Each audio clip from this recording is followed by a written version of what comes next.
Hello, hello. Can you hear me okay? Yeah, I usually don't need a mic, but I think we're recording, so I'm going to use one.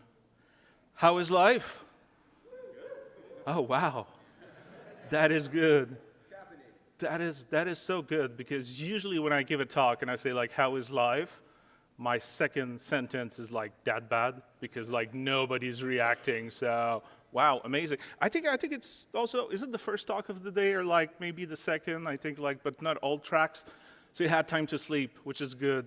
Yeah, sometimes that happened in conferences where, like, it started at, like, 8 a.m., and, like, people are still hungover from, like, the conference party, or they didn't sleep enough. So no, real nice. People seems to have a little bit of life within you. Maybe I'm going to kill that life talking about Kubernetes. We'll see. So super happy to be here. My name is Frédéric Harper. You can call me Fred, because if you don't speak French, Frédéric is really a pain in the ass to say. So my name is Fred. I'm a principal developer advocate at KubeFirst. What we do is cloud native.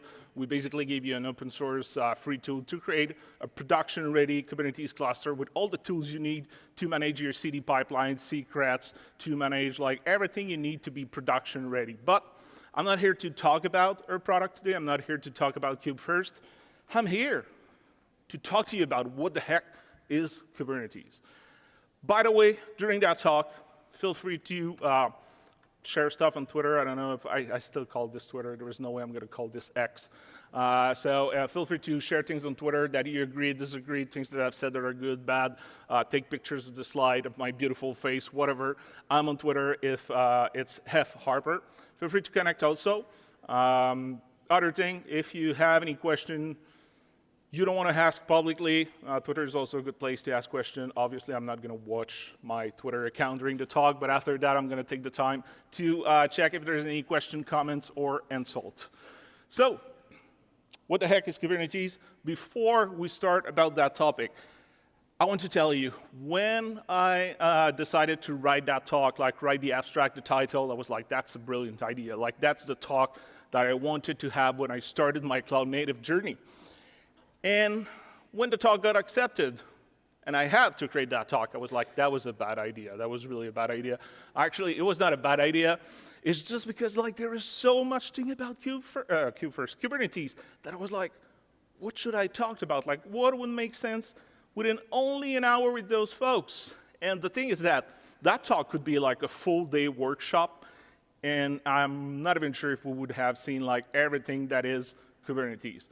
So I did a lot of like thinking, talking to myself a little bit too much, and I decided that like that talk is going to be a mix between like a high-level introduction about Kubernetes, so like the fundamental of Kubernetes, so you won't know, let's be honest, you won't know everything about Kubernetes at the end of that talk, but I also want to do some demos and hopefully help you get started when it comes to Kubernetes, or at least get you a little bit more excited, or a little bit more like, what the hell is that? To understand just a little bit more the technology, to maybe try it at home, maybe try to move your traditional cloud infrastructure to cloud native or Kubernetes, if that makes sense for you.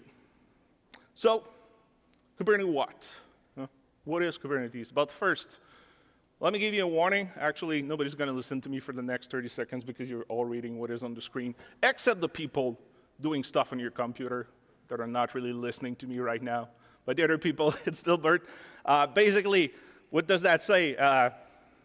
Like, it's basically at the end, Kubernetes won't solve your issues, or all your issues. So it's not a magic solution.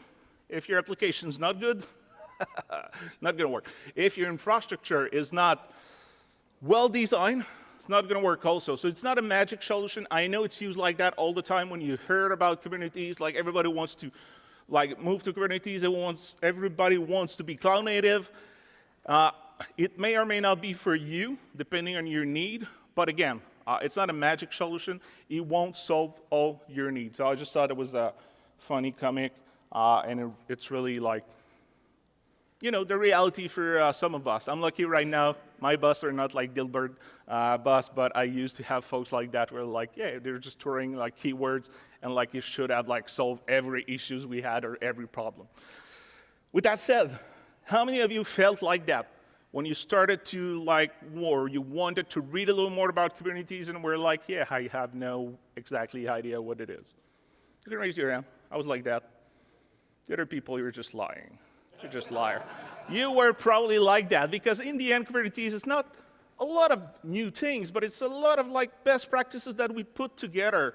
And it brings a lot of new terms that we never heard before, which is the complicated thing. It's a powerful but complex product for some complex cases that you have. So I felt like that when I was like, OK, I need to do some cloud-native stuff. I need to learn about that. And that was a little bit too much. So hopefully this talk won't be too much. I tried to cram a couple of things within the hour, but at the same time, I tried to keep it low. So you tell me, that's the first time I'm giving that talk, so you tell me if at the end of a format of 1 hour was good enough for people starting. But so what is Kubernetes? And you've probably seen K8s. It's just another way to say Kubernetes. It's basically the number 8 is the number of characters between K and S. So it's just for the cool kids. We say K8s. It's just Kubernetes is so long to type, anyway. So you can see Kubernetes or K8s, which seems to be longer to say K8s than Kubernetes, but it's faster to type. So what is Kubernetes? It's an open source container orchestrations. It helps you orchestrate container, that's written there. This is what it does. It's really going to improve scalability for your whatever you need to deploy on the cloud. It helps with high availability. I don't know why I struggle with that one in English, high availability. It is resource efficient, depending on how you use it, depending on if you know how to use it, but just like every other technology. And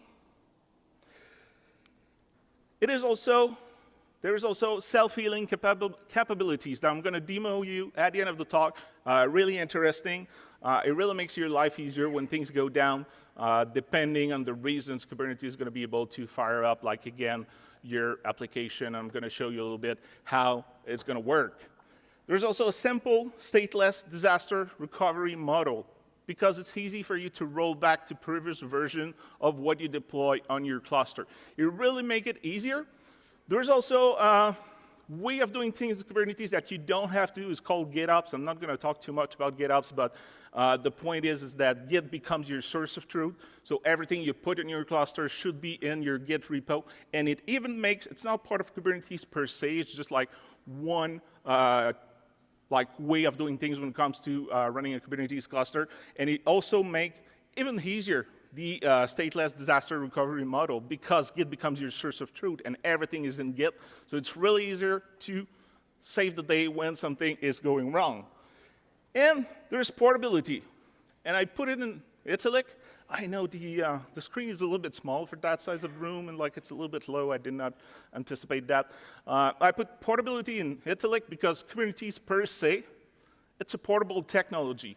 Where it becomes less portable, even if all cloud provider tells you there is no vendor locked in, is when you go with the bigger cloud, like AWS, Google Cloud, Azure. Depending on the technology you're going to use, because there are free managed Kubernetes clusters for you, depending on the technology you use within your infrastructure, it may make it a little less portable. But it's not Kubernetes' fault.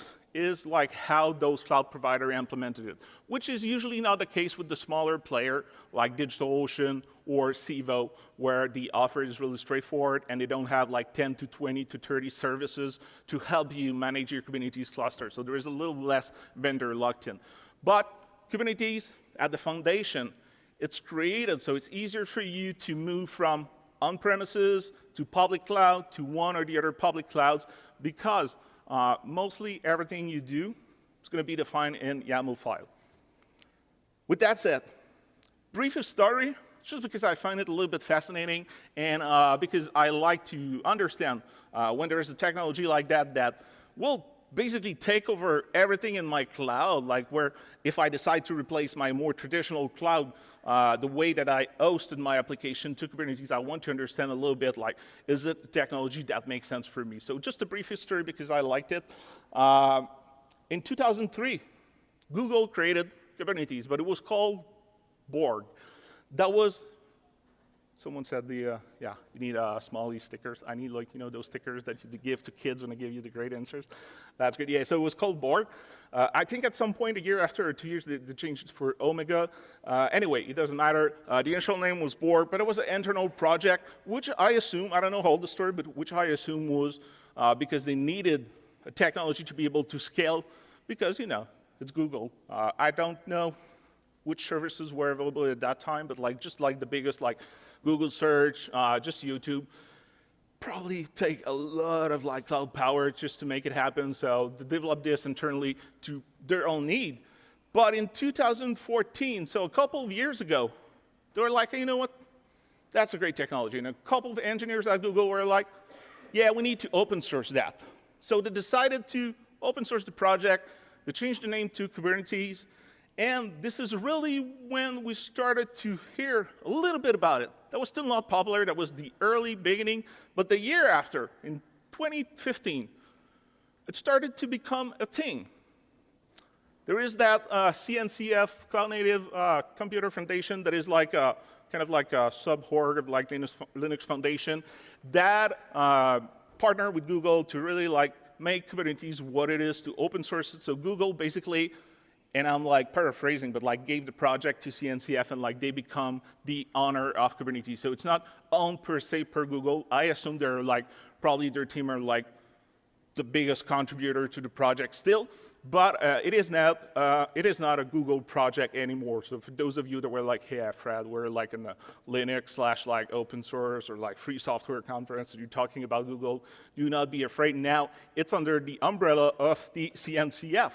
And the CNCF doesn't have only Kubernetes. They have a lot of cloud-native technology projects that are under the umbrella of the CNCF. But it was not the only thing. They also start in 2016. Actually, I'm missing one thing. I think it's it's 2016. So in 2016, there's one technology that I'm going to show you that's going to become one of your best friends called Elm. That was created and released. The first version was released in 2016. They also created the first KubeCon conference, which is the holy grail of conference when it comes to Kubernetes, because it's organized by CNCF. It is huge. And I assume it was not that huge in 2016. I was not there. But now it is pretty huge. It's twice a year, once in Europe, once in North America. It's the place to be if you want to learn more about Kubernetes. There's a lot of vendors there. There's a huge hall of Hexposen. So it started in 2016. So it became a little more serious because now we had a conference. In 2017, this is where the thing really started to pick up. It was enterprises started to go and jump in the Kubernetes train. So AWS started to give a public offering, managed Kubernetes offering. Docker went all in when it comes to Kubernetes. So within Docker Desktop, you can create Kubernetes cluster. They really went all in. And a company like GitHub, so pre-Microsoft acquisition, am I right? Yeah. Pre-Microsoft acquisition, GitHub was running on Kubernetes. So just to give you an example of one company that trusted Kubernetes at the beginning-ish, was GitHub.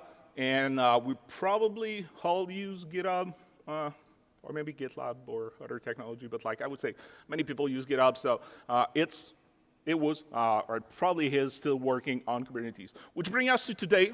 It's kind of the de facto now for many medium to large size company using Kubernetes, but also mostly every startups. Right now, or actually before, in a previous life, a couple of years ago, I was working at DigitalOcean.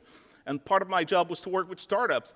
And every startup technical founders were asking me okay, I'm building my infrastructure for my application, I need to go cloud native. So every startup, it was the kind of the cool new things to work on. As I said before, it may or may not fill your need. What I was telling to those folks at the time is maybe don't spend time and effort right now to understand Kubernetes because it's a complex thing. While you're still building your product, you may not have users, you may not even have paid users. But if there is a way for you to architecture your application so it's going to be easier after that to move to cloud native and Kubernetes. So just a quick, brief story. If I want to create a cluster, So this is the easiest part when it comes to working with Kubernetes. So you tell me it's going to be big enough. There's a couple of ways to do that. So there's a couple of tools where you can create cluster locally on your own machine, so you don't have to pay a public cloud to try it, to test it. Most of those tools give you the same-ish experience that you're going to have in the public cloud. Some popular one, there is like Kine, there is Minikube, and I use Key3D for different reasons. So here what I can do, I have Key3D, it's a CLI installed on my machine, and I can say Key3D, create cluster, and demo Key3D.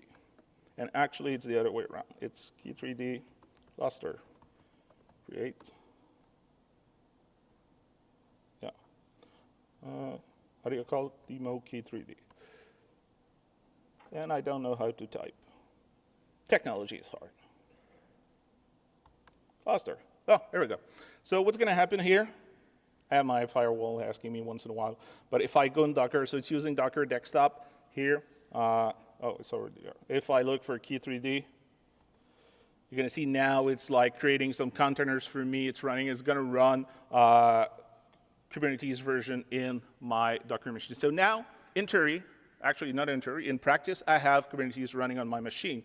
What does that mean?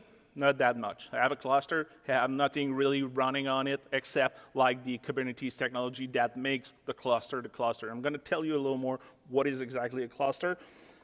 So if I use, and I'm going to tell you about kubectl after, but if I get pods, and I'm going to explain what the pods are, just bear with me right now, but just to show you that something exists.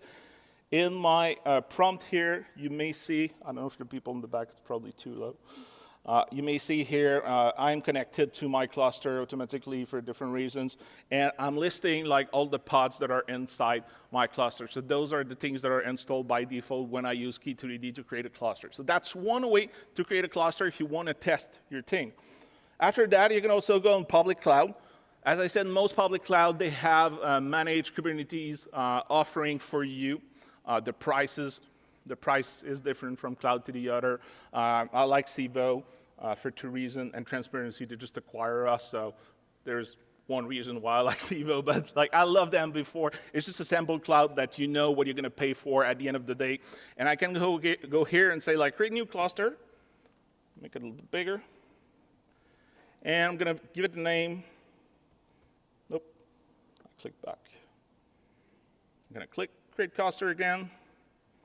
Civo demo, I can choose the number of nodes. We'll get back to this. And here I can define like what's going to be, the resources that I'm going to need on my nodes, which are basically the hardware or virtual hardware that is running my Kubernetes cluster. I go here. I'm going to skip all this because it's specific to Civo. But like if I create here in 1 minute or 2 minutes, I'm going to have my Kubernetes cluster running in the cloud. So at that point, you're like, OK, good job, Fred. You have a cluster. Now what? Now let me explain to you, before I start to show you how to install application, let me explain to you a little bit what is a Kubernetes cluster. I think it's really important to understand the fundamentals. Again, I'm going to focus on what I think is the most important to know right at the beginning, but I'll show you there is a lot more to know about Kubernetes, like I was saying at the beginning of the talk. So Kubernetes, in a nutshell, there is that cluster, which is everything, like it contains my nodes to work my application. So the cluster is what I created with Key3D cluster, the create command. This is what I created on Civo. This is basically my Kubernetes things running locally or in the cloud. But within the cluster, I have some nodes. In every cluster, I have one node called the master node. And the master node, it's basically a bunch of shit to run Kubernetes. So I won't go in details for that because like there is a lot of like Kubernetes specific technology that helps me to run my cluster in my application. I debated with myself if I wanted to talk about that. I was like, yeah, the first time I heard about this in a talk, they lost me totally. And that was not fundamental for me to understand how it's working. Like I'm driving my car. I do not need to know like how exactly every pieces in the motor is working for me, like in the engine, sorry, I don't know why I said the French word with the English accent, but in the engine, I don't need to know how every piece is working together. I know it's working, My car is going from point A to B. So it's a little bit of the thinking that I had when I say, like, you know what, there's a lot of things related to Kubernetes. Just know that you have like that master node in every cluster that you create. Where the fun begins, because so far it's not that fun. Where the fun begins is when you go to the other type of node, which is the worker node. Think about the machine or the resources, either the hardware, like physical hardware, or a virtual machine that is going to work. That's going to be basically where I'm going to put my whatever I need to run my application.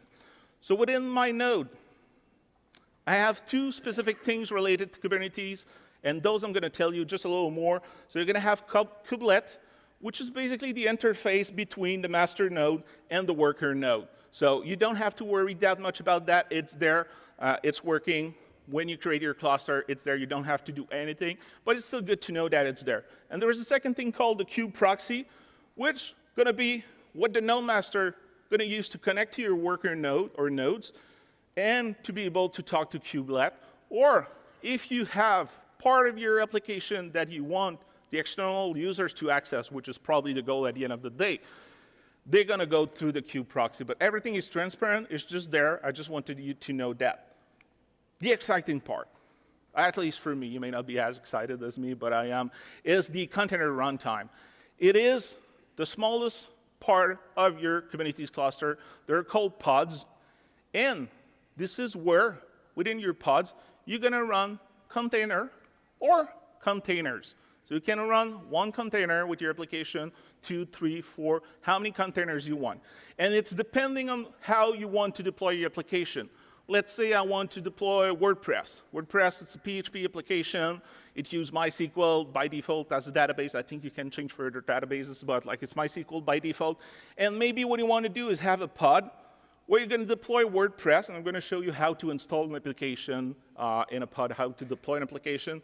So what you would do in my example with WordPress, maybe what you want to do is have WordPress, so a web server that have PHP support, a PHP extension that serve WordPress in one container, and you may want to have a second container, which you're going to have a second container is going to run MySQL, which is the database that WordPress needs. So what you want to do maybe is in your pod, in one pod, you install WordPress with the web server, Nginx, Apache, and on the second container, it is to running MySQL. So you would be able to do that. Or you would be able to have two pods with each one container. One container in pod 1, which run WordPress with the web server. Second pod with another, just one container that run MySQL, which is probably the best way to do that, but you have options for different reasons depending on like what you want to do. So just understand that the pod, it's a smaller part of your Kubernetes cluster. Container is not Kubernetes technology per se, but like this is what you're going to use to run your application, and you can have multiple within a pod, and you can have multiple pod within your node worker. But on top of that, there is a lot more objects that you can use. So pod are one, but there is a lot of things. Config maps, where you want to have like different configurations about your different resources in your cluster. You can use deployment to deploy new application. I'm going to show you an example about that. Ingress controller, where it helps you, like there's a Nginx ingress controller, which is quite popular, that helps you to like basically offer your application to the rest of the world. You know, my WordPress installation that I was talking about, it's probably for like people that don't have access to my server to access like any other application you publish on the web. You want people to be able to access it, so Ingress controller is going to do that. You have job, and you have a lot of like objects that helps you in your Kubernetes journey, and all those things are part of your node, of your worker node. And you can have multiple nodes too. So that is Kubernetes in a nutshell. But I told you there is those other objects that I won't spend time to talk about today, because I think since the latest version, there's like 104, 6 objects part of Kubernetes. So there's the list of other objects that you can use. I'm going to go fast-ish, so maybe you have the time to read a little bit. But like there is a lot of objects that you can use within your node to do different things. There's job, there's cron job, there's ingress, network policy, The namespace, I'm going to talk a little more about that because that's a really critical component of your Kubernetes journey, and there's a lot more. Secret store, so you can store secrets within your cluster. There is like a lot of objects that's going to help you. So again, I'm not going to talk about all those because we're going to be there until the end of the day for sure. And not all are exciting, but just know that the little, I don't like to say that, it's kind of like saying my talk is bad, but like the little you're going to know about Kubernetes when you leave that room, there is a lot more of other stuff you can do to help you within your journey. But now today we're going to start with the beginning. For your Kubernetes journey, you need best friends. And I'm not talking about your coworker or people that you go have drinks after the day.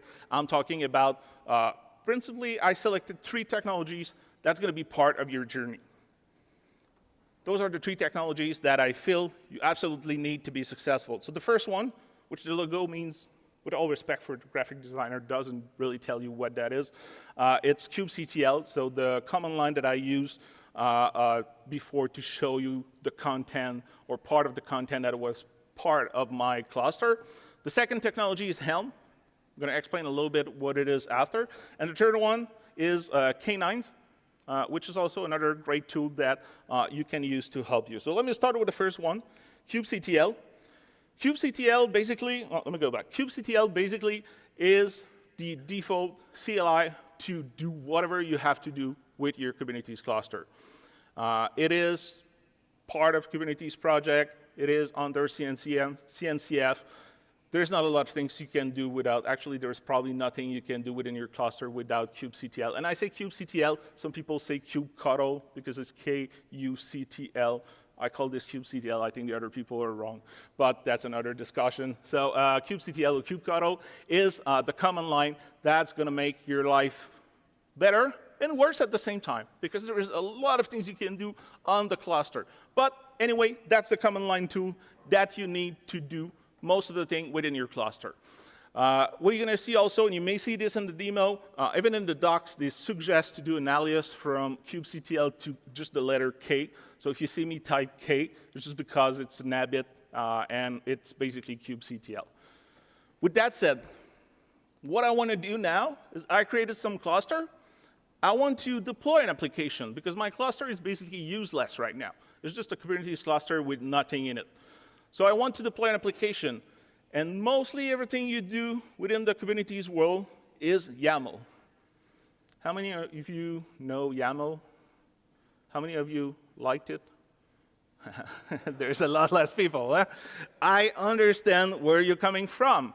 I was a JSON person. I hated YAML with passion when I started to do a little more Kubernetes stuff. I hated it for whatever reasons. You know, like, as much as I love like my thing well format and everything, like they were complaining because you were missing a space and stuff like that, I just hated it. It took me time, and that's the story of everyone I know. Nobody is like, fuck yeah, YAML, that's nice, that's the best technology ever. With all respect for the people who created it, at the beginning, you hate it. But at some point, it becomes the best thing in your life. Because imagine if I'm trying to reproduce this with JSON. I'm a big JSON fan. I have to put brackets everywhere and double quotes everywhere, and it's a little less readable. Again, huge fan of JSON, but now I'm a little more in the YAML team for some of the stuff, and this is one of the things because it's readable. It's easier to read the YAML file. So you need to get used to YAML because that's your new life now if you go Kubernetes way. So here, I'm using one of the other objects that I told you, deployment object. That's going to be the definition of my like the kind of deployment. That's going to be the definition of a deployment that I want to do in my cluster. Here, what I'm going to do, I'm going to say you always need to have like API version, apps/v1. The kind, in this kind, it's a deployment object. So I'm using this to deploy an application. I put some metadata. The name of my deployment is going to be Nginx. The labels is going to be Nginx2 because I'm a simple person.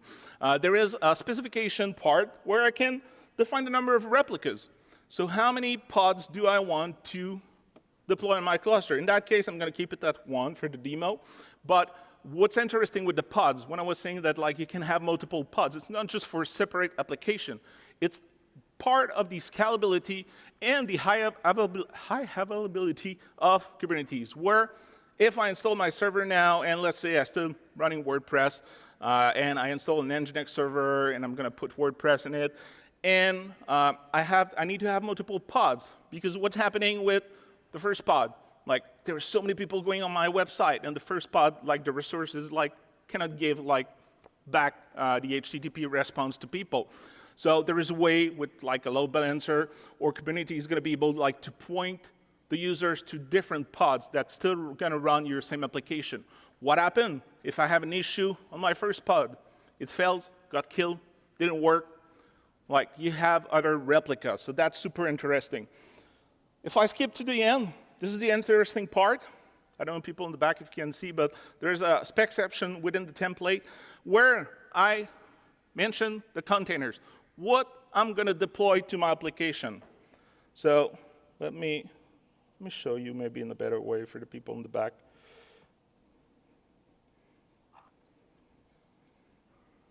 Yeah, I use VI, I'm not a Caton person.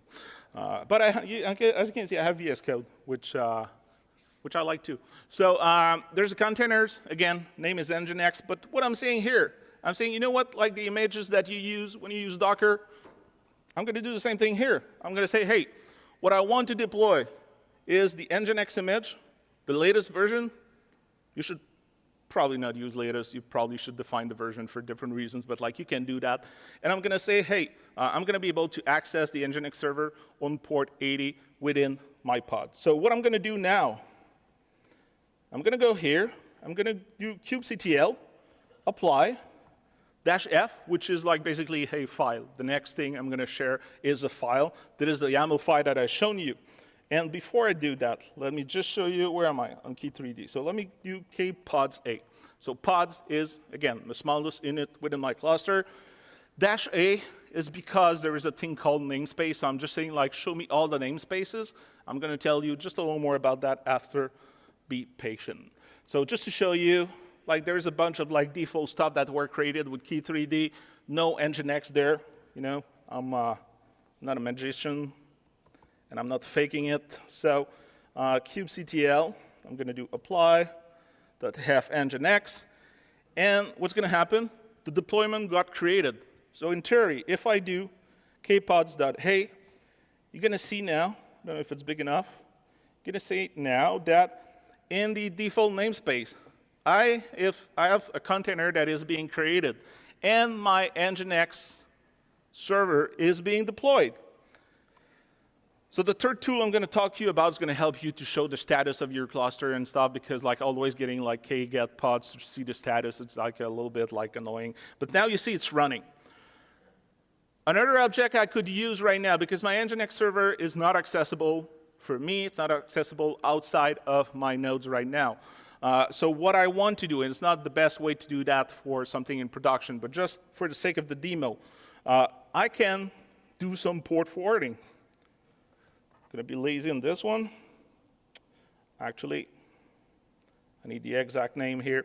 So what's happening with the name here is that I call it Nginx, and there is some kind of like UID that were created for me, because within a same namespace, you cannot have the same name. So Kubernetes created like a UID for me after the name. So here, what I'm going to do, I'm going to use K again, kubectl again, and I'm going to say I'm going to use a command called port forwarding, and I'm going to say for the pod, call Nginx dash whatever it's written there.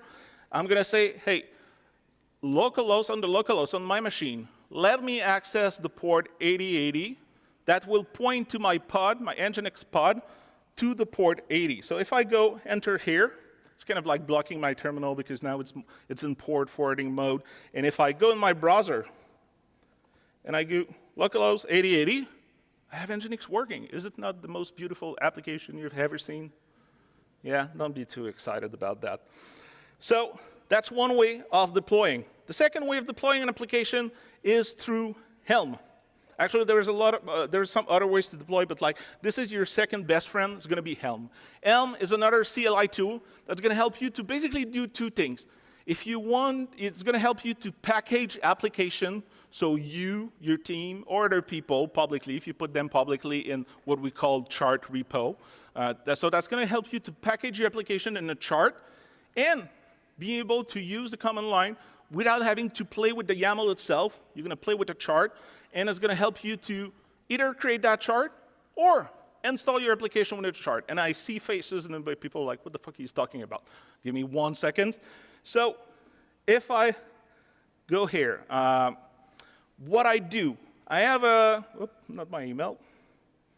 I have an application, a good website to check most of the packages that are available publicly is artifacthub.io.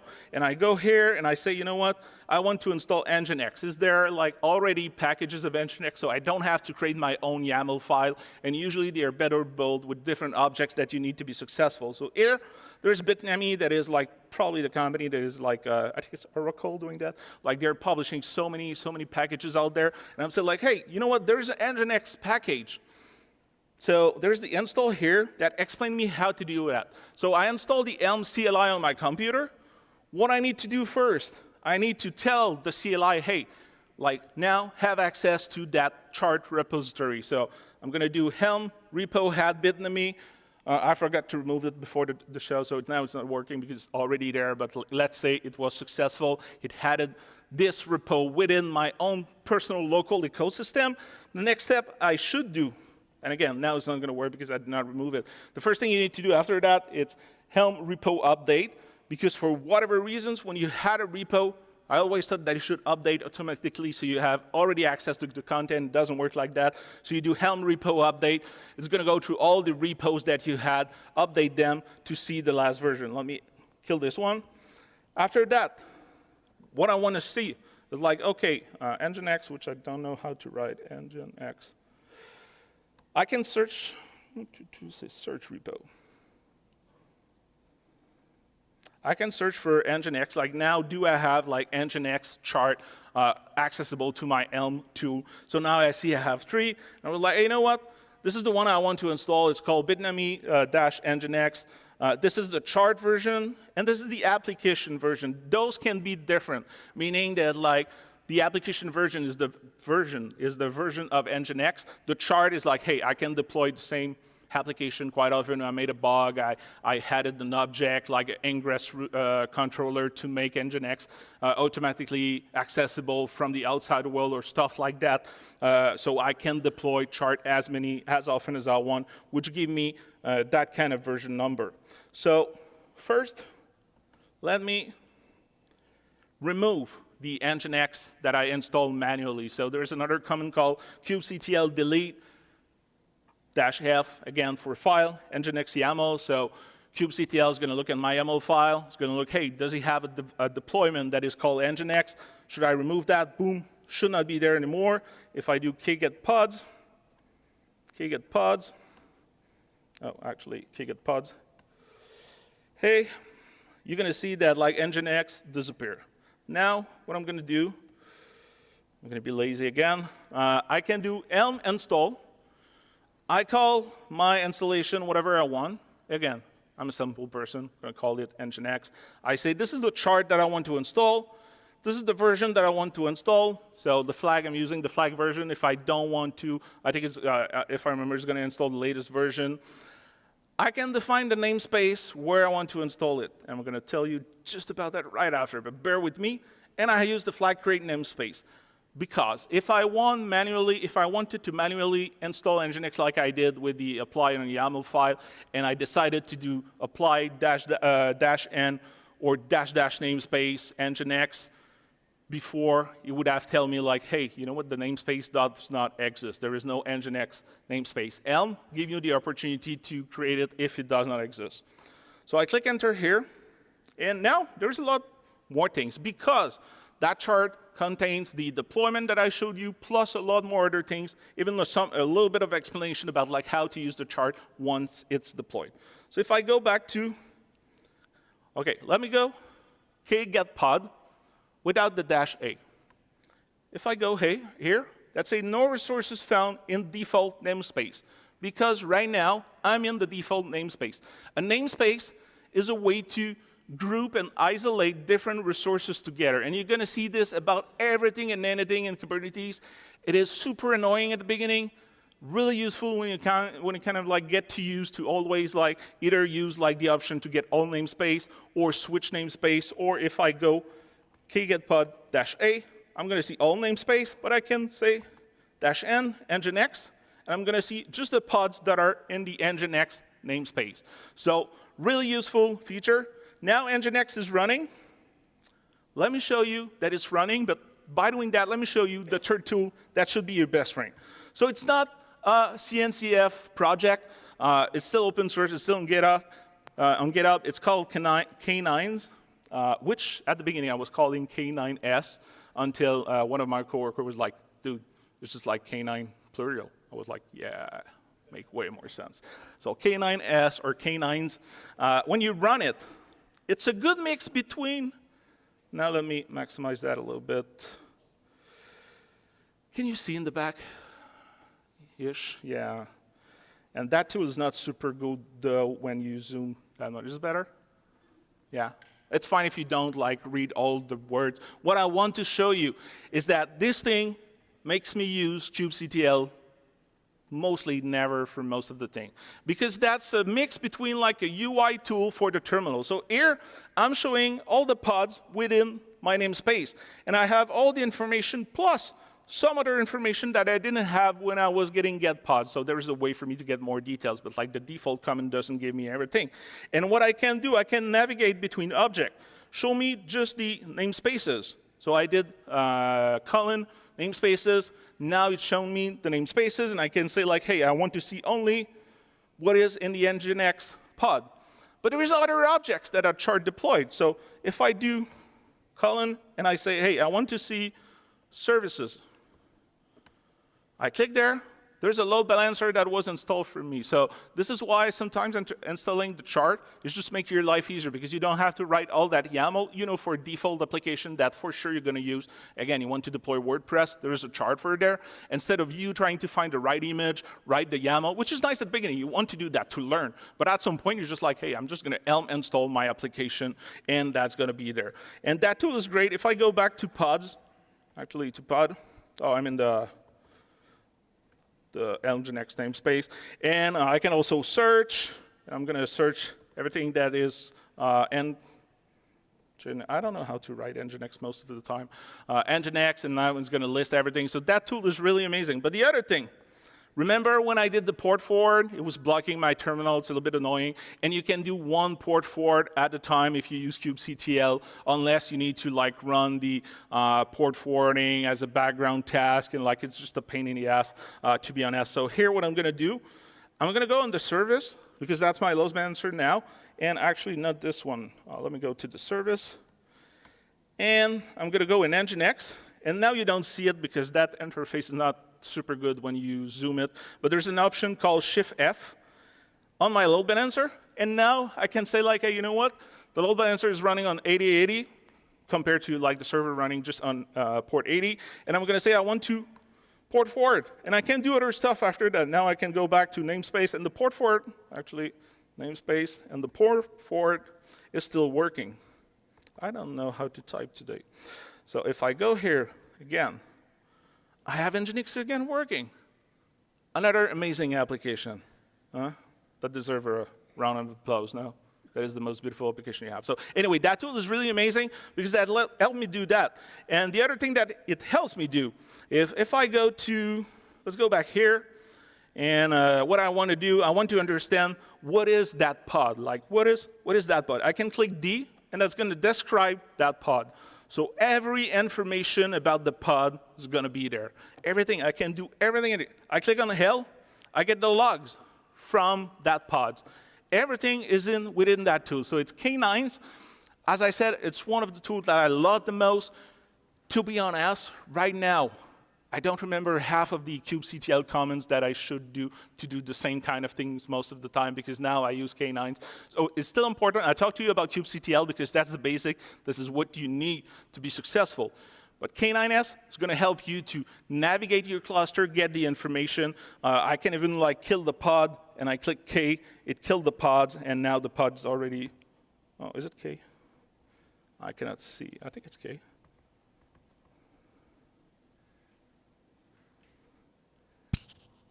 Oh, no, it's Control K. I know something was wrong. So I can kill the pod here, and I'm going to show you a little more how it's working, but you're going to see the pod restart again, and that's going to work like that. So K9 is one of the tools that I like the most. The main contributor, Italian guy, super nice, super sweet. No, actually, it's not for that technology. I don't know the main maintainer of this one, but like just a great technology. It's open source. It's a CLI. You need to get used to CLI to terminal. I don't know for you. I'm a big terminal lover. I love everything that I can do in the command line. Not everybody do, and I respect that. But the thing with Kubernetes is that you don't really have the choice, because most of the tools that's going to help you to be successful within the cloud native ecosystem are things that run in the terminals. You have some UI that can help you to do stuff. There is some actions that you can do within your public cloud provider, but again, most of the thing run on the terminal. So there was the third tool that should be, or that could be your best friend if you decide to go the cloud native way. Actually, let me go back here. There's another tool. It's not in the talk, but I don't even, because I use that tool, I don't even remember how to switch from context within, why is that? What is ChronoD? Anyway, I should not do allow, but I don't even remember how to switch like context, because what is great is that usually you don't have just one cluster, you can have multiple cluster. And one way to connect most of the tool from your CLI to your cluster is a file called kubeconfig, which gets you the information about your cluster and how to connect to it. So as an example, earlier I created a cluster in Civo that should be ready. It's called Civo demo. Two ways I could get the kubeconfig is that there's a download button here, but what I can do, I have the Civo CLI install, and there's a command called Civo. You don't have to know, it's not about, the talk is not about Civo, but just to tell you, I do Civo Kubernetes config, Civo demo, which is the name of my cluster. I'm going to save the kubeconfig, and you're going to see my prompt will change. Now I'm connected to my Civo demo cluster, the one that I created before. Let me switch that again, a little bit higher. If I go in K9 now, my firewall is going to ask me, is it OK? It's OK. And now you're going to see it's a little bit different, because now I'm connected to my Civo cluster that I created before. If I want to switch, there's a real nice tool called kubectx. That is also a way where I could have said like kubectx, kube first thread, and would have switched the context for me to my new cluster. Or there's that little UI thing where I can say like, hey, I'm going to connect to another cluster I have called kube first thread. And here, if I go in K9, it's a cluster that I created with kube first, and you're going to see there is a lot more thing in that cluster.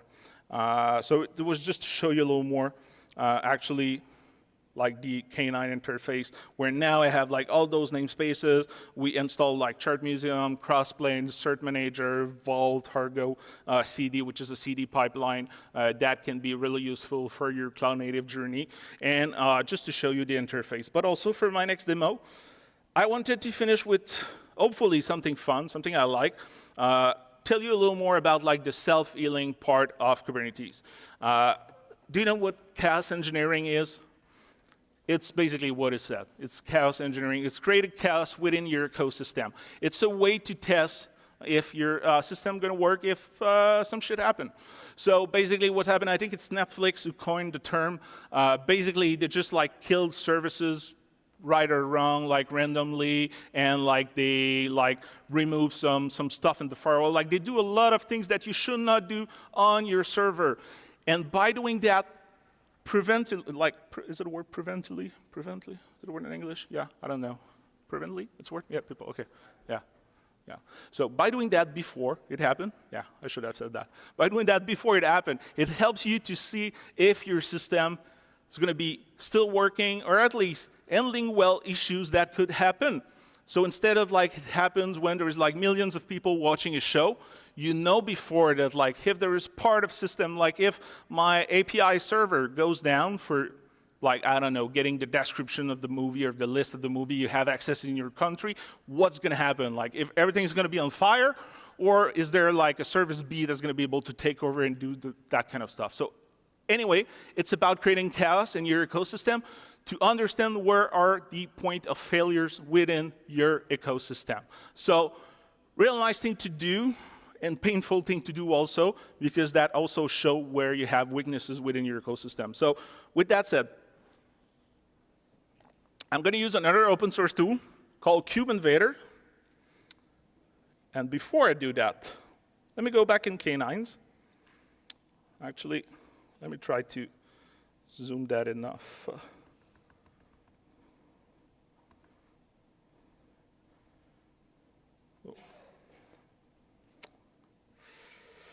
Okay, can you see good enough in the back? Actually, like that. What you're gonna look here, it's the status of the pods running in my kube1st-thread Kubernetes cluster. What I'm gonna do here, I'm gonna use KubeInvader that I install on that same cluster before the talk. And I love that thing. It's a game. And it's like invaders, like there is space invaders.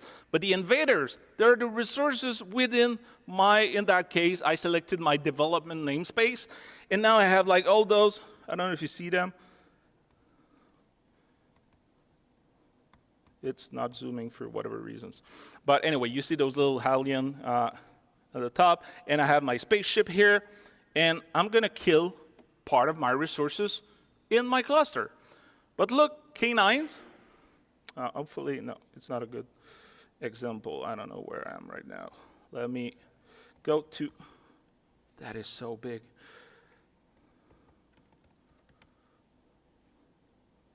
Let me go to development. And okay, now I'm seeing all the pods.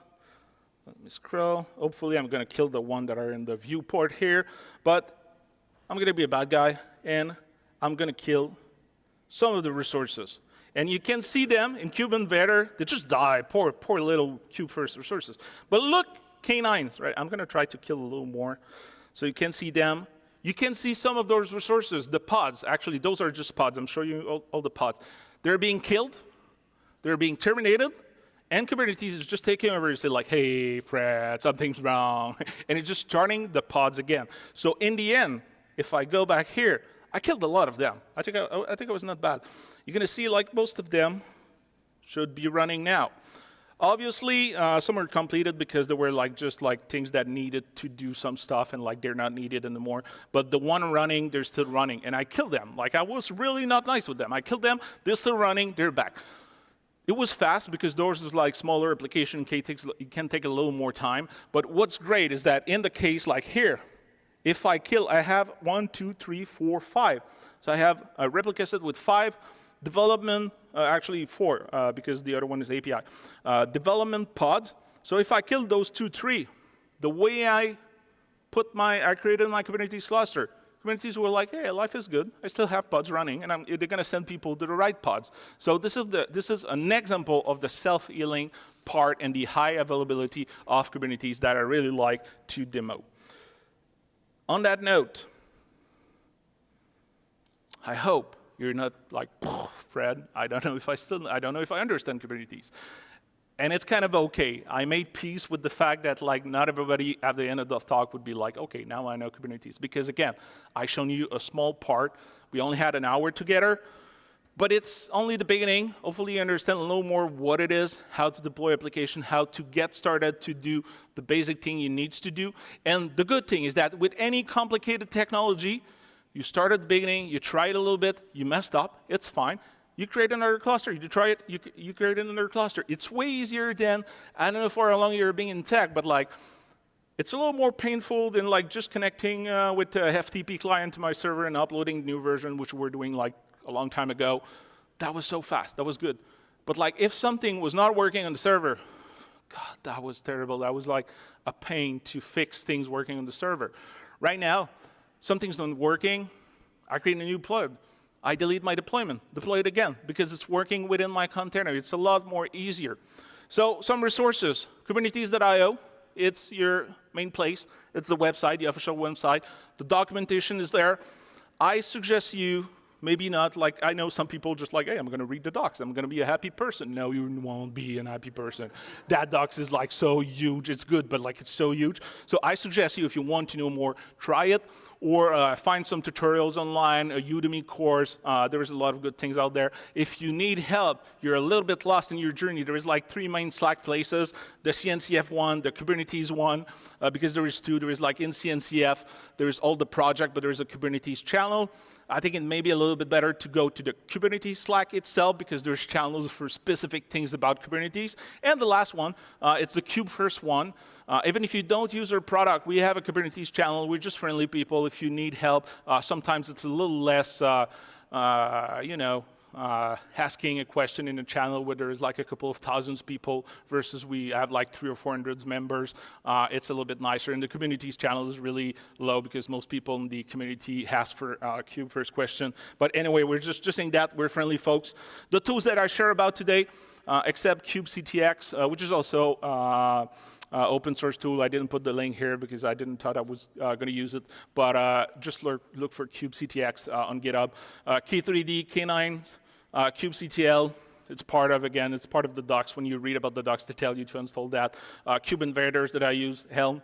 And I put KubeFirst here. And this is my 1-minute product pitch. What you've seen before, it's a cluster that I created with KubeFirst. The easiest part of Kubernetes is to create your cluster. It's after that, you need something to manage your secrets. You need something to manage your CD pipeline. You need something to manage the certificate. You need something to manage the external access. You need something to manage, like if you do infrastructure as code. You need all those things to manage just to be able to deploy your application. With KubeFirst, it's free, it's open source. That helps you to create a production-ready cluster in most of the public clouds that have all those tools already installed and pre-configured, but also use something called GitOps.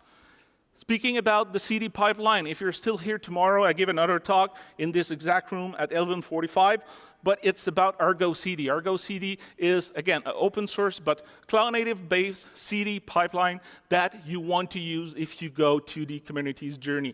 On top of that, it's built with GitOps in mind, which I'm going to talk a little bit more about today, which is one way to manage your Kubernetes cluster. So there is a talk about this tomorrow. And on that note, my name is Fred. I think I'm going to have like time for maybe, I don't know, 1 question. But if we don't have time that much for questions, I'm going to be out of the room right after my talk if you have to. If you have questions, you can send me an email, fred@kubefirst.io. Does my cat look so nice? It's one of my cat. I love her. She's so nice. Anyway, always, Twitter, connect with me on LinkedIn. If we don't have the time to chat, if you try Kubernetes in the future, and the name is so close, like everything, this is the thing you need to get used to. In the Kubernetes space, every tool is K something or Q something. So sometimes it's just like, you just lose the name. But anyway, I offer free coffee chat. You can schedule at fred.dev/coffee, 30 minutes call with me, video chat. We can talk about Kubernetes, we can talk about Argo CD, we can talk about cats, we can talk about whatever you want, just to get to know each other. I'm a friendly person. I know I doesn't look like that, but I'm a friendly person. So on that note, hopefully it was not too mind-blowing. It was helpful a little bit. And thanks for your time, and have a good rest of the conference, everybody.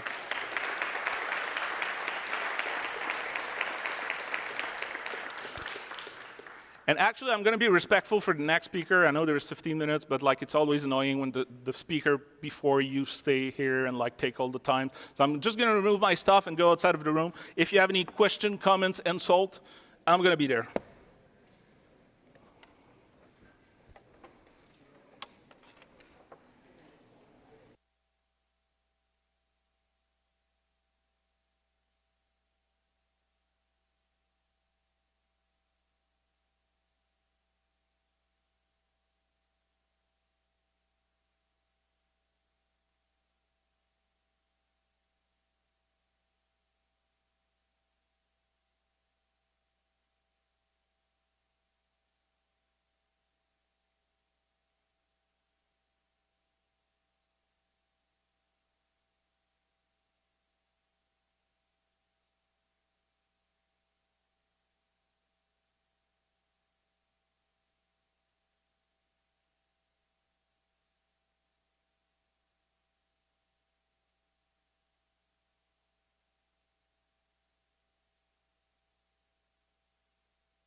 Oh, this And is then on. you can just put, I see. on like that. Okay.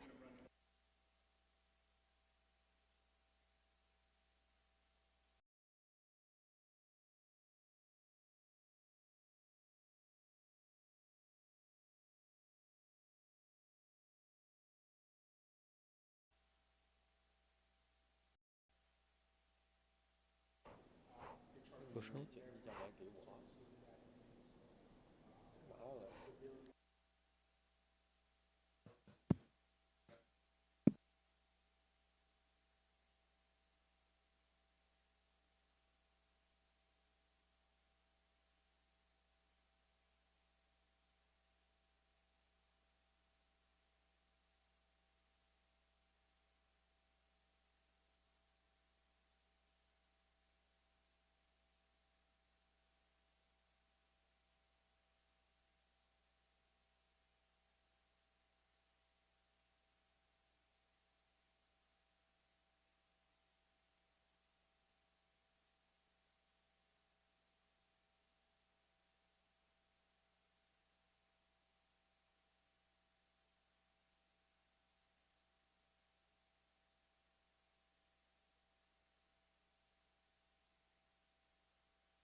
Yeah, I think let's begin. I think it's time for this session.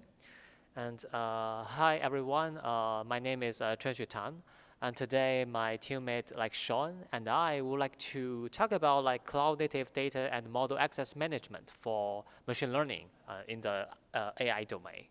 So for here, I would like to give you folks a quick introduction about Sean and I. Currently, I'm working as a staff research scientist at Alacio, and I also is a Presto committer contributing to the open source distributed SQL engine. And Sean is currently the software engineer at Alacio, and he is also the Fluid Apache project committer. And here is the agenda of our session today. Generally, like we have a pretty long list of points that we want to cover. At first, I want to talk about the machine learning in the cloud. What is the current pattern? What is the current architectural design about it? And then Sean will come to discuss about, like, say, how to access data and models in the cloud. And he will present the existing solutions and evaluate the pros and cons of each design. And then he will propose a new design with Alacio for the unified data access and model access. And then he will also talk about the cloud-native Kubernetes operator and CI/CD Fuse driver all on Kubernetes. And then I will come back and talk about the data access management for PyTorch and Ray and see how the unified data access could help to improve the training efficiency. And finally, we'll give some use cases that we have learned from partnership. Yeah. So let's begin. The first topic we want to cover is machine learning in the cloud. And here is the general architectural design about machine learning system in a hybrid cloud or multi-cloud system. Let's say there are generally like 3 parts in this diagram. On the very left, there is a training platform, and it could be in an on-prem data center or in a cloud. And then in the middle, it is the storage layer. It could be like different object stores or like say HDFS is kind of archival storage. And generally, during the training cluster will read the data from the remote storage and run the necessary training jobs in the training clusters. And after the training job is completed, they will write back models into the remote storage for the model storage. And then on the right side, there's a serving platform. For the serving, they will get, or say, fetch the models from the remote storage and serve them in the serving cluster. And there is a very clear signal of the separation of compute and storage tiers in this kind of design. The training cluster could be in one data center or in the cloud A. And then for the serving cluster, it could be in another data center or in another cloud. So that's the design. And here we want to talk about the data and model access patterns. Like say in the machine learning domain, what are the traffic patterns to access the data sets and the models? And here is a pretty large table, and we want to focus on mainly 2 parts of it. The first one is about the model training and what is the access pattern about that. Generally, we put them into 3 categories: computer vision jobs, natural language processing jobs, and checkpoint writes. And for the first 2 types, though, mostly they are like rating data sets. For computer visions, mostly it could be some images or videos. So the typical pattern of this type of data set is there's a very large number of small files, and generally the files are read sequentially.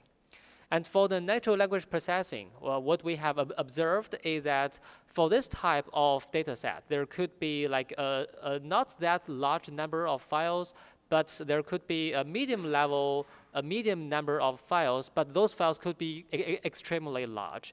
And generally, during the training, the access pattern wouldn't be a sequential read, but it's mostly a random read, especially when using like parallel to read these types of data sets.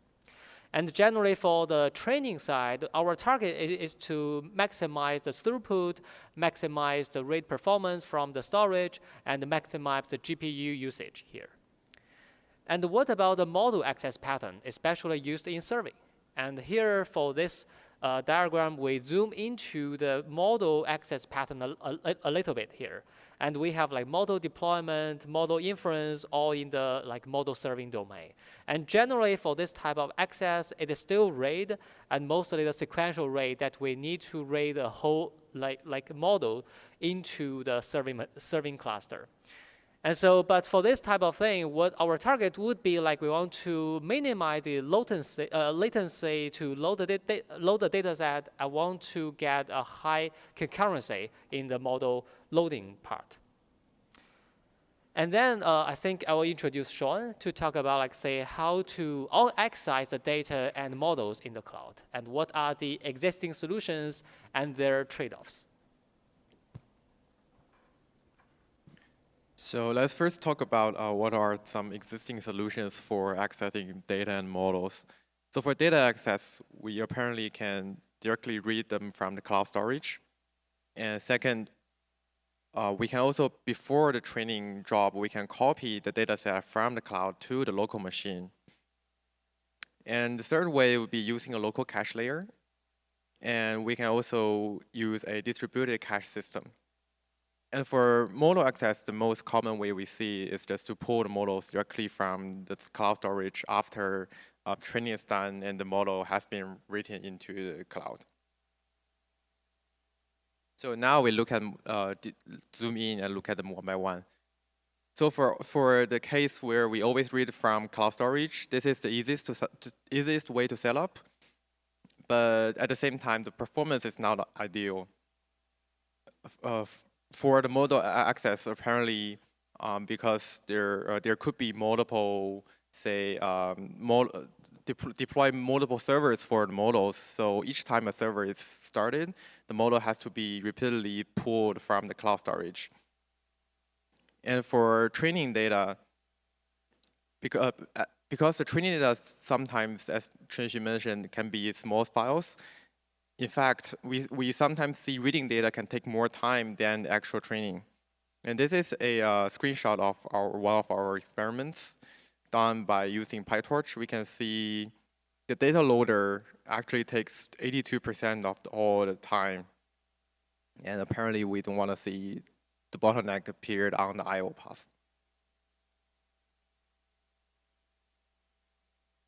Now, to make reading data faster, we can certainly, instead of reading from cloud, if we copy them before training to the local, now we can have a much faster access and also less cost because the data is there. We don't have to always read them across different epochs. But then the data management is a hard problem because the disk space is apparently limited. After using the dataset or after this model is outdated, we always must manually delete them. Otherwise, there's no space for the next batch of training or reading data. But at the same time, the local storage is kind of limited because the data is growing. The size of dataset is growing faster. It's like very, very huge. The local disk may not cache all the files, so although we do have some data can be faster, can be accessed faster, but it's kind of limited. Now, if we use a local cache layer for data reuse, for example, S3 has their S3FS built-in local cache, and Luxo has Fuse SDK. Now, the reuse data is local, so after reading once, those data are cached locally. So when we reuse them, we get faster access and less cost. And now, because of this cache layer, they can help with data management. They can do basically cache eviction after the cache layer is full. So there's no more manual deletion of the data or any supervision. But the same problem is the cache space is limited because we are depending on the local disk.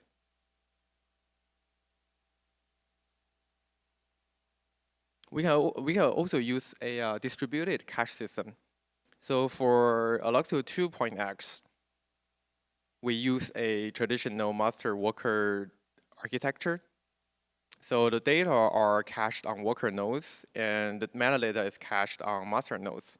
So whenever there's a client needs to read data, the client needs to ask master first for where the data is, and then ask worker for the data. Now, for both training data and models, we can keep them in the cache system in the worker nodes.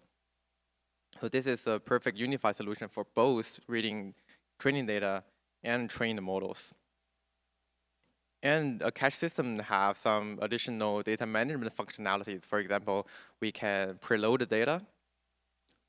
We can also, there's more like pin the data so that it won't get evicted. Some more functionalities like those. But then we have the problem that masters now, although we do have a high availability functionality based on Raft, but there are still single point of failure. What I mean is if masters is down, the client, when client needs to read data, it cannot get the metadata or say where the data is in the worker. So there's no way for the client to get the data anymore. So now masters are the single point of failure. And as the file number grow fastly, this problem is more and more severe that makes the masters the bottleneck of the overall performance. So to sum up, a few challenges we see in this accessing the data in the cloud. The first is performance. So apparently putting data from cloud storage is hurting both training and serving. And the cost. Repeatedly requesting data from cloud storage is costly. Both metadata and data APIs would cost money too if we need to read them. And the third is the reliability, because availability is the key for every service in the cloud. And data management is another problem where manual work is unfavorable.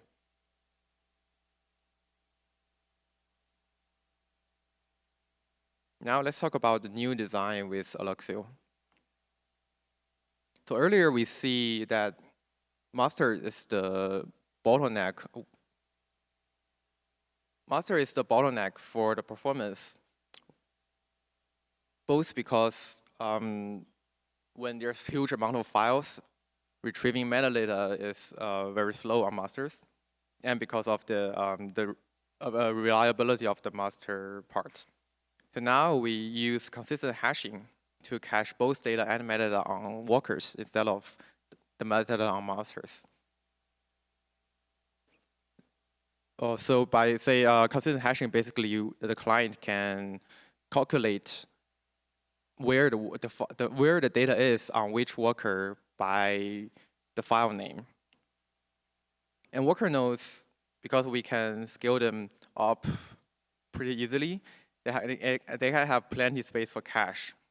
So training data and the models only need to be pulled once from the cloud storage, and later on, whenever either training or survey needs them again, they can directly read from workers. So we are using less cost. And there's no more single point of failure because master is now not serving any traffic. We get better reliability, and there's no more performance bottleneck on masters. This greatly increased our performance on reading data. And we also get the data management system. So implementing this in the Alluxio 3x, we get higher scalability. So one worker can easily support 30 to 50 million files, and they scale linearly. And we can easily support 10 billions of files, which is nowadays pretty common in the machine learning and AI workloads. We also can achieve high availability. We can guarantee a 4 night uptime, and there's no single point of failure in the system. And we can get faster data loading in the preload stage. And for cloud-native Kubernetes scenarios, we also have operator and CSI fields for the data access management. And now let's talk about these two parts.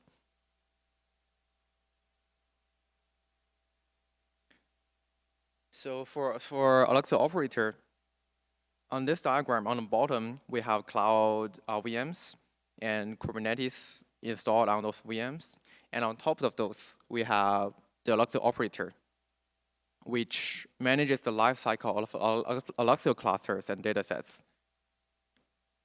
So on top of operator would be Alexa cluster. And then on top of the Alexa cluster, we have training frameworks which will read the data from Alexa cluster. And the cloud storage sits outside of this more of the sits outside the compute side. So for Alexa cluster CRD, the custom resource definition, it follows the Kubernetes operator pattern. So on user side, they first create the Alexa cluster and dataset CRs, which basically means they submit a configuration to the Kubernetes API server, which then inform those configurations to the Alexa operator. Upon receiving these configurations or CRs, Alexa operator will in turn modify and manage Kubernetes resources, which involves creating Alexa cluster, monitor Alexa cluster, creating the dataset bounded with the Alexa, and do depending on the state of the current cluster, will do corresponding stuff. And then we repeat this cycle, or we call it reconcile, and basically repeatedly compare the current status of the cluster with the desired state of the cluster. And if there's a mismatch, we'll do something. And with the Alexa operator tool, we can achieve zero downtime upgrade, high availability, and auto scaling.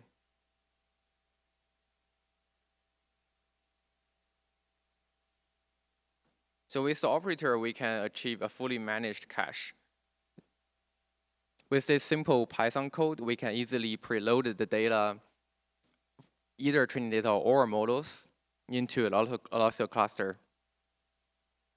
And all data will get evicted if the cache space is full, according to the eviction policy. So there's no more manual work of deleting the existing or unused data. And Alexa server will take the job to read and cache from the cloud storage if there's any cache miss.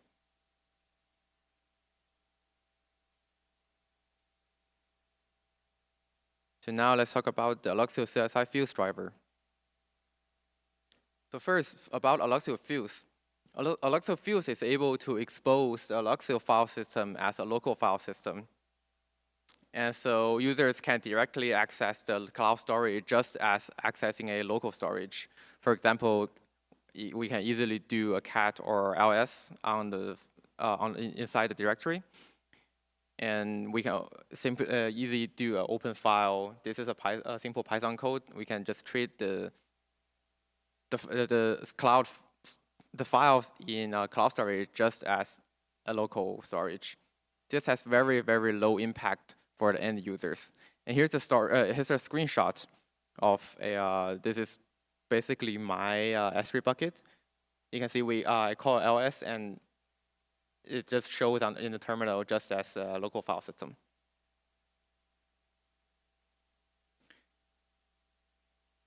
And for CSI, for Kubernetes, CSI is the container storage interface.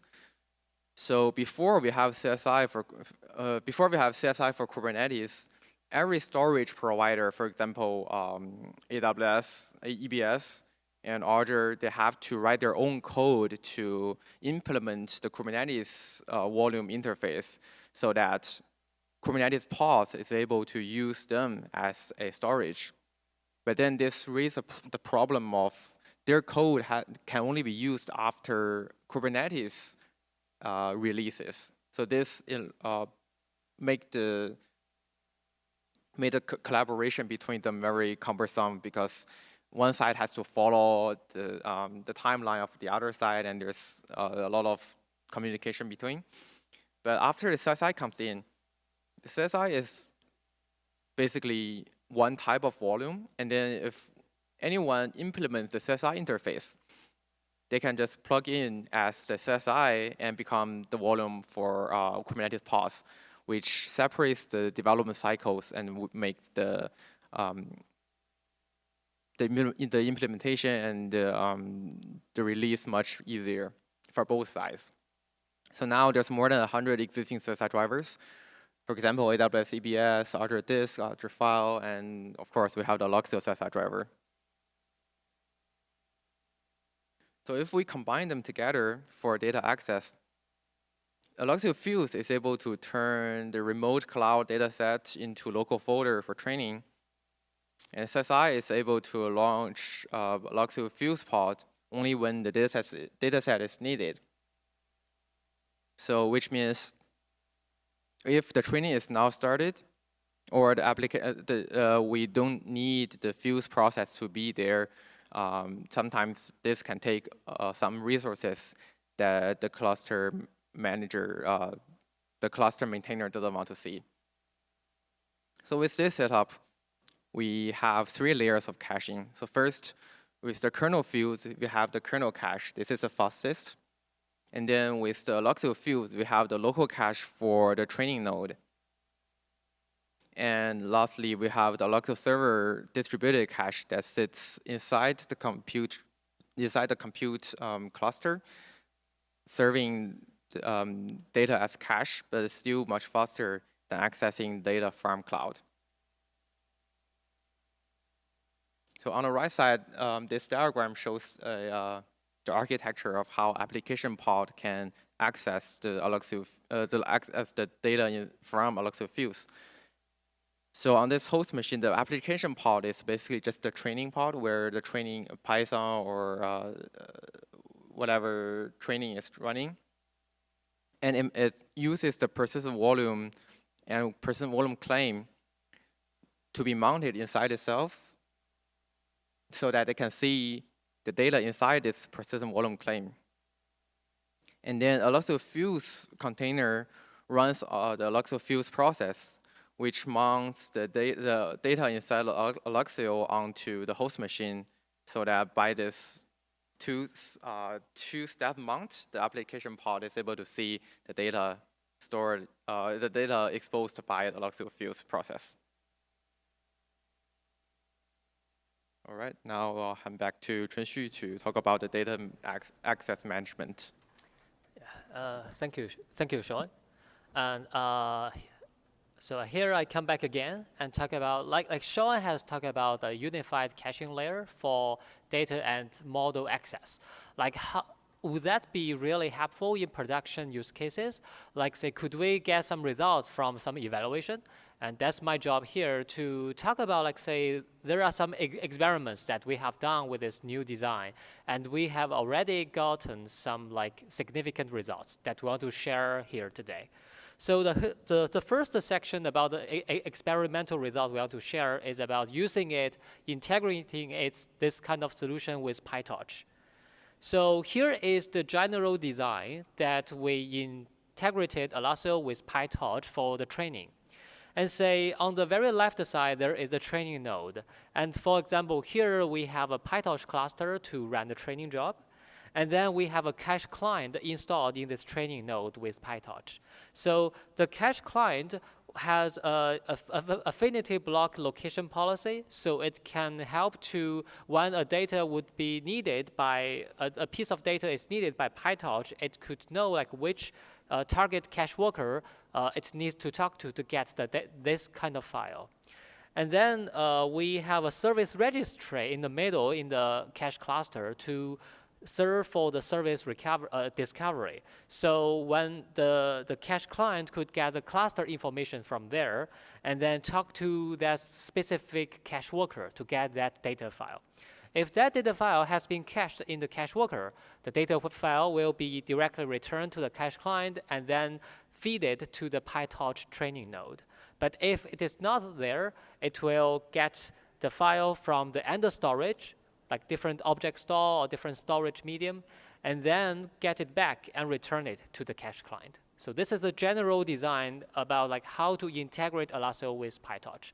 And we want to say here that this is just an example of Elastic, but if we use another type of cache, generally the idea would be the same. And here is some data loading performance that we have collected. Still, as we have discussed, there are two categories of dataset for training. One is computer vision, and the other is natural language processing. So still, we compare those two types of datasets here. On the left side, we compare the computer vision, like training data loading IOPS. So the dataset is the very popular ImageNet, and we use a subset of it. And then what we could gotten from the result is that Elastic Fuse has the highest performance than S3 Fuse and AWS S3. And for the AWS S3 here, we use the Bottle API, the Python API here. And for the right side, we did some comparison about different types of APIs, different types of data loading for natural language processing dataset. And we used the Yelp review dataset here. And what we have observed is that the Elastic RESTful API and the Elastic S3 API provide a better performance over the others. And also, like when we do the training, we really care about the GPU usage of the training job, because nowadays GPU is a very important resource that we really want to maintain a high usage of it. So here is an example that we ran the PyTorch ResNet mechanism on the ImageNet dataset that we train this kind of job there. And we used the S3 Fuse to help us to fetch the data from S3. And here is the result. We could see that the GPU usage here is only around like 17%. So most of the time, actually, the whole training, most of the time is spent on loading the dataset from S3.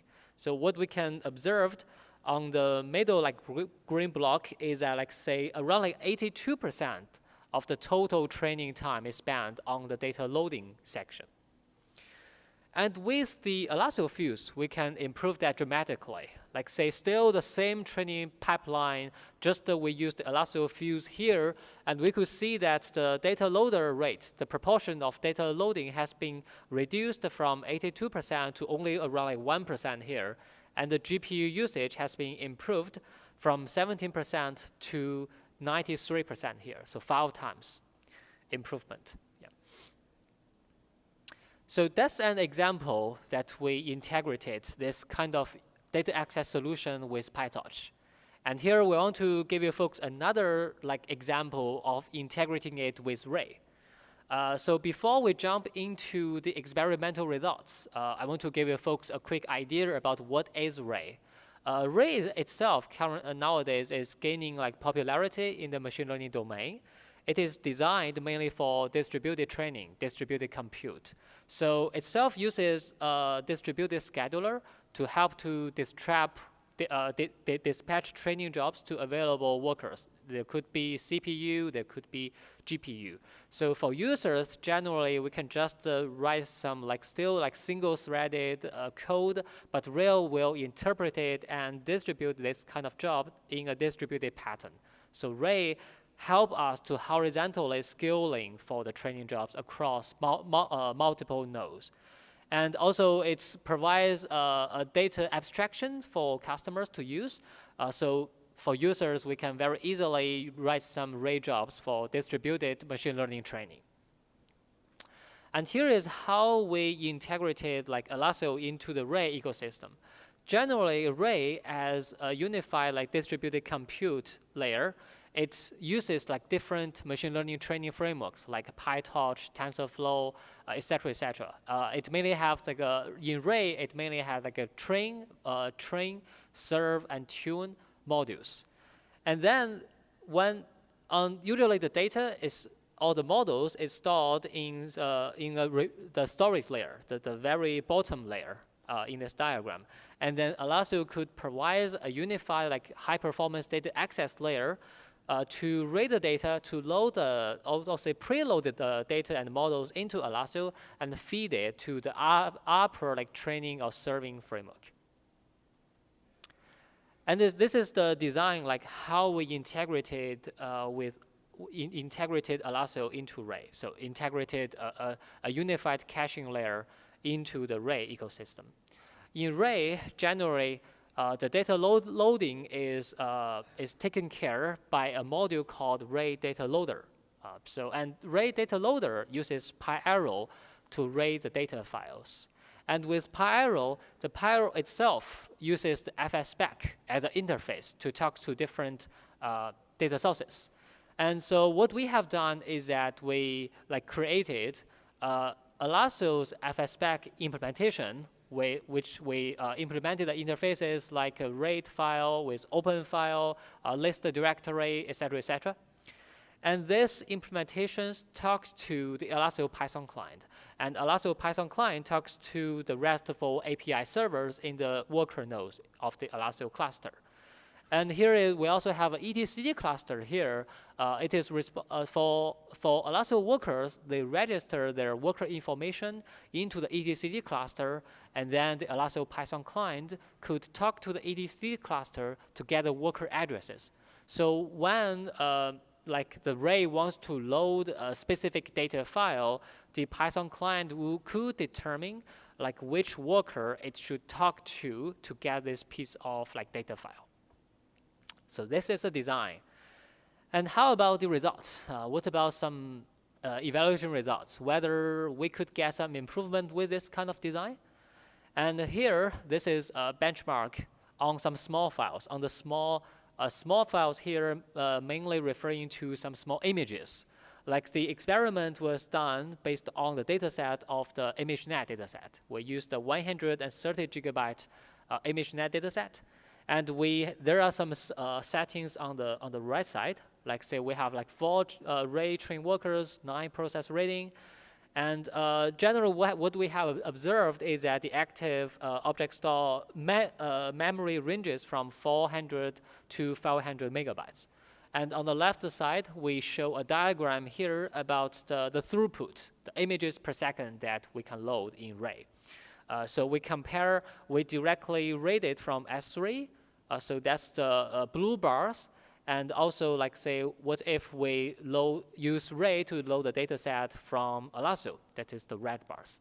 And what we could observe is that when the object store memory is pretty high, like say 4 gigabytes, directly from S3 versus Elastic, they have pretty similar performance.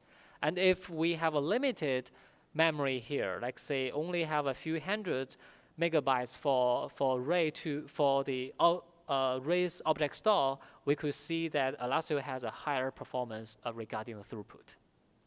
So that's about some small files. That's only one type of data set. Like what about the other type? What about the files are pretty large and they could be in different data formats, like very popular column-oriented data format like Parquet, right?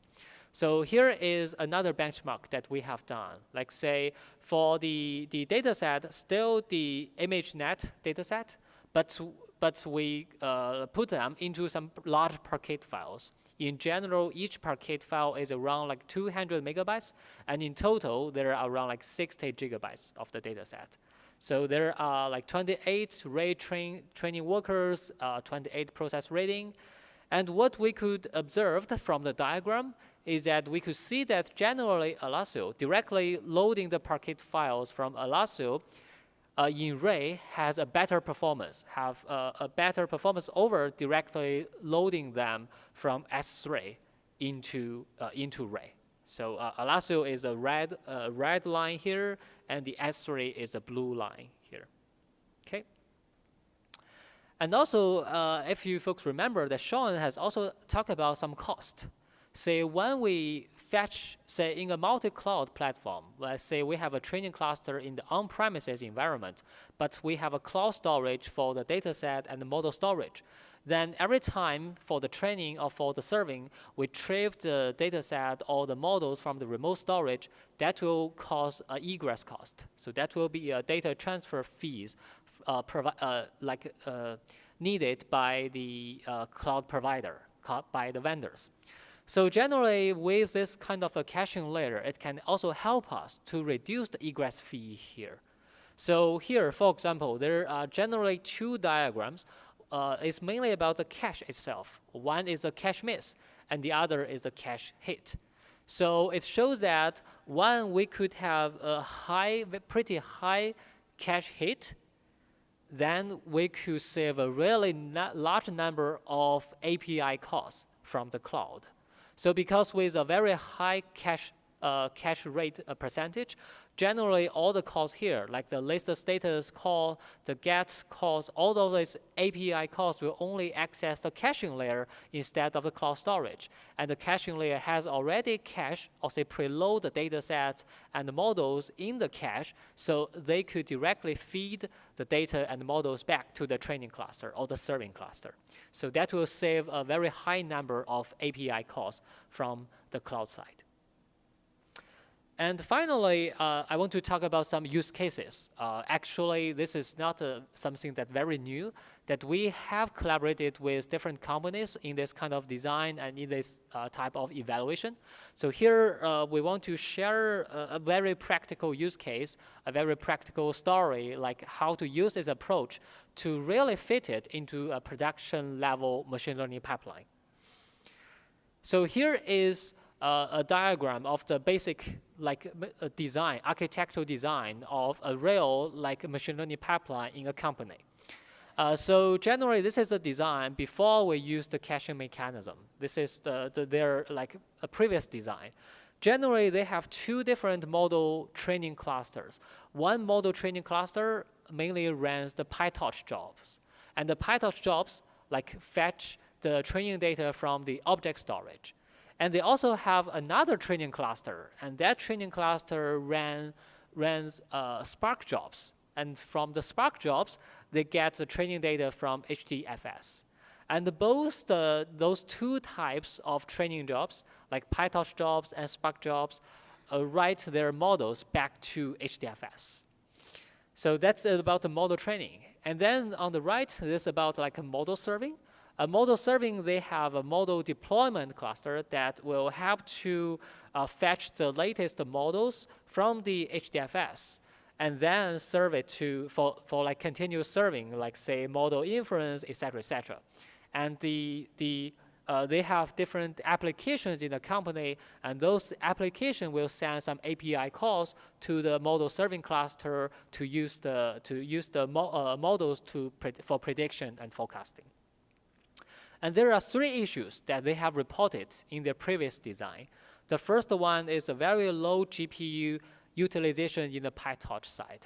That's the one problem, because they have to repeatedly read the data from the object storage.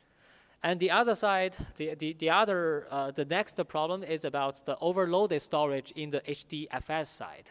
So lots of things, so this makes the HDFS cluster a bit unstable during that time.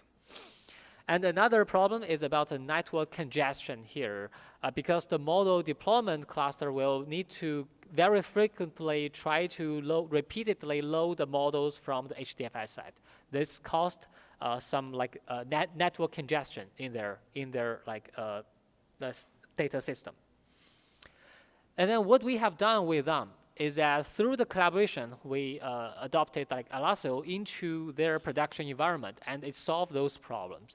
Say for the PyTorch training jobs and Spark training jobs, they both now have Alasso as a unified data access layer to help to cache the training data and feed the training data to the training jobs.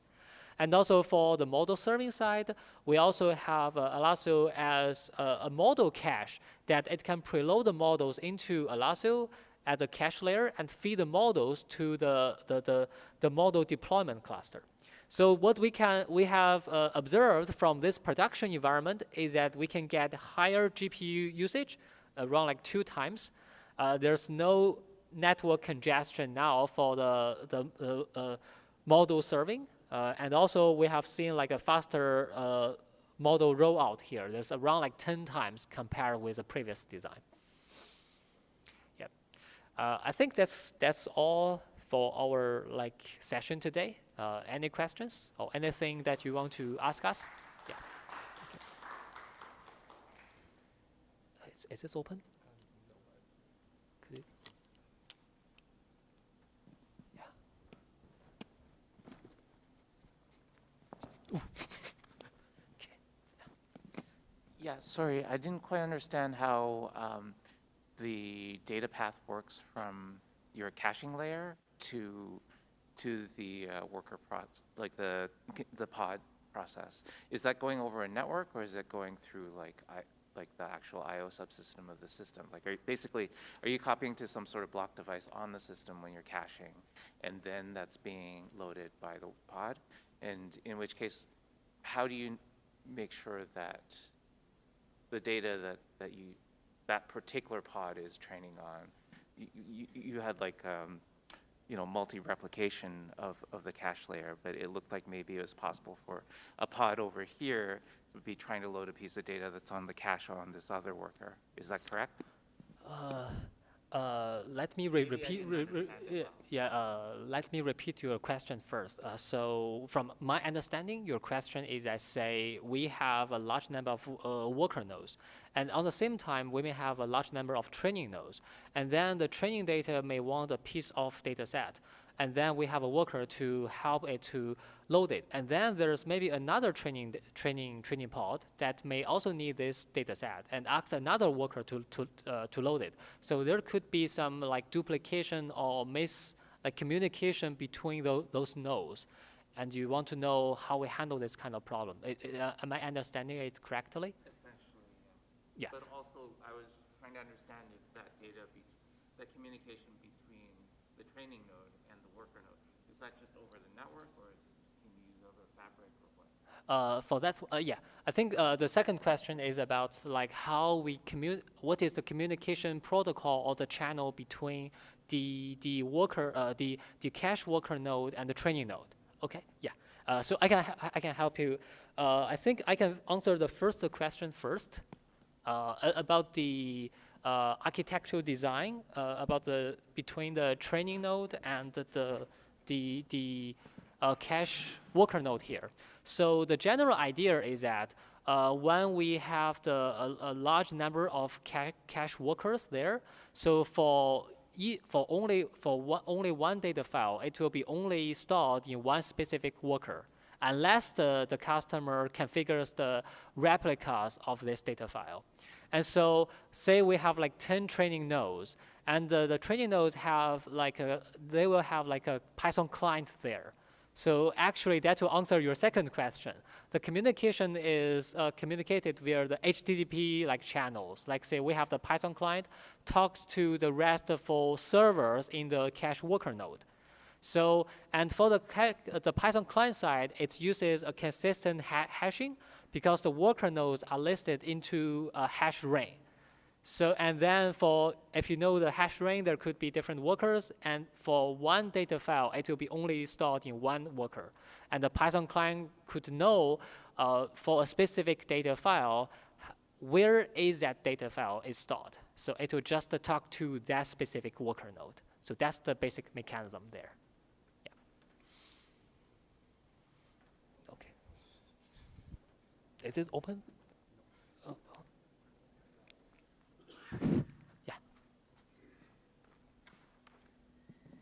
I have two questions. One about the performance of S3. I would have thought that you would improve also like on the smaller file size, right? But why is it not improving? Is that basically because that the array itself caches that this has enough memory? That's the first one. And the second one is kind of more a curiosity. I mean, because here we're not like, it's very technical, but you could have a lot of these pods, right, that they are creating the claims. Are they all creating the claims against the same volume? So you create one volume and they all have claims against that volume? Okay. Could you repeat the first question? The first question was about when you were comparing the performance of S3 for the two different values of memory on array. Why doesn't it improve for when you have a large memory on array? Is that because array itself caches? Oh, I got your point. I think, yeah. I think that the second one is to you, Sean. Like, Did you get that? I think I can answer the first question. The first question, I think you asked about. You asked about the first case or this case, the second case. The first one, this one. Okay. I think the case. I think what so. Yeah, I think your question is like, say, from my understanding, your question is, say, for example, when the memory is pretty limited, like Elastic has a higher performance, but why when we have a large amount of memory, the performance is pretty similar? Yeah.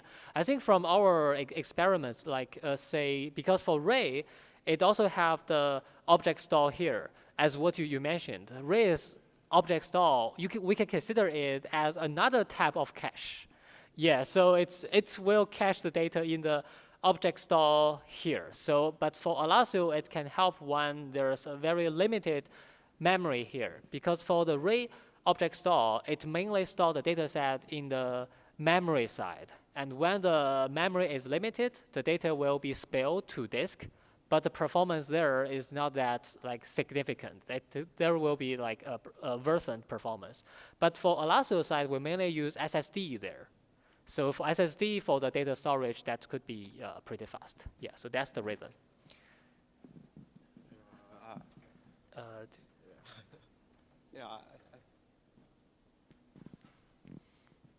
You should repeat the second question as well. It's more a curiosity, and because it doesn't have anything to do with the performance, but you had those pods that access Alexio, create these PVCs, the claims on the storage. Are they all creating different PVCs on the same PV? So PV and PVC, they are like a pair, one-to-one pair. And when Alexio is created, we have this PVC created for them, and PV and PVC pair for them, and then they just need to mount that PVC into their application pod. But when we say PVC, under the hood is just a path on the host machine. So there's a mount between a lot of fuse pod with the host machine path. So they are like this, basically, that's the same thing.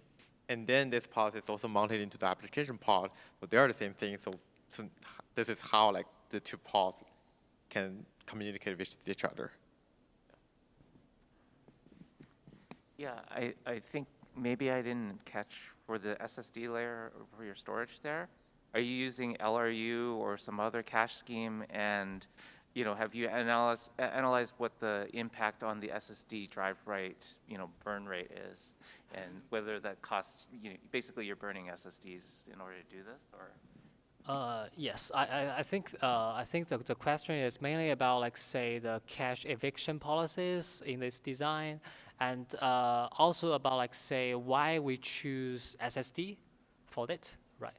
So, so for the first question, for the cache eviction policies, yes, we have like different like choices here, like say L, RU, FIFO, L, FU, etc., etc.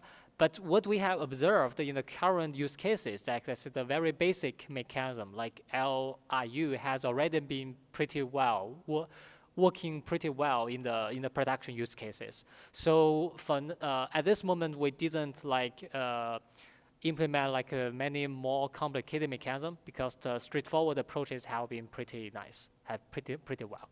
And the second question is about the SSDs, right? So why we choose SSD over, for example, memory here is from some very like critical observations from industrial level machine learning workload.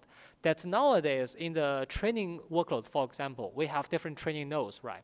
And the training nodes usually have both CPUs and GPUs. And some companies, they only use CPUs for the training because they don't have enough resources for the GPU provisioning. And no matter which type of design, memory is usually like very limited, or say a very important resources for training, because training itself will have already consumed lots of memory resources there. So for the caching mechanism, we have a limited amount of RAM that we can use. So, but SSD has also a better performance over like HDD, over like a previous like disk design. And at the same time, usually on each training node, they have a pretty large amount SSD unused there. So that's why we choose SSD for the cache storage for data and models. Yeah. Yeah. So any other questions? I think yeah. And thank you. Thank you. Thank you.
Test, test. Cool. And I can just switch this on and off. Okay, cool.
Just turning it on. Test, test. Great.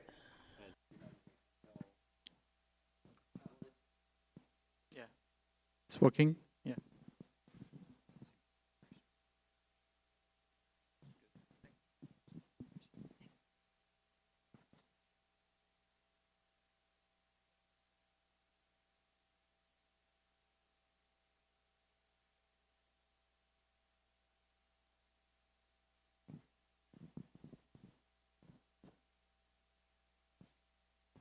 Starting 3-4 minutes.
Hi, everyone.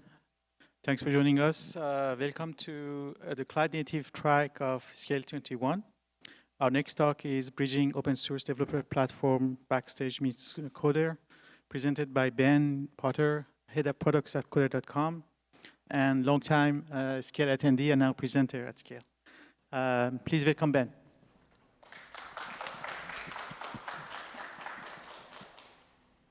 Hey, thanks, folks. So yeah, today I'm going to be talking about two different open source developer productivity platforms, Backstage and Coder. For us to give a quick intro, so I grew up in San Diego, currently living in Austin, Texas. Like he said, I work for product at coder.com, and I've spent the last 5 years working for various dev tool startups. And I really like this conference in particular. My first one was about 10 years ago. I was super nervous. I didn't exactly know what a conference was at the time, and I couldn't get Linux installed on my laptop. So I figured this conference was going to be a bunch of people sitting around a table talking about their favorite Linux distribution, comparing commands, and I couldn't get Linux installed. So I was absolutely terrified. Fortunately, that's not what a conference is. So I went over to the Ubuntu booth, and they helped me get Ubuntu installed on my machine. So that's kind of my history with SCaLE. But we're not here to talk about that. We're here to talk about developer productivity. So we're going to start with an intro. It's going to start with kind of a mix of both like high-level concepts, and then we're going to get technical into technical solutions through the lens of a developer productivity team. I know some folks here are familiar with one or both of these tools. We'll get into that, but we're going to start with some kind of 101 style content.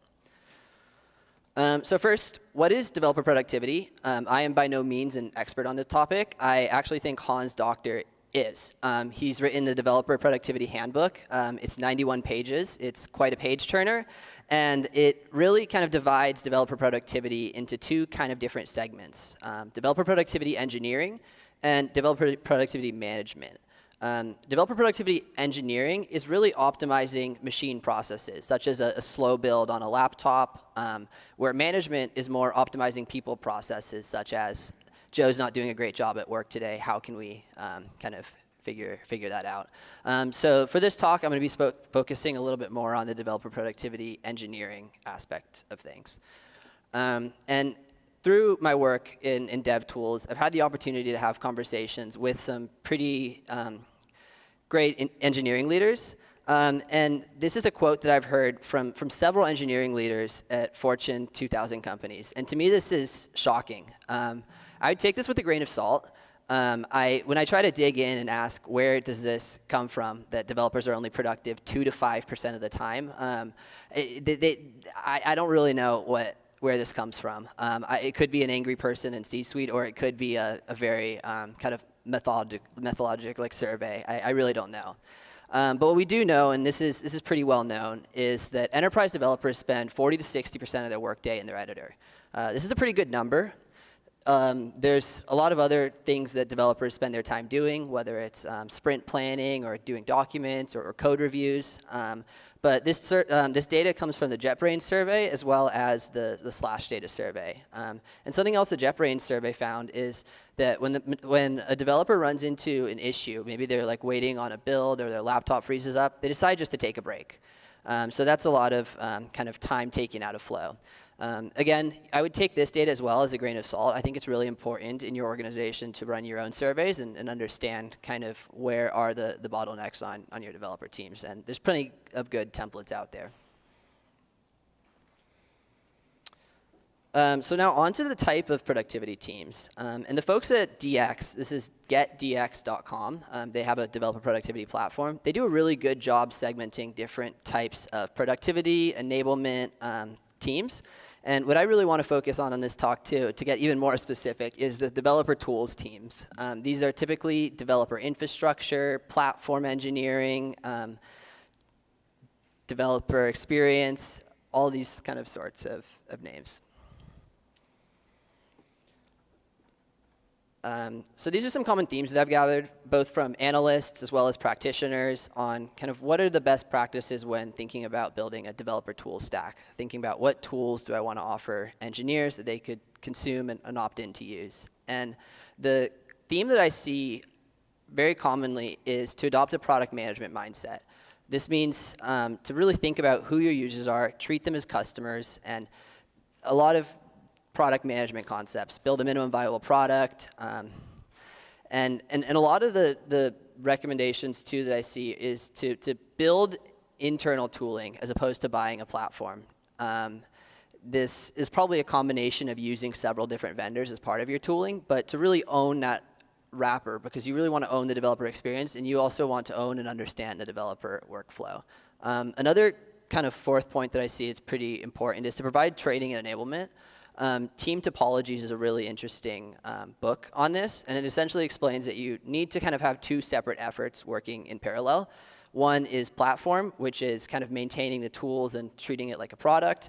And the second is enablement, which is more of a service, which is going to different teams, doing workshops, explaining what tools are. And you have to have both of these things functioning. It could be one team, it could be two teams. But these are kind of the four pillars that I've seen that makes it, that are really important when you're thinking about building your developer tool stack. And I put as a bonus to use open source software. We're at an open source conference, and it's a lot more fun when you can submit a pull request to fix something versus having to wait on a product manager.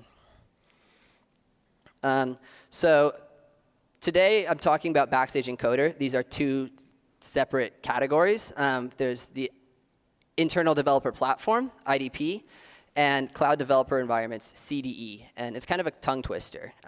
You use your IDP to connect to your CDE, and then you use an IDE. There's a lot of lot of terms here.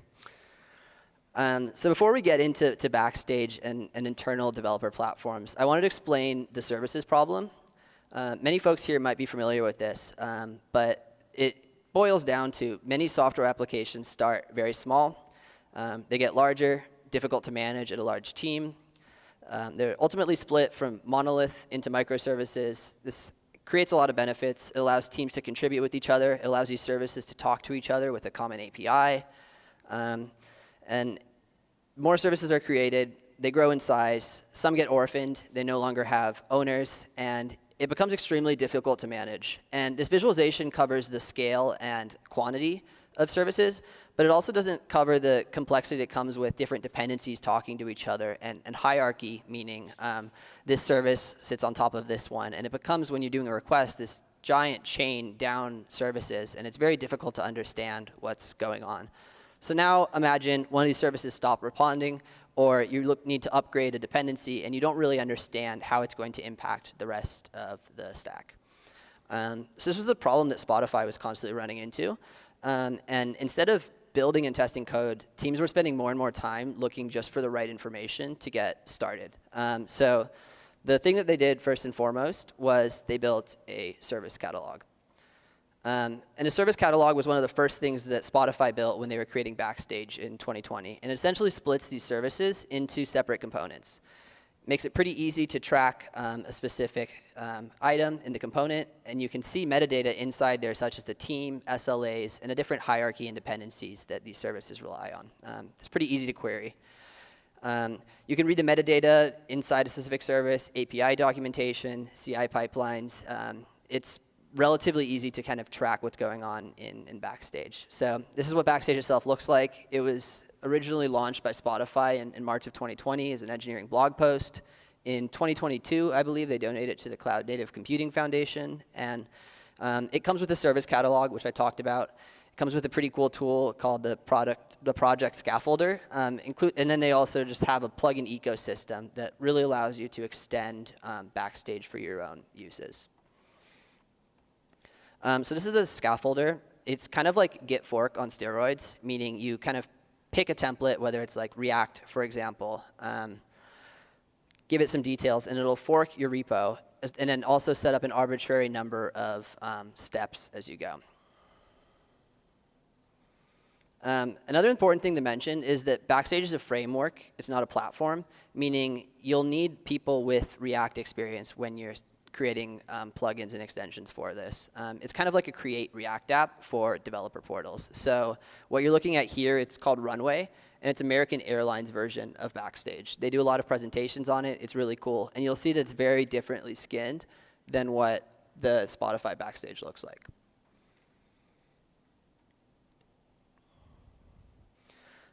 Again, just to emphasize that Backstage is a framework, not a platform, this is a documentation on how to add OIDC-based sign-in into the application.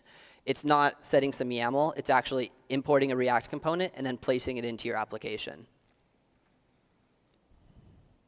And again, Backstage is a framework, not a platform. This is the plugin store on Backstage. Not only can you consume plugins from the community, but if you want to extend Backstage, the main way of doing so is through these plugins. A big thing that I've seen talking to organizations that use Backstage is they really promote something called inner source, which is engineers contributing up to the platform team to either add a plugin for their specific team or make a change to an existing plugin that they'd like to see. So onto kind of how organizations are actually using Backstage. This comes from conversations I've had with dozens of different Backstage users in various stages. And what I've seen for a good Backstage deployment is that there's a small focused core team that manages this. This typically involves one product person, again, who's thinking, who are our customers, what's the MVP, what's on our roadmap, what rabbit holes will we kind of save for another day, as well as an engineer with React experience, someone with infrastructure experience. That's kind of the three that you would need. That could be one person if this person's a jack of all trades, but really I've seen that Backstage teams are about 6 to 10 people. The thing that also that really makes a good Backstage deployment is important services are actually being cataloged. It's a service catalog, but if a critical application goes down and it's not in Backstage, it's probably not a fully mature Backstage deployment at that point. Third thing, plugins are added based on need. Again, this kind of goes back to the product mindset. You really have to survey and understand your engineers. Maybe if you came from the engineering org, it might be a little bit easier, but you really want to be able to add plugins that save time for developers. Some plugins I've seen work really well are infrastructure provisioning ones, maybe one that would give each developer a namespace, for example, or replace kind of a service catalog. So I've seen people using Backstage to request a new laptop, for example. And then the fourth is kind of, I should have added an asterisk here. Developers use it daily. I think it should more just go to developers use it. Again, if you create something and you don't have metrics on whether people are using it or not, or you don't hear about it much, it's probably not super successful. Expedia has a really cool blog post on the Backstage blog talking about how their engineers use it. And one of their metrics said that 4,000 developers use it for over 20 minutes a day. So I thought that was pretty cool. And on this kind of fourth point as well, Backstage has a Discord, and there's a channel in the Discord called Adoption, and it's kind of for organizations who struggle kind of getting adoption onto one of these projects. Onto a great Backstage deployment, though, and this one is going to be things that are significantly more tricky, and significantly fewer organizations have been able to reach this, at least from the conversations I've had. First, this leadership gets it. I think this is really important. American Airlines talks about this a lot. They actually had an organization-wide OKR around inner source contributions and making sure that everything's cataloged in this portal. And again, I think if that's really to have leadership buy-in, it makes these projects significantly more successful. The second is data-driven metrics. The third is true self-service provisioning. So Backstage can catalog what already exists out there, but if you can't provide a golden path for developers, and this is a very common term in platform engineering, right? Like a golden path for when a developer needs to create a new service, then all you can kind of do is wrangle all the various services out there and try to consolidate it, as opposed to creating a path forward for people to create new things using Backstage. And the fourth, this seems to be a very popular metric for teams managing Backstage, which is contributions. This could either be people contributing to Backstage plugins or people using Backstage to discover other areas in the business that they can contribute to outside of their kind of core function. I broke this into stages too. The first stage is install and customize. And again, I think this is a good opportunity to bring in this product mindset.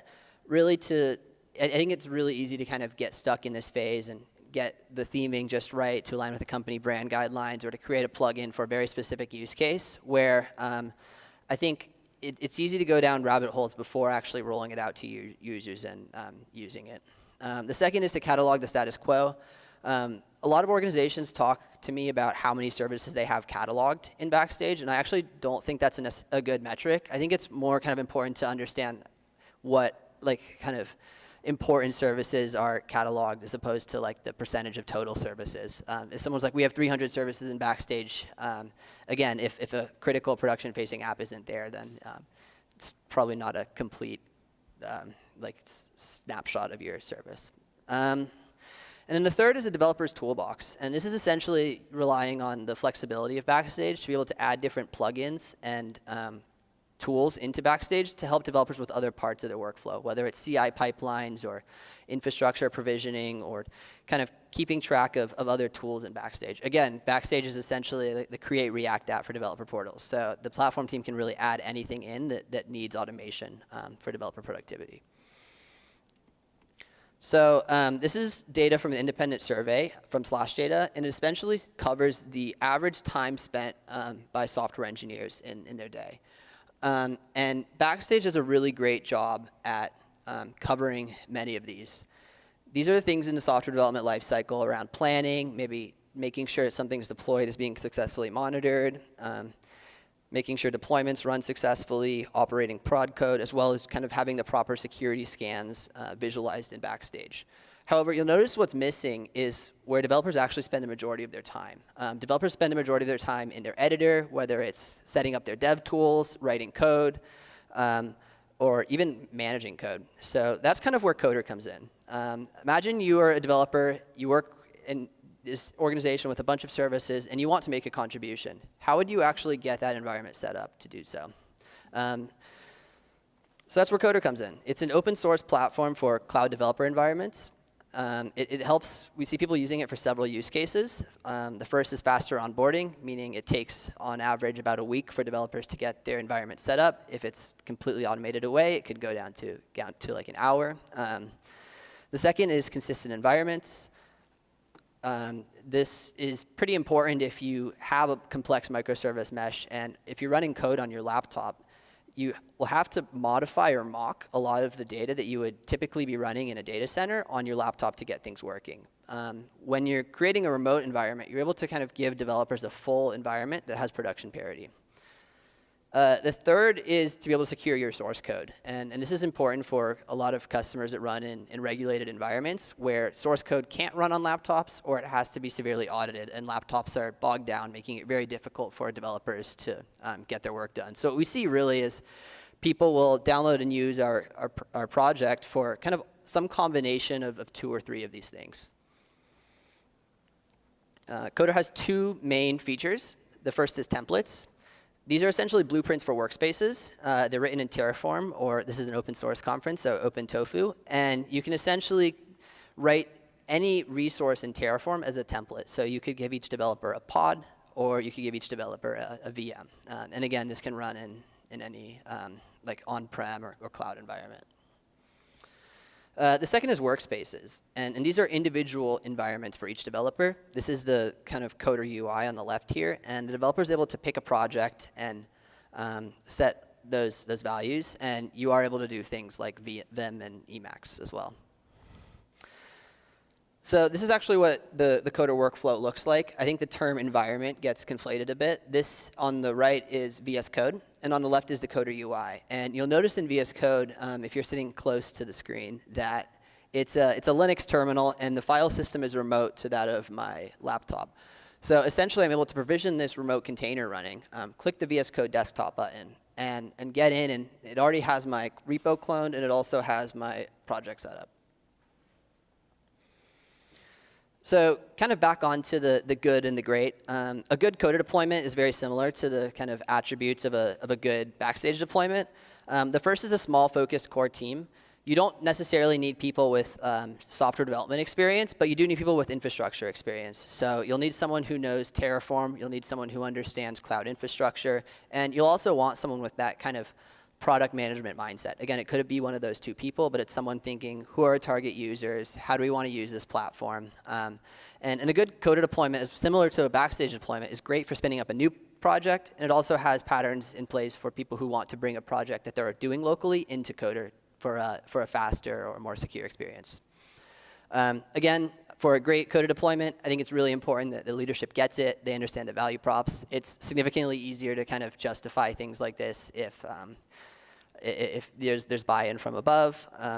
Another good attribute is it's integrated with a golden path. So if you're trying to promote, for example, DevOps or cloud development or an existing kind of pattern in your organization with Backstage or self-service, it's pretty great to be able to incorporate Coder into this existing story. And the third point, which I'll talk about a little bit, is teams can bring their own dependencies. For example, I need to use Python 3, Java 11, and Ruby, for example, into Coder, and Coder knows what to do with it and builds it. And we'll talk a little bit about how that's possible down the road.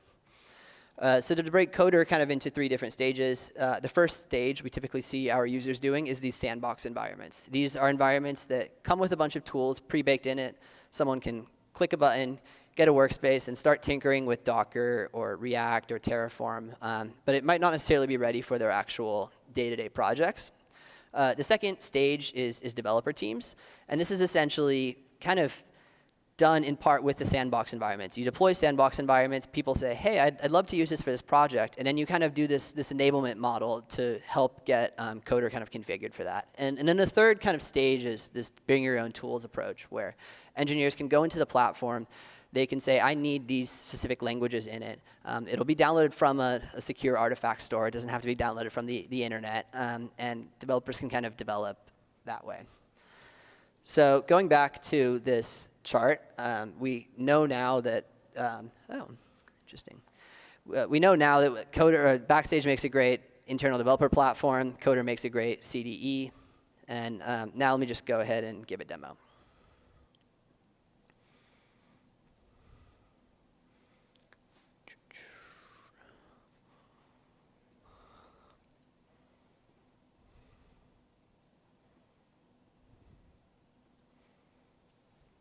Cool.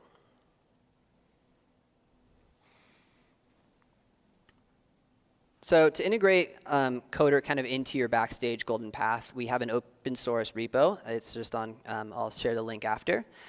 And like most things in Backstage, you have to do some coding to get it imported in. It's relatively easy. You add the package and add a few kind of lines in. So here I have a deployment running.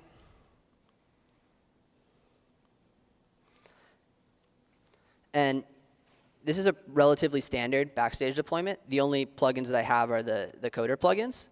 And you'll notice this looks like a pretty normal Backstage plugin. It has automatically detected, though, that this project is compatible with dev containers. And I'll explain why it's a little bit important later. And the other thing our plugin adds is this Coder Workspaces panel on the right. From here, I can create a workspace. Takes me directly into the Coder platform, and what it does is it starts building a project in Coder based on the specs in my Git repo.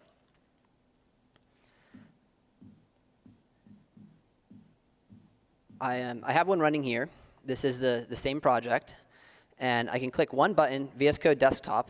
It'll open my desktop editor and create a tunnel over SSH into the workspace. You'll notice it's automatically cloned the repo. If I go into the terminal, and I can make this a little bigger.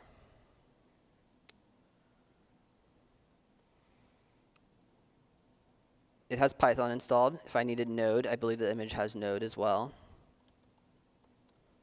Oh, I think it has Yarn. Yep, it has Yarn as well. And I can start my project. So I'll go into the project. Yarn dev, Flask run, it's a Python project. And get in and start coding. So I did not have to set up any tools on my local machine besides having VS Code running, and I'm able to connect remotely into this workspace and start working on a project. Just to kind of prove this is a remote workspace, this is through the Coder extension. It's showing me that I'm connected peer-to-peer to the workspace. And if I just run a uname as well, I'm in a Linux environment as well. Another thing Coder offers is a web-based experience as well. So technically, someone could connect through a Chromebook or an iPad. The Chromebook experience is pretty good. The iPad it's all right. And through the web browser, the person can get the same VS Code experience with their repo cloned and can be ready to go. If I go back into Backstage, it has detected this workspace, and if I wanted to create another one, perhaps for a second environment, or I'm working on a new project, I can just hit this here, and it spins up another one of these cloud environments.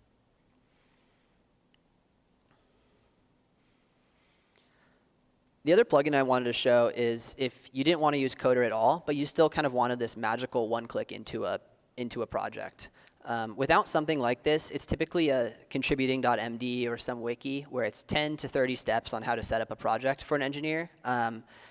It probably only works on one operating system, meaning if you begin supporting, maybe you moved from Intel to M1, it would be a whole new set of instructions. If you had a developer using Linux or Windows, it would be a totally different set of instructions. So again, there are a lot of benefits to having this instant kind of containerized dev environment experience. And if you didn't want to use Coder, we created a plugin as well that uses the dev container spec. To talk a little bit more about the dev container spec, I'll actually go into the repo. There's a dev container folder here. And in the dev container folder, there's both a dev container.json and a Docker file. The dev container spec is not something that we came up with. It's not something Backstage came up with. It actually, I believe, was created by Microsoft. And they have a local extension for it as well. And it's also in code spaces. But it's essentially explaining kind of what tools I need for this project so that each developer doesn't have to run one of these. It starts from the Python's base image. It'll install the editor. And it's also installing 2 pip packages. So this is quite a simple example, but you can imagine for more complex projects, the dev container spec can still scale and install multiple languages, multiple tools. It's essentially a Docker file. The dev container spec also has support for something called features. I don't believe I'm using any of those now, but features can be used to install kind of sidecar processes and then mount them into Coder. Because it detected it has a dev container spec, I have this open in VS Code local button. And what this does is it takes me again to VS Code, gives me a pop-up, and it's using the dev containers VS Code extension to actually run the same exact kind of environment locally. So let's see. Let's close this out and do that again.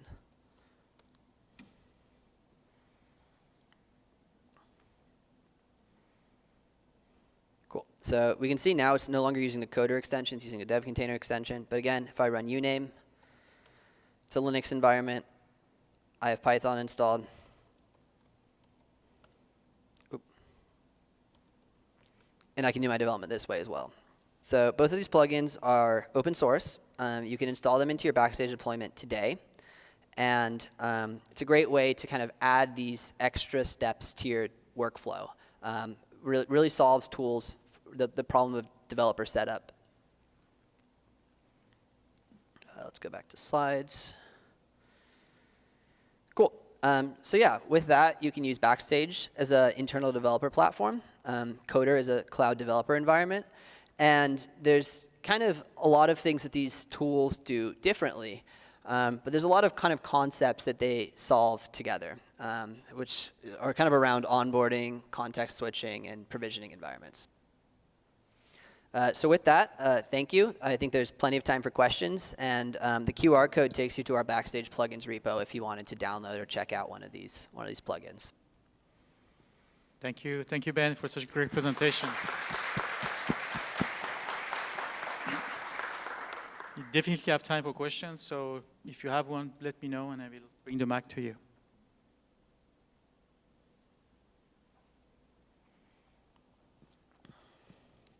No questions?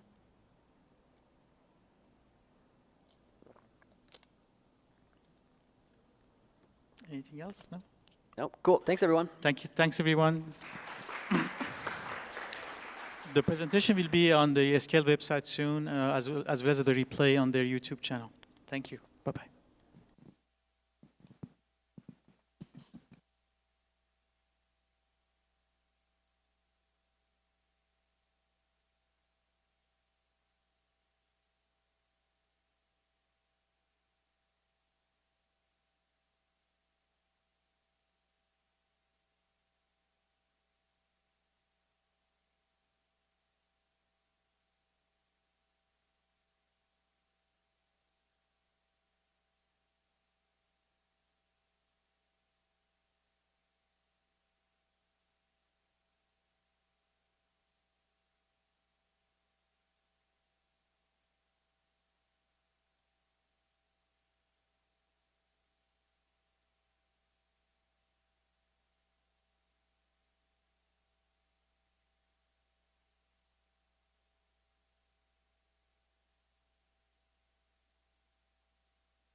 Okay. All right.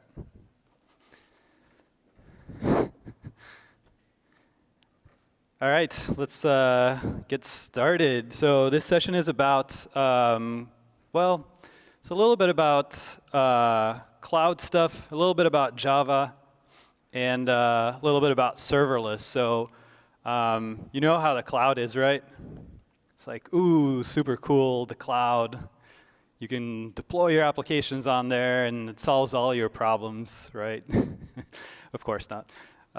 So anyway, my name is Kevin Dubois. I'm a developer advocate at Red Hat. I'm based in Belgium, and we have another speaker that's going to be next. Is also from Belgium, which is a pretty random coincidence because we're a tiny country.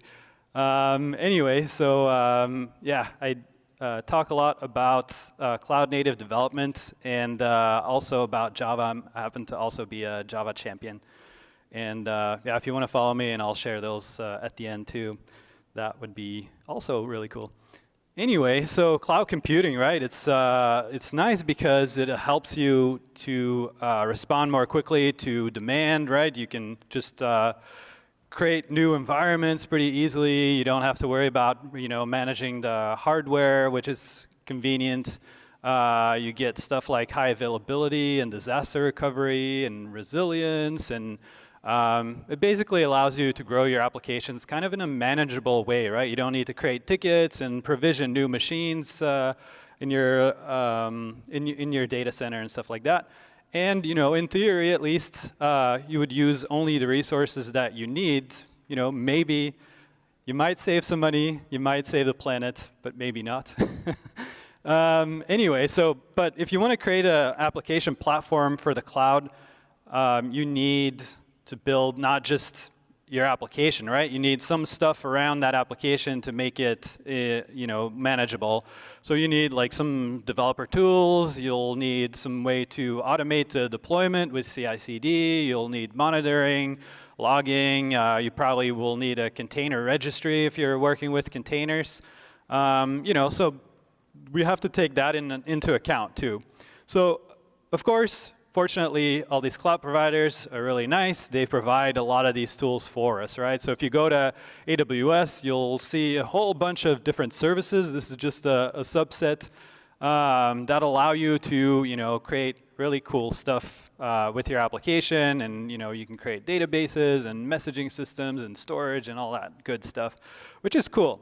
And it's not just AWS, of course. It's also, any kind of cloud provider that's out there, right? So Azure, Google Cloud, and yeah, I have to mention IBM Cloud, right? I'm from Red Hat, and they're kind of our corporate overlords, so they also have an IBM Cloud.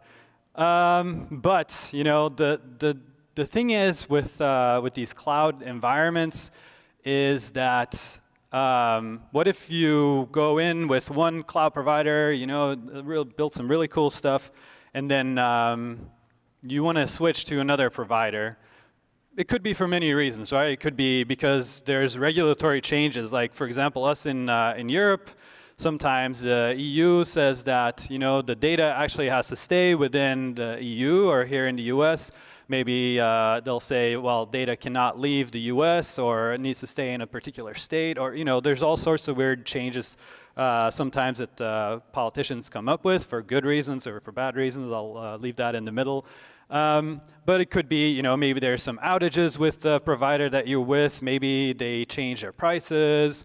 Maybe the other vendor offers better resources, like maybe in this day of AI, maybe some other vendor offers much better GPUs, or maybe they're a lot cheaper. There can be many reasons. A very typical one that I also see with some customers is a new CIO comes in, and all of a sudden he has his golfing friends from another company, and he says, yep, we're going to switch from X to Y to Z or whatever.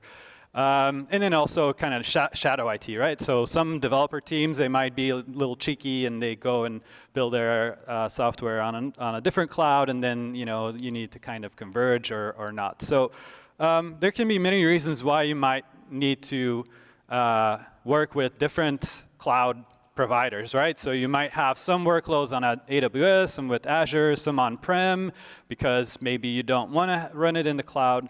And then comes the pain of lock-in, right? So yeah, you've built everything with, for example, AWS or Azure, and of course, they make it so that everything is, of course, a little bit different between the different cloud providers, making it a little bit of a pain to move. And a little bit might be an understatement, of course. So you have to be careful when you go into the cloud and really think about, how do you build your applications and what services do you need and which ones could you maybe replace? So what is the solution then, right? Is it hybrid cloud? Is it multi-cloud?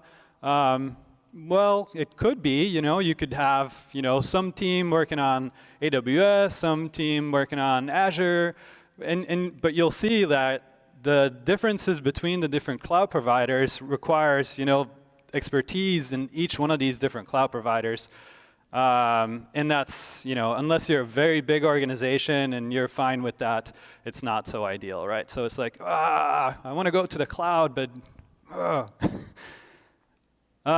so fortunately, the open source communities are great, and they've come up to rescue us, if you will, right? So we've seen the advent of containers and Kubernetes, and then a whole massive ecosystem built around that. So I don't know if you've ever gone to the CNCF landscape, and there's like a whole bunch of different services. But those services also include proprietary services. So what I did, I went to the CNCF landscape, and I actually filtered by only open source community projects. And then you end up with a much smaller list here, right? So there's still a fair amount of projects, which is the good news. And that means that we can leverage these projects as open source community projects that can also be supported by a vendor, but that means that we can use them on any cloud in the same way together with Kubernetes. And then I also put one particular little project in there, SCaLE, which is an interesting one, that allows you to interconnect applications between different providers on a layer 7 network, so a little bit higher up, so that you don't need to start figuring out how to build VPN connections or dedicated networks between different providers. So SCaLE is kind of an interesting project, but that's a little bit of a sidebar. So what about serverless? So serverless, maybe I should begin with explaining what serverless is, right? So of course, we always have to mention, like serverless doesn't mean there are no servers. It does mean that they're kind of abstracted away, right, for the developer. And the idea with serverless is that you auto-scale based on the demand of that moment. So if you have a lot of requests coming in, you create a lot of resources, and if those requests go down, then you have less resources.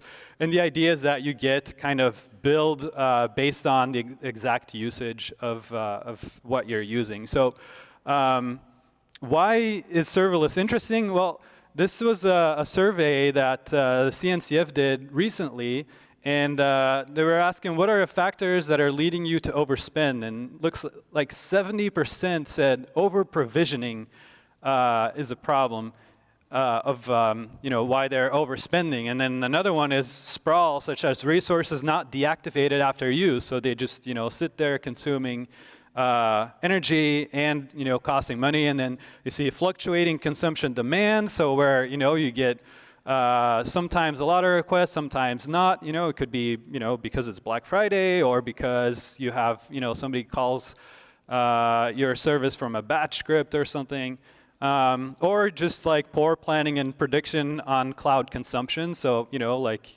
but it's hard. It's hard to plan out how much your applications are going to be used, right? So, and those are actually all good reasons to consider serverless. So, of course, I have to put in some graphs that makes me look fancier, doesn't it? No. But you can see here, this is an example of a traditional non-serverless deployment, and you see they have over-provisioned for most of the time. They have a certain amount of resources that can be containers or pods. And let's say that they have 20 pods running to handle the traffic just in case that there's a big spike of traffic. And then you see, yeah, there's a spike, and they can still barely handle it, and then another spike.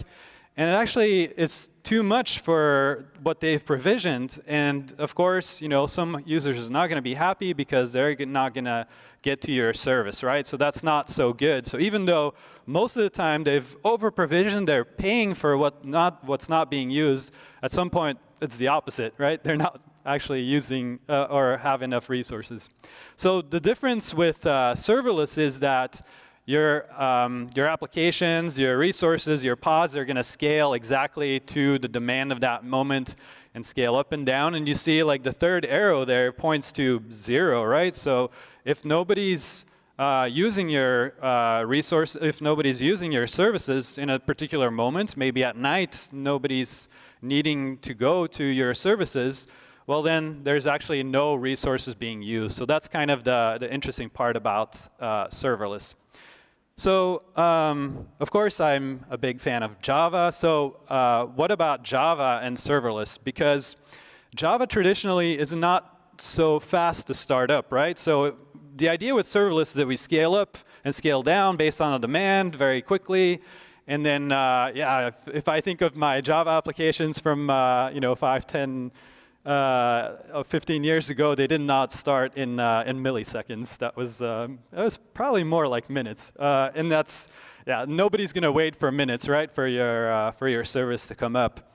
Now, fortunately, there's some nice changes in the Java landscape. But here we can see an example of an application on the JVM that's supposed to scale, right? So you see the blue line, which is basically the load that's going up, and a new container, a pod gets created, and the application might even start up and say that it's ready to receive requests. But the JVM is something interesting because it optimizes after its startup time.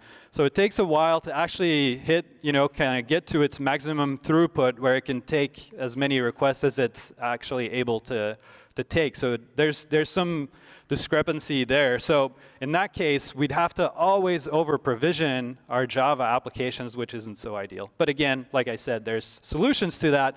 And one of them is the Quarkus project. So this is a project that was started, I think, about 5 years ago. Quarkus just had its 5th anniversary. So Quarkus, they say, is supersonic subatomic Java. So supersonic, so very fast. Subatomic, so an atom, right? It's very small. And subatomic, so smaller than an atom. So the idea is that it's Java, but very fast and very small. So the way that that works with Quarkus is that if you compare it with regular kind of normal Java application running on the JVM, you'll see that they'll do their packaging, and then during the runtime, during the startup time, it's going to do class path loading and doing a bunch of optimization, but that's already when it's started up, right? So imagine a container, it starts up, and then the JVM is loading everything, and then finally starts up. So which makes sense in the traditional Java world where we had big monolithic applications on dedicated servers, and the idea was not that they would start up and stop all the time, right? The idea was to keep them running as long as possible. But in a container world, of course, or especially serverless, we wanted things to start up fast, and we don't want the same optimization to happen every time for every container that starts up. Why don't we just do it before? And that's exactly what Quarkus tries to do. So it does all that class path scanning and building its model of the world before it packages the application so that it doesn't have to repeat that over and over again when it starts up. So that's kind of how it works. It's more sophisticated than that, but this kind of gives you an idea. And then what's also interesting with Quarkus, and this is not just Quarkus, other Java stacks can do this too, but what's interesting with Quarkus is that it enables this out of the box, which is native compilation of your Java application. So it compiles it down to a native binary. So typically a Linux, the target is a Linux binary for a Linux container. And so there's no JVM actually in this natively compiled binary. So it has a whole bunch of optimizations thanks to the project GraalVM. And that's really interesting for serverless because we're going to have a very fast startup time. There's some downsides to native compilation because the JVM actually has some interesting optimizations that you lose by using native compilation, but maybe we'll get to that, maybe not. Anyway, here's a little bit of a comparison between a traditional cloud native stack, which I guess in this case it was a Spring Boot application that started up in 4.3 seconds, and then the exact same application with Quarkus on the JVM, because you can also run Quarkus on the JVM. You can already see that's quite a bit of difference, right? So especially if we're thinking of serverless, this is great. And then you can see, if we compile it down to native binary, 16 milliseconds, I think I can wait for that. I think that would be okay. And then, yeah, in terms of the footprint and the memory usage, it's also quite a bit less.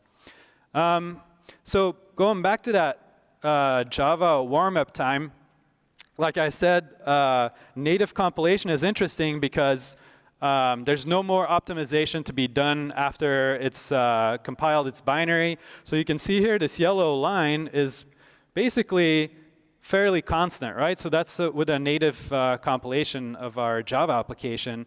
But what's interesting is you see the red line, which is happens to be the Quarkus application on the JVM.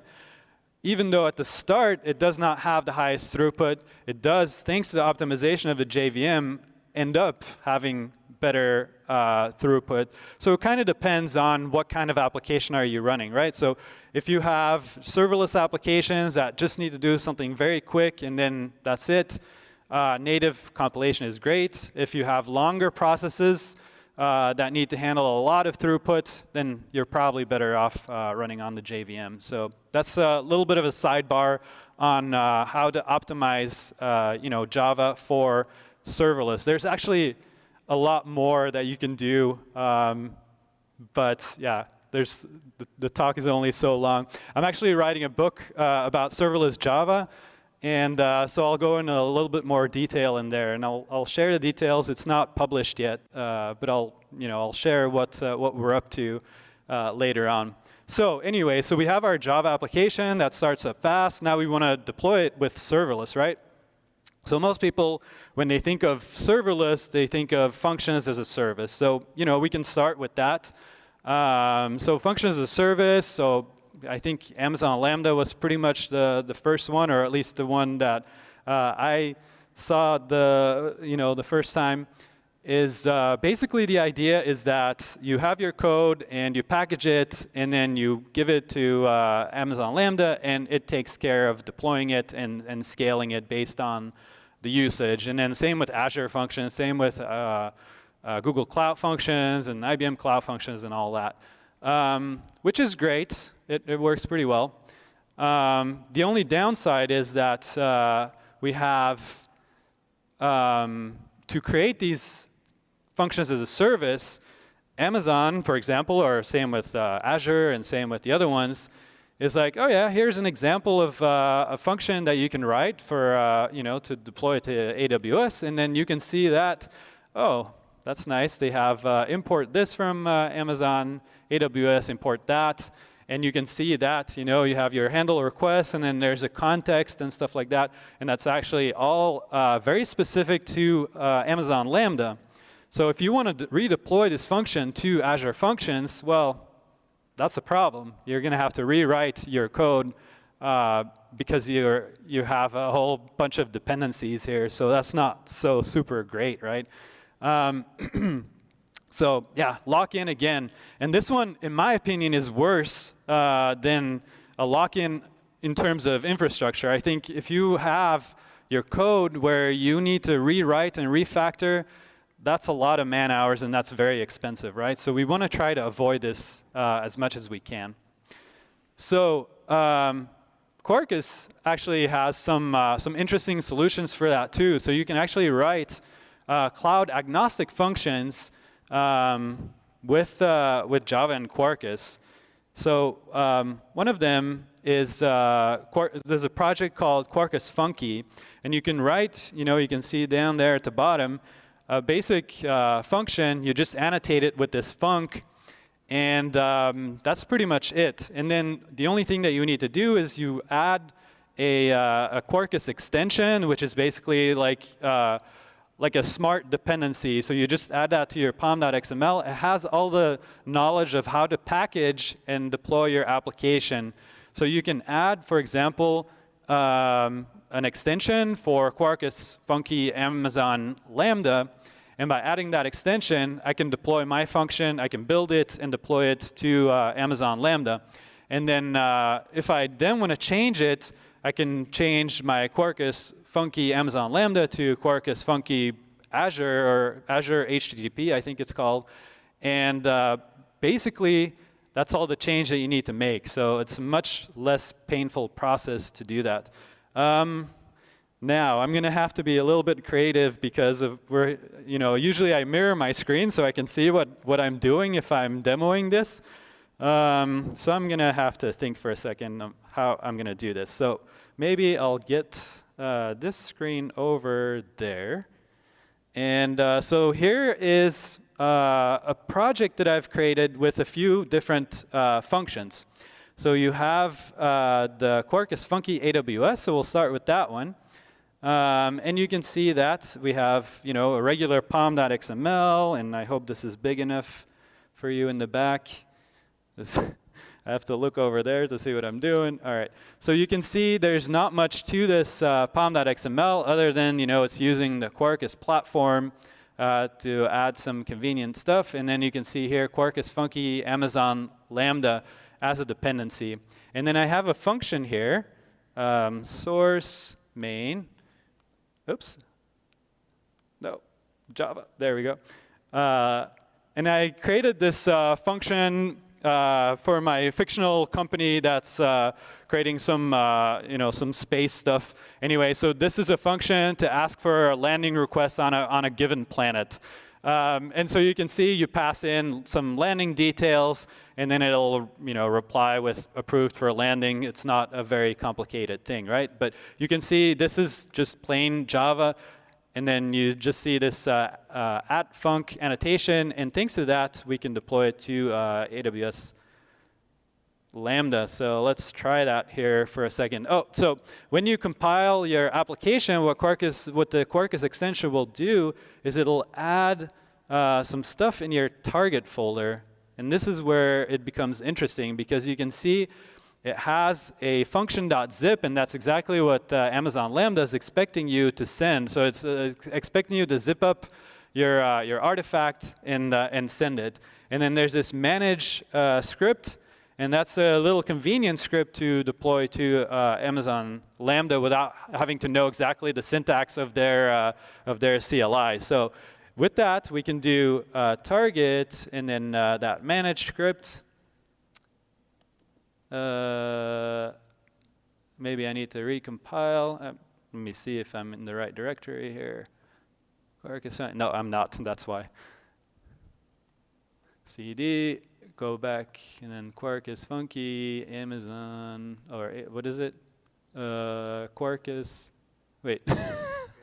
This is so hard to do from here. What was, oh, AWS, okay, thank you. And then if we now do target manage.sh, we can create our function. So I would do that, except the one that gets shipped has, by default, sets the runtime to Java 11, and I happen to be running Java 21. So what I've done is I've created a copy of this manage.sh in my main folder, so I can just call it from there and then use Java 21. So I can do manage.sh, and sorry, this is probably a little small for you, and then create. And that's going to create my function on Amazon Lambda, and then then I'm up and running. So I could invoke it from there, and then I'm using Amazon Lambda. Then at some point, if I want to change to to Azure, I can create the exact same code. So you'll see main Java, and we see the exact same landing request function. Scroll this over, so you can see here exactly the same function. And then when I compile this, we'll see that in the target, instead of that function.zip and the Amazon stuff, it creates an Azure Functions folder with all the stuff that you need to deploy to Azure. And so then, you know, I would do kind of the same thing to deploy it to Azure. But I'm not going to spend too much time on this, because otherwise we'll run out of time, I think. But that gives you an idea, right? So I have examples of these, and I'll share the GitHub so you can see exactly what the difference is between the different ways to deploy to the different functions as a service. Now, the thing is that even if you create a function on these providers and you do it with something like Quarkus and you don't have the dependencies right in your code, chances are you might still get some lock-in, right? Because if you look at Lambda, maybe you want to add some events to it, right? And you want to tie it in with a messaging system, or you want to back it up with a database, like DynamoDB, or you want to have some storage or something. Well, be careful, right? Because we're going to have the same problem of having lock-in with the provider. So you need to be careful with that too. So function as a service is cool. You get you know, kind of on-demand billing and scaling, and you don't have to worry about the infrastructure. But actually, serverless goes a little bit further than just, you know, functions. Serverless becomes even more interesting if we combine it with containers. So again, the cloud providers provide some solutions for that as well. So you can see that Amazon, for example, has Fargate. Azure has container instances, I think, and Google has Cloud Run. And so you can basically create containers and push them, and it'll scale for you as well. And then there's some other projects as well out there, such as Knative, which we'll visit in a second. Now, the thing is, you know, this is, for example, Azure, because I don't want to always show AWS and say that AWS, they're locking you in. It's the same with all the cloud providers, right? So here you can see, you know, this comes from the Azure website. Some examples of how to use Azure container instances. It's like, oh yeah, this is really cool. And then you add an Azure application gateway, and then private endpoint, and then you call lists from Azure, and blah, blah, blah.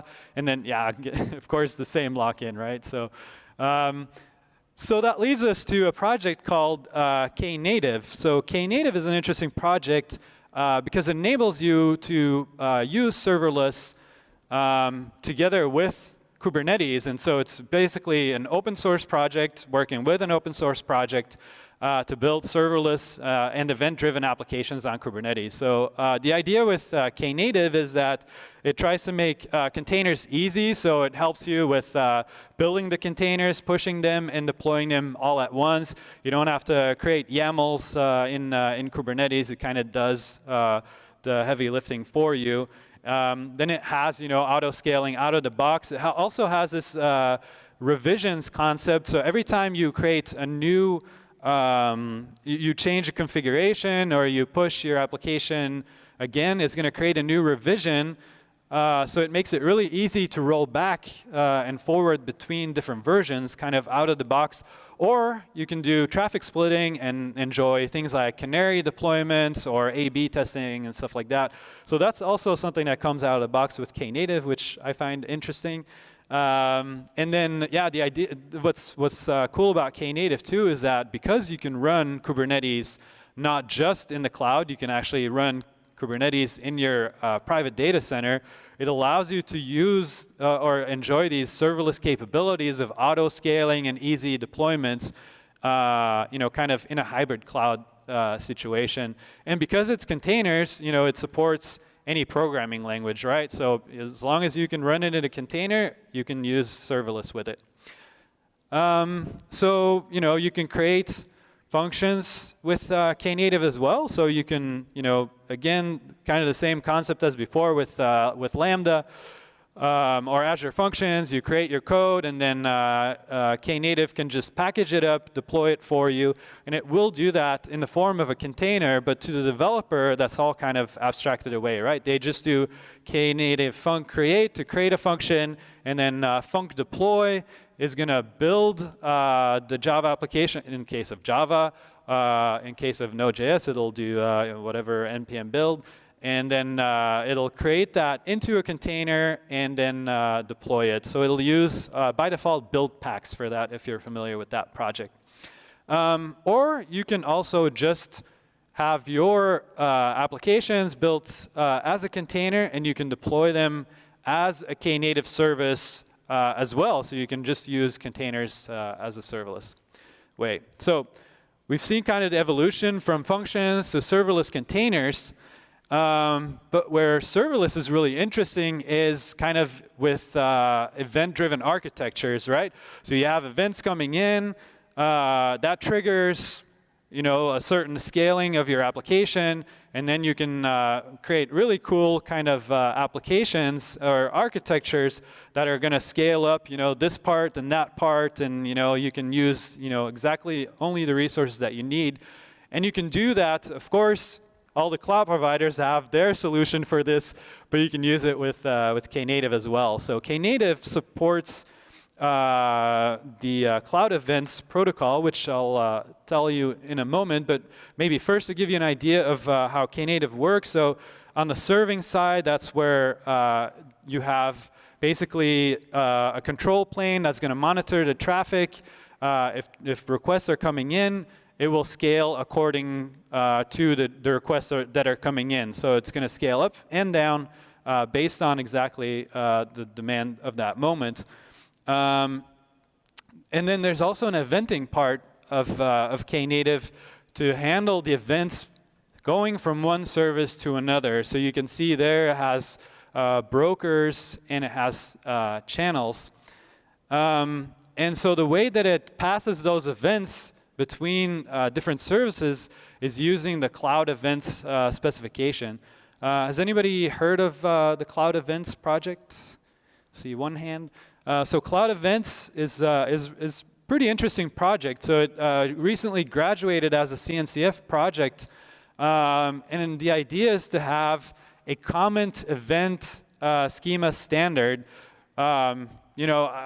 If you're familiar with sending messages between different systems, that can be, in this case, we're using Kafka, and we're doing Avro, and there we're using AMQP, and there AMQTT, and the consumer and the provider and the consumer, the producer and the consumer have to know exactly from each other, like, hey, I'm sending this in this protocol, in this format, and then the consumer can do something with it, right? The idea with Cloud Events is that you add that kind of information to your payload as in the form of a Cloud Event specification. So everybody knows exactly what to expect. So it's protocol agnostic, and it's an easier way to communicate between different systems. And this is something that Knative supports.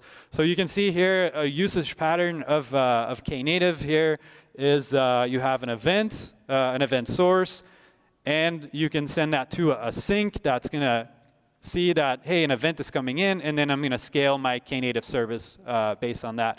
But you can make it more interesting, right? So you can create a channel much like brokers, right? Where you have a channel, and then different services can subscribe to the events that are being sent through this channel. So you can, in this case, have two different subscriptions being subscribed to a channel. And then you can also have like a full-fledged broker where you can have subscriptions and filter the messages that they're interested in. So you have a whole bunch of interesting scenarios that you can build with Knative, and again, using serverless to scale up and down your resources. So with that, I have one little demo to show, and you can participate in, hopefully, because I need some help to generate some load to scale up my applications, right? So I have this, I'm terrible with UI, so this is really the best that I could do. But you can vote for your favorite IDE. So some people like Vim, other people like, sorry, I don't have Emacs on here, by the way. But I have IntelliJ, VS Code, Eclipse, so yeah, a little bit focused on Java developers. And then, because I'm from Red Hat, you can also vote for OpenShift Dev Spaces, which is an IDE that runs on OpenShift and that you can use in your browser. And basically, is you can use IntelliJ or VS Code, kind of in your browser, which is cool. But yeah, I just added that kind of to be funny. Anyway, so now I have to get this window over there. There we go. Okay, so here's my application running in a Kubernetes cluster. Yeah, it's an OpenShift cluster in this case. And we can see that we have a few different components. And actually, what I'll do is go back to this slide, because I think I have a diagram of this application. So basically, I have my UI, right, that scales down to 0 if there's no request coming in. Once you start voting, well, actually, once you go to the URL, you'll see that this is going to scale up because it's going to wake up. And then every time you vote, it's going to send requests to my ingester. And then that's going to send the requests over through a Kafka topic in this case to a consumer that's going to update my database. And then my UI is then going to read those events back into the UI. So this is kind of a very over-engineered solution for this problem, but kind of demonstrate how it works with serverless. So I don't think this QR code is going to work because I forgot to update it. Actually, no. But I'll just share the QR code. So I'll go here to my UI. So right now you can see if there's no blue circle around, that means there's no pods running. So we can see here there's no pods. It's auto-scaled to 0. And so once I go to this URL, it's going to wake up, you see, and it's going to start a pod, and then my UI is now up and running. And so I really have to go look over there. There's a QR code thing, but I can't see it from the stage, sorry. Oh, I think it's in, it's not there, it's in Chrome. So sorry, apologies. I was hoping I could mirror my screen.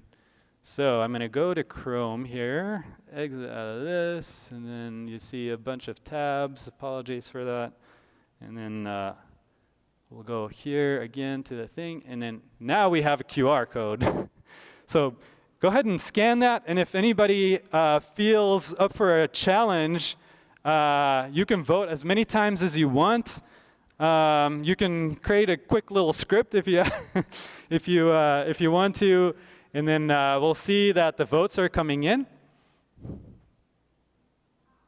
And then let's see what our cluster is doing, right? So let's go here and keep voting.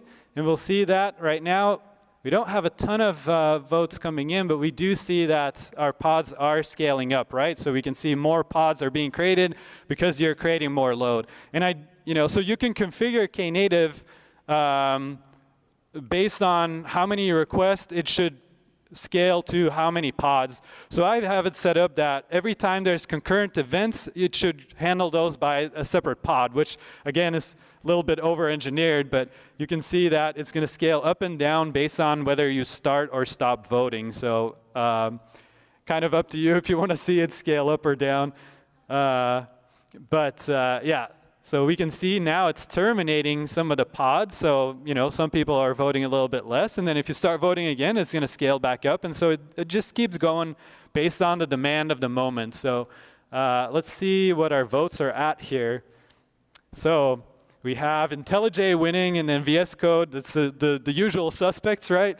And we have, what is it, 870 votes for IntelliJ. So at the last conference I was at, somebody had a script running, and I think we got up to like 200,000 votes for IntelliJ or something. So, and that was funny because you'd see like 50 pods running, you know, and then yeah, and then yeah. If let's say that everybody stops voting, and let's see if it's going to scale back down to 0. So if everybody stops voting, we will see that it'll terminate in just a moment. And then it'll go to sleep and just wait for more requests coming in. So we see that the dark blue circle means that everything is terminating. And then in just a moment, we'll see that no more resources are being used. Excuse me. Yeah, unless Jamie wants to be smart. And then, all right. So we see that it's going to sleep. And that's exactly how I feel. I'm a little bit jet lagged. All right. So yeah, the last one is terminating.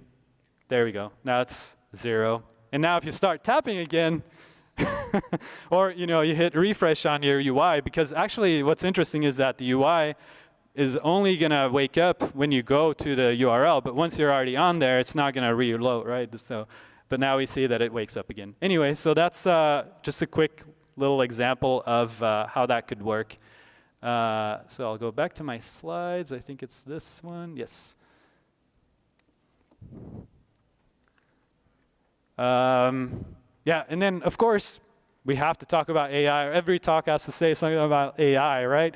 So serverless and AI, actually, they're a pretty good match because we have in AI, we have, for example, somebody's using a fancy chatbot or something. So every time somebody types in, wants a question or something, that creates load, right? That creates requests to some server, some service that was built by your model. There's many kind of use cases with AI, but serverless makes a lot of sense, right? To when my model needs to be created, I'll scale it up, and then when it needs to be used and stuff like that. So I added a link here of a use case from the Knative project. If anybody's interested in, it's an interesting read. And then, yeah, just to wrap it all up, so, you know, cloud providers, they offer a lot of cool stuff, right? So I would say use it, but yeah, keep an eye on what's happening in the open source world, in the community, because if there's a solution for it in the community, you will lock yourself in less and you will have less pain later on. Oftentimes, what the cloud providers offer for services might, at the face, seem like a better solution, an easier solution, but yeah, you need to be mindful of that lock-in. And you know, serverless, if you thought that it was just functions as a service, it's a lot more, right? You can actually use it for many use cases in event-driven architectures, or just, you know, with containers that you want to scale up and down and just use the resources of that moment. That allows you to have more density in your nodes that use them more effectively, and you might be able to use less nodes, saving you a lot of money and saving the planet just a little bit too, right?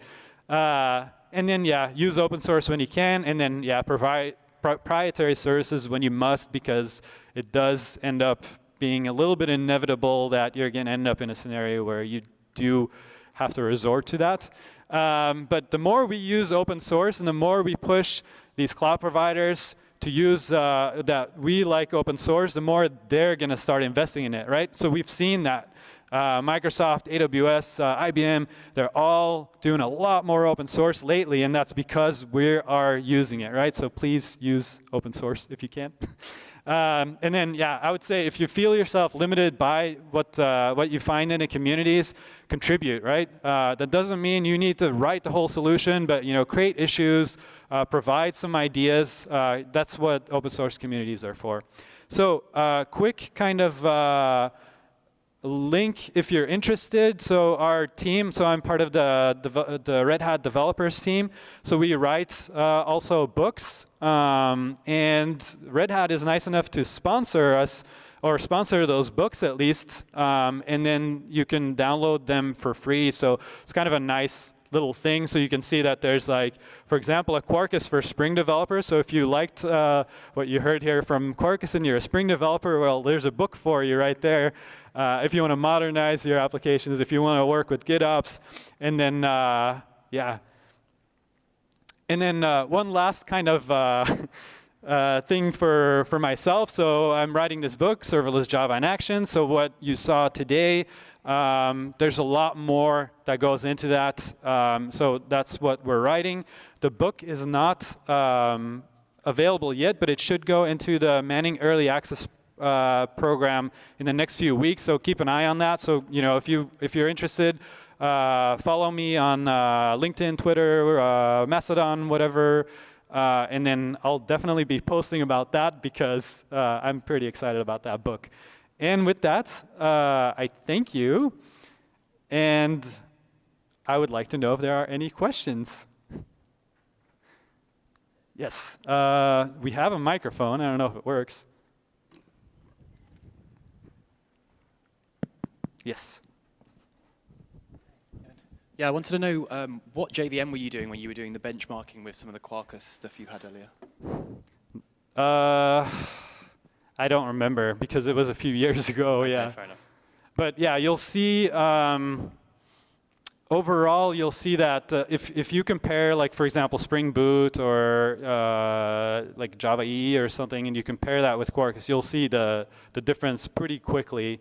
The only thing is that you need to kind of measure the right thing because, for example, Quarkus, when they say they measure the startup time, it's actual when it's ready to accept requests, whereas Spring Boot, it'll say like it took this long, and it actually is to start your application, but not being ready to actually receive requests. So yeah, but anyway.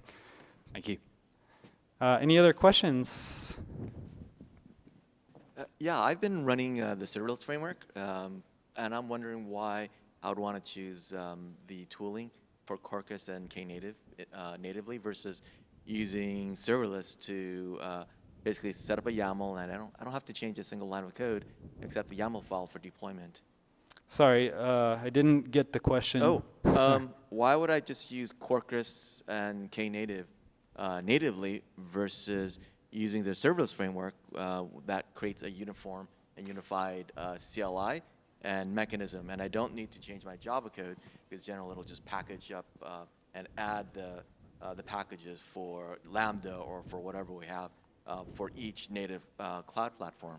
Right. So why would I? It's like, so why would I want to use that versus like one more layer on top of that via serverless? Yeah, that's a good question. Yeah, so I'll ask because there's basically two questions in there, right? Yeah, there's the question about Quarkus. The thing with Quarkus is that you'll get your performance boost and some integrations with the different providers. The serverless framework is interesting. However, I've seen it kind of,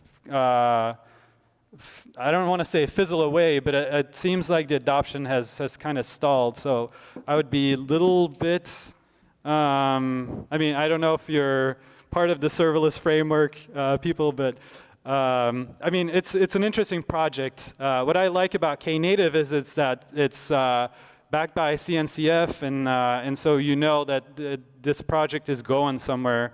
Has a lot of adoption, and you can use it with Kubernetes, so it lends itself to a lot more use cases than just with the serverless framework. But yeah, I mean, if it fits your use case, absolutely. I just talked about Knative, yeah. But internally, though, with the serverless framework, you can use Knative as one of the targets. Right. Okay. So in other words, yeah, it's still uniform. A uniform mechanism to deploy. I'm just wondering why I'm lazy. I'm extremely lazy, and I just want one mechanism, and I don't have to change any lines of code.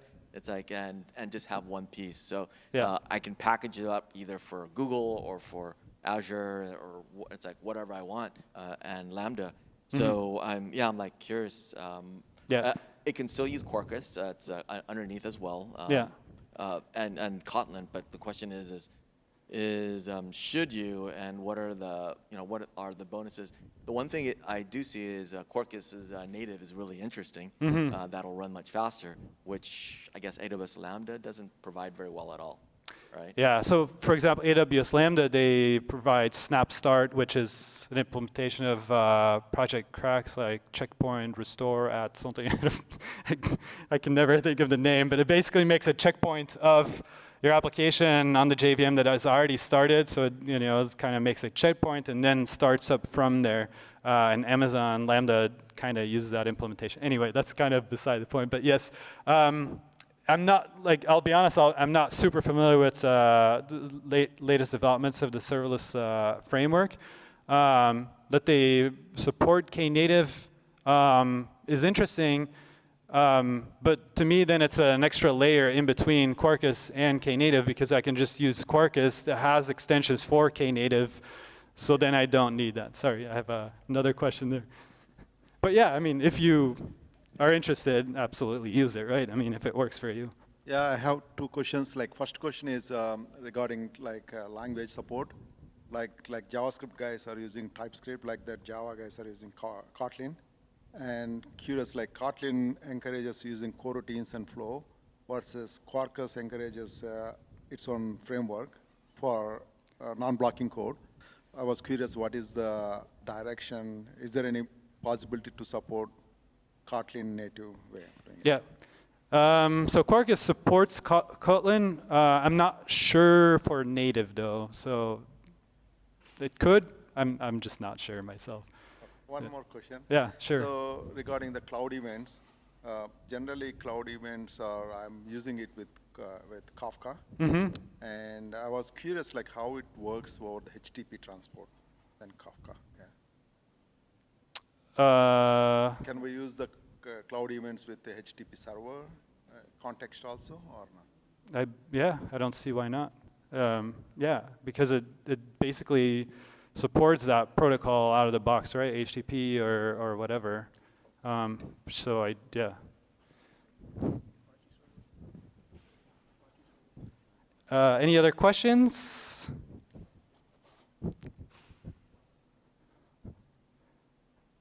All right, well then, thank you, and have a nice evening.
In that class, did you? No, and that's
All right, I guess we'll get started.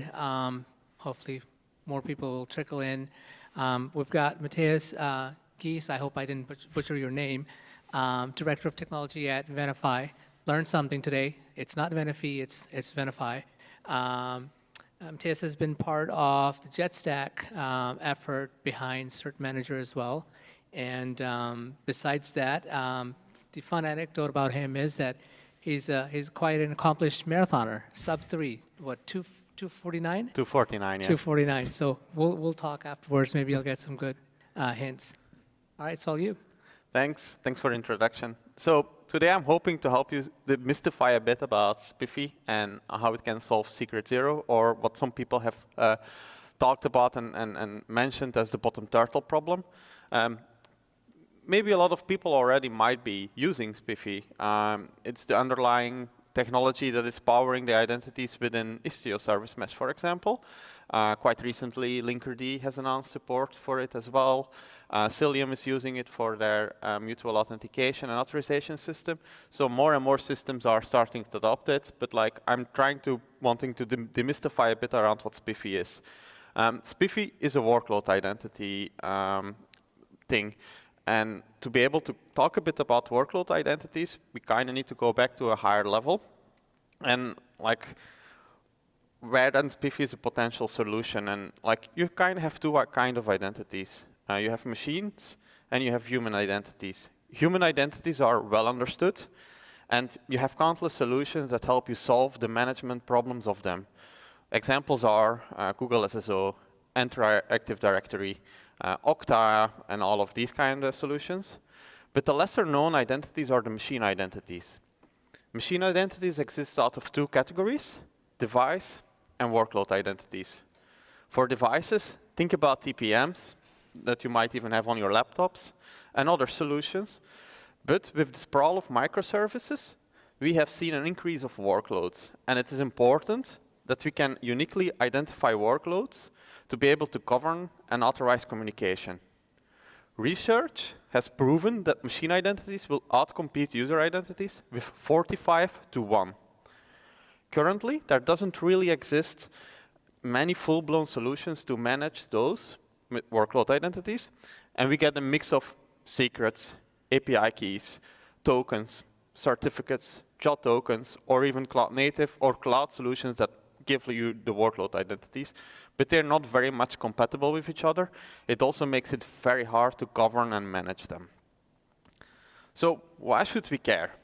And this is the reason we should care, because of this man, Aristotle. An entity without an identity cannot exist because it would be nothing. To exist is to exist as something, and that means to exist with a particular identity. So that's why we care about workload identities. So the purpose of this talk is to guide you through the basics of the SPIFFE framework and showcase how it can help solve your Secret Zero or bottom turtle problem. But let's start at the beginning. What does SPIFFE actually mean? SPIFFE stands for Secure Production Identity Framework for Everyone. It's really a mouthful.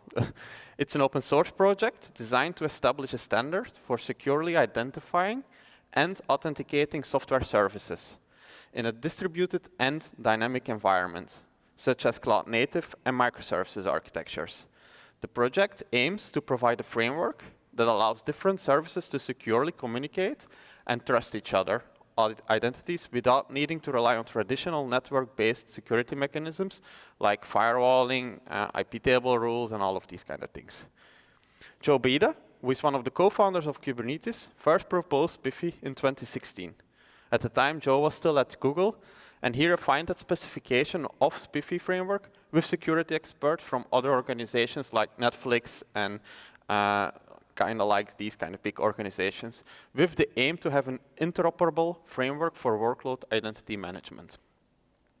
There is an actively maintained open source implementation of the SPIFFE framework, which is called Spire. It is actively maintained by many organizations, and we can see public use cases of the Spire usage from the likes of Uber, ByteDance, and many others. There are some really great blog posts out there from Uber on how they are running Spire at scale, and it's definitely worth doing a quick Google search on this to like read them, like they're very well in depth. Uber talks about how they run Spire at scale. They also talk how they use it together, for example, with Kafka for authorization to Kafka services, like very interesting blog posts. So over the last 2 years, we have seen SPIFFE taking up a lot more traction.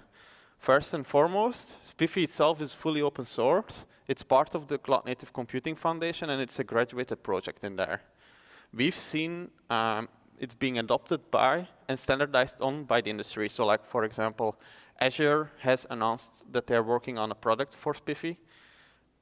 Google is working on a product for SPIFFE, and AWS has already support for like SPIFFE workloads. More on the AWS use case even later during some demos that I have. So we also have seen that due to the failure to protect identity leading to supply chain attacks, like SolarWinds was a really great use case. So like it's becoming more and more important to be able to uniquely identify all of your workloads so that like you can protect them. And also regulation and zero trust mandates play into like this more awareness around SPIFFE, because like SPIFFE can help with like your zero trust strategy. So it's all fine and well that we know this what SPIFFE stands for, but what problems and challenges we face can SPIFFE actually help us with? So the first use case, and probably the one I get the most excited about, is removing the need for API keys. Imagine a world where you no longer need to have long-lived API keys or tokens. You don't have to deal with securely storing them or having to find a way to retrieve them from your secret store, which on its own also requires an authentication token. One of the major hurdles of adoption for SPIFFE will be to make your application SPIFFE aware. There are some great SDKs out there in the different programming languages to help you make that really quickly to implement. If you can change your applications, for example with databases, you can always opt to put a proxy in front of it that is SPIFFE aware. Like really great use cases of proxies are the Envoy proxy, of course, which powers like service meshes like Istio. But there is also, for example, a really great proxy for PostgreSQL that already has SPIFFE support as well, for example. A second use case is to authenticate from one cloud to another cloud through the usage of SPIFFE. An example of this could be that I can write a file to an AWS S3 bucket from a Google Cloud instance or even from an on-premise VM. And the third use case is to give all your steps in a CI/CD pipeline a unique identity that can help with auditing of your software supply chain, and you would be able to use your SPIFFE identity to authenticate to your signing provider and then sign your release artifacts or any evidence that you provide as part of that release artifact, like a software bill of material, an SBOM. So implementing SPIFFE is a major step in your zero trust security story.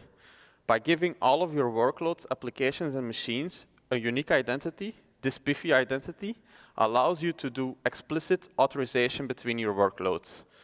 By using your SPIFFE for authorization between workloads and services, you prevent that API keys can be shared between multiple applications without your knowledge. I've seen countless times where one API token gets shared between 10 different applications, making it impossible to track where a request is coming from. By using SPIFFE identities, it allows you to have an improved auditing system on your authorization layer, as you can explicitly log from which SPIFFE identity a request is coming from. On the previous slide, I talked about that you don't have to think anymore where to store your API keys or have a way to retrieve them. A SPIFFE identity in most cases will be automatically provided as part of your platform where your application is running on. A great example of this is Kubernetes. When your application runs on Kubernetes, the platform team can automatically provide a SPIFFE identity to each workload running on Kubernetes. This makes the life easier of the application teams as they can focus more on adding extra features, improve reliability, and security, as well as other levels of their applications. One of the big challenges with long-lived secrets is that in most cases, a regular manual rotation is required to stay compliant with policies and control. SPIFFE takes this all away, and it's even recommended to have short-lived SPIFFE identities of between 1 hour to 24 hours maximum that automatically get renewed as well as rotated. So this is a quote from Joe Beda again, and it summarizes exactly on the previous items we talked about. It's very important to deliver a great developer usability experience to improve the rate of adoption. SPIFFE is also a solution that works everywhere, on-premise and in the cloud, serverless and in mainframes. And the advantage that SPIFFE gives on observability and policy enforcement are unprecedented. So we now have talked a bit about what SPIFFE is, the problems it can help solve. SPIFFE is an open framework with its specification published to GitHub for everyone to see, use, and implement. We are now going to get into the depth, and you're going to discover how a workload can get a SPIFFE identity and what a SPIFFE identity actually is. So to be able to demonstrate this, I have created a small architecture of 2 servers with each of them 2 applications running on them. And as part of this, we're going to now start with the current status quo that we probably all know, where we have a secrets manager running somewhere. That can be HashiCorp Vault, that can be like one of the cloud providers that have the secrets manager. So the way this kind of works is application B, for example, will retrieve a secret with its client ID, and then it will initiate a connection to application X, and it will send over the client ID that application X then can help verify. With that, of course, application X only knows that the connection comes from a customer that has this client ID. The client ID can be shared between multiple applications without the knowledge, so you cannot be 100% sure that this connection comes from application B unless you're using IPs. But like we all know in clouds, IPs change quite a lot. One of the other downsides as well, this connection is not secure. It's not MTLS or TLS encrypted. So the SPIFFE framework exists out of 5 distinct components, and each component has its own function. And like as part of like this presentation, we're going to go over one by one. We're starting with the SPIFFE ID. To a human, that is comparable to how our name and how we are called. So the SPIFFE identity looks very similar to what a website URL would look like, and it exists out of the following. The standard scheme that identifies what follows will be a SPIFFE identity. The second part is a trust domain. This is to identify distinct domains of trust. One enterprise can have multiple trust domains. And common example is to have a trust domain for production and another trust domain for development because you want to keep them completely separated and not necessarily trust each other. But even in production, you can have multiple. I've seen, for example, if you want to have distinct trust domains per data center. For this example, we're using Venafi.com as our trust domain. And the last part is the path. And that's how we identify our workloads. Each workload should have its own unique path. The path can be a unique UID that's being randomly generated, or a more meaningful one, as this is the case in this example. We can see our workload runs in data center 1 on node 10, and it's a web server of the front end. So that's like allows us to uniquely identify our workloads. So we're back to our application, and we have removed the need of our secrets manager, and now application B gets a SPIFFE identity. We can see it's SPIFFE, Venify.com, server 1, application B, and application B is sending over its identity to application X, and application X can verify this, and it can authorize it based on that SPIFFE identity. So we know that application B is that application X gets like a connection from application B. One of the downsides of this is still like our network traffic is still not encrypted because like it's an identity. In essence, it still can be forged. So that's why we need to go to the SPIFFE SFIT, the SPIFFE verifiable identity document. It's comparable to our passport that we carry around, and that's how we can, for example, we can get verified at the border control. So a SPIFFE verifiable identity document, or SFIT in short, is a cryptographically signed identity document that can be used to verify the identity of a workload within a specific trust domain. It's a fundamental component of the SPIFFE framework, which aims to provide secure and standardized identification and authentication for services in distributed and dynamic environments, such as microservices architectures, as well as like cloud-native applications. Currently, JOT tokens and X509 certificates are supported as cryptographic key materials, which can cover a lot of use cases. And also, like all these keys should have a short lifetime, that in case of compromise, the exposure is very minimal. This is an example of a SPIFFE SFIT X509 certificate. And in there, you can see in the URI part, you can see the SPIFFE identity in there. So like this is the SFIT, and that has the identity encoded in it. And it's signed by our CA, which then can be trusted in our environment and is kind of encapsulating our trust domain. Similar example, but with a JOT token. And again, we have our SPIFFE ID in the JOT payload. So we again have our application on two distinct servers. But now instead of just sending over the SPIFFE identity, we're going to send over the SPIFFE SFIT as part of an X509 certificate. So application B is again initiating the connection to application X. And this time, we're sending over the public key of our X509 certificate, which has our SPIFFE identity in it. And application X can verify this based on the common root of trust based on the CA. And it verifies this, and it authorizes this. And from now on, our connection is MTLS secured as well, because it's the public key. You can start doing MTLS with that one. The biggest missing things after all of this is how can we get applications as SPIFFE SFITs from our central system, and how can identities be issued in a trustworthy way? And this is where the workload API comes in. Like requesting our passport at the passport office, we need a way to get a SPIFFE verifiable identity document for each workload. And this is done through a standardized API, the workload API.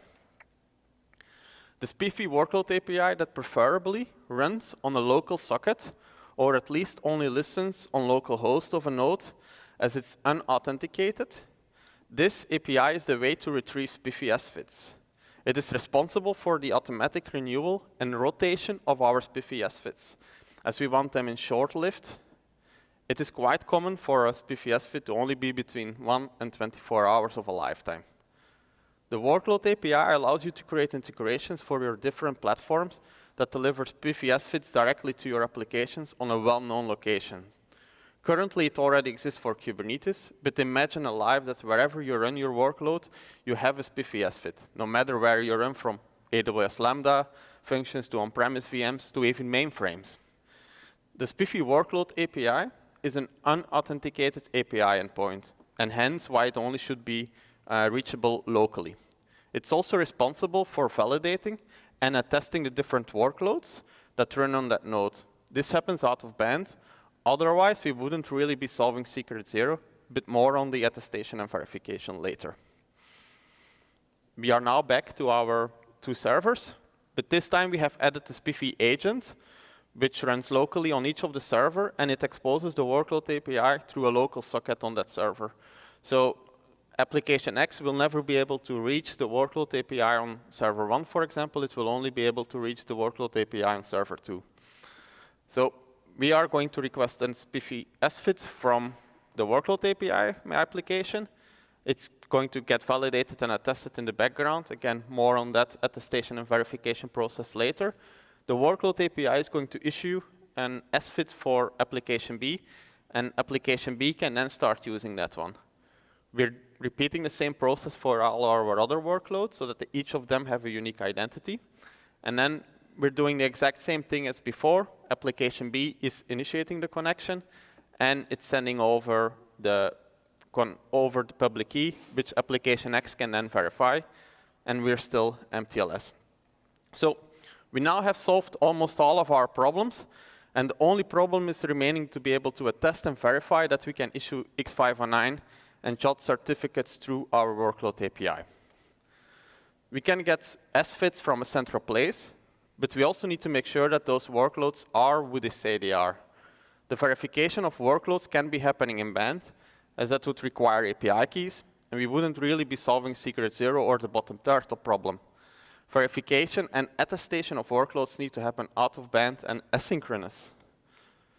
Verification and attestation happens at 2 levels. First, we need to trust our node where the SPIFFE agent is running.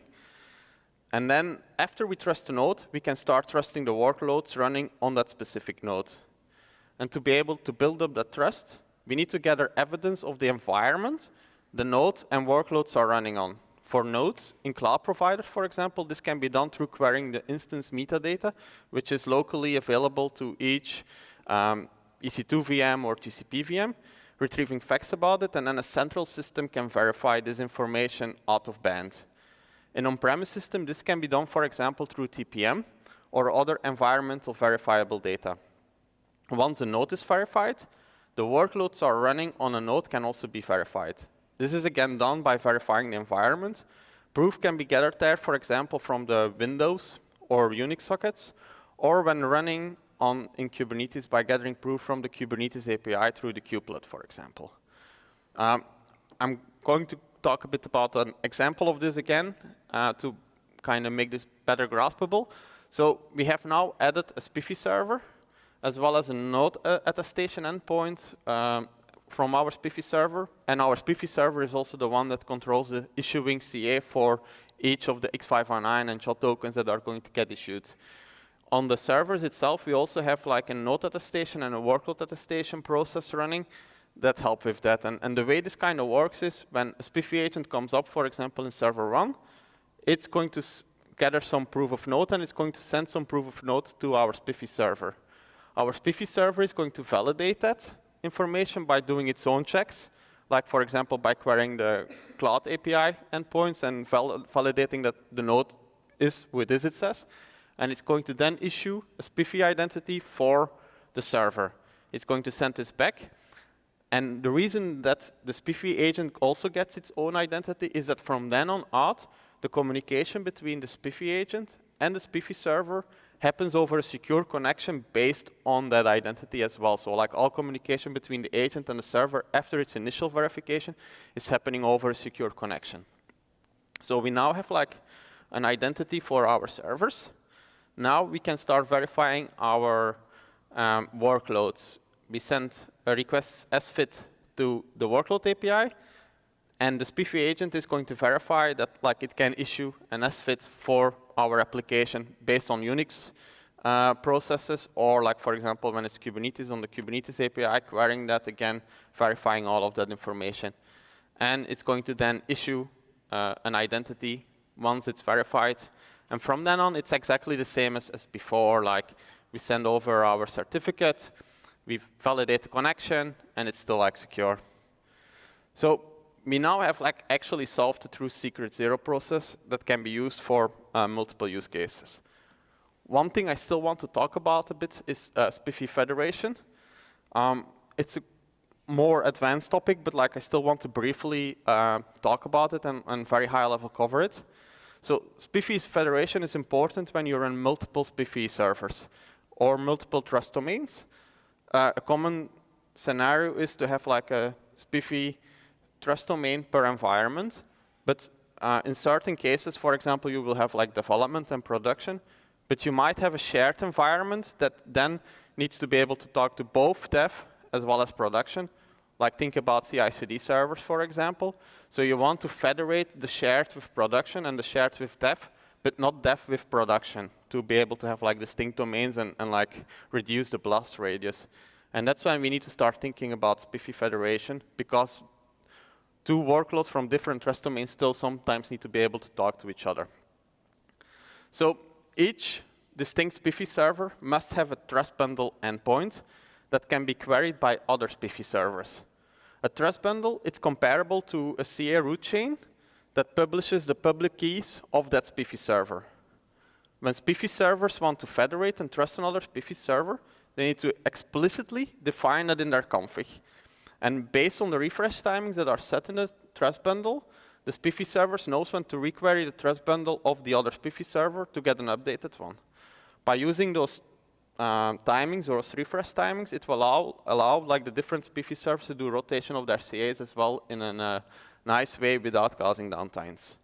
The three most common use cases for federation is to segment environments with different levels of trust, as I talked about with the shared and the production and the shared and the dev, for example.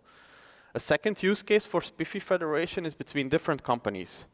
It is similar to the first one, as federation will happen between different SPIFFE deployments, but there might be difference in implementation and administration of the SPIFFE framework. And the third and final use case is to enable consumers that don't have a SPIFFE set up yet. People without it can fetch the trust bundle and use that to authenticate their callers without having to commit to a setup of a full-blown SPIFFE deployment.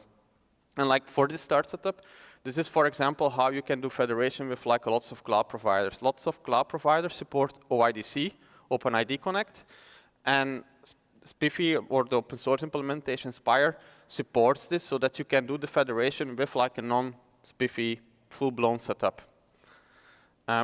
Afterwards, the SPIFFE server is responsible for distributing the trust bundles to each workload so that a workload can verify the SPIFFE as fits from another SPIFFE server. This was a very high-level overview. And we're back to our application. This time we have two distinct SPIFFE servers. We also have added a trust bundle endpoint, and server 1 will be part of the trust domain of SPIFFE server 1, while server 2 will be part of SPIFFE server 2. And you can see each of them have their own CAs that are not linked together. They have their own trust domains, so by default, they wouldn't be able to talk to each other because X509 certificates wouldn't be able to trust each other. So what happens is when we define in our SPIFFE servers that we want to trust each other is that they're going to query the trust bundle endpoints of each other, and they're going to retrieve those trust bundles. And then afterwards, they're going to distribute those trust bundles. It's a bit of a simplification, but this is kind of how it works. And then we get like our SPIFFE identities again, like by doing all of the normal rounds that we talked about earlier. And because even though they're in different trust domains, because the trust bundles have been distributed, like application X again will be able to verify and authenticate and authorize this connection and set up MTLS, even though they're part of separate trust domains. So I'm going to try to do a small demo. It's going to be very basic on like showcasing some of the Spire stuff kind of thing. So if I, so Spire is an open source project, and it's part of the SPIFFE community. And what they have done is they have created a Helm chart for installing Spire. And I kind of wanted to quickly take you through some of the things. This is like my Helm chart, and you can see it has quite a lot of information. It's mainly exposing some of the domains that I have running. Like for example, I have Thornjack is a UI, for example, for it. Although like it's a very basic UI for Spire, but like it shows you something. Like for example, here you can see that I also expose my OIDC endpoint and set up TLS for it. And then also one of the things I do is as I talked about, the workload API runs on a socket. I rewrite the socket to a specific socket. And the reason I need to do this is to make it work with Istio, for example. Istio works together with Spire, and I'll show that also a bit later. So once after running this kind of thing, what you get is Spire running inside your Kubernetes cluster. So this is my Kubernetes cluster. And what you can see in here is I have my Spire server. Currently, it's not highly available set up for production use cases. I suggest to do that, of course. And we have a Spire agent. And the reason I have 2 Spire agents is when I do kubectl get nodes, you will see that I have 2 nodes running in my GKE cluster. I also have 2 CSI driver ones. These are the ones that make it easy to map the workload API socket within my Kubernetes pods. And again, more on that like in a bit. And I also have the OIDC endpoint and the Thornjack kind of one running in there. So to be able to showcase this, I have a Spire tool server set up within my Kubernetes cluster that has the workload API socket running in them. And if I now run the Spire agent, and I'm running the command Spire agent API fetch. So I want to get my identities, and I want to write my identity to the temp file path, and I define the socket path. So this is the socket path where I can get my workload from. So when I do this, and I run this, it has like done the validation in the background and the attestation in the background. And it has gotten my keys and written them to temp. So when I now do this one, the bundle, and this is the CA bundle, you will see this is my trust domain, spire.internal.matchsgs.be. And it's signed by itself. It's a self-signed one that I have like currently using because to make it very easy. But one of the things I can also showcase you is this one. And here you will be able to see here, this is the SPIFFE ID of my workload. It's quite hard readable. But like you can see, for example, it's my trust domain is spire.internal.matchsgs.be. This workload runs in the namespace default with the service account default. And you saw me getting into the pod. It was running in the same namespace. One of the nice things you can also do is you can add extra DNS entries to it as well. Like you can see here, it has a full pod name. In a bit, you probably see later in the demo that it can also have like service names for internal Kubernetes ones. Like it's fairly moldable to do that. One of the advantages of being able to add this extra information is that you then can use this as well for applications or other things that don't support SPIFFE yet, but can work with like certificate authentication, like databases and stuff like that. They're supported by default. So, and for the last bit, I'm talking a bit about Istio. So Istio natively can work with Spire. So Istio has its own workload identity generator. It's part of Citadel. But it doesn't necessarily do the same in-depth attestation and validation than what it's really simple attestation and validation. Spire can do way more in-depth validation of it, and thus like you would be able to replace this. And it's fairly easy to do this. You can see here I need to inject some sidecar webhook, and besides that, like it's a very basic config. Like I deploy my ingress gateways. They also have like those workload sockets in there. And after I've deployed my bit, I can, so this is an istioctl command to retrieve some secret and the certificate from it. And this is the standard book info application that I have deployed. And you can see in there that it's like runs in the namespace book info with the book info details. And it's also quite clear in there that the extra DNS name I was talking about earlier, like it has services in front of it, so I have auto-populated them. This is all possible with like the Kubernetes integration, and it's very easy to start playing with that one. Spire itself is a really great open source project, but when you start running it in production, it has certain challenges. It requires a database, so by default it uses a local file database, but it needs to be SQL based. So you can back it with PostgreSQL or MySQL for high availability if you have high availability requirements. And it requires a bit of setup and understanding to start running that. But like, as I said, the cloud providers are working on support for that. There are a few other startups that are working on it. So there is, at this moment, quite a lot moving in that space that hopefully is going to make this a lot easier to run. And soon I will also talk a bit about like how to make it, how to get like something more simpler running than Spire. Also, like before ending this talk, I have also one more quote from the head of security and CISO of Notable. For him, SPIFFE is a game changer, and it really helps in simplifying TLS distribution to hosts. To end this talk with a bit of a summary, SPIFFE provides foundational identity. It's going to reduce the need for API key distribution. It's going to give you short-lived identity that automatically gets renewed. All of the attestation and validation of your workloads happens out of band. It is hopefully going to make the life easier of developers, like they don't need to go to Secrets Manager anymore, populate secrets in there, like it's something that should be foundational on your platforms.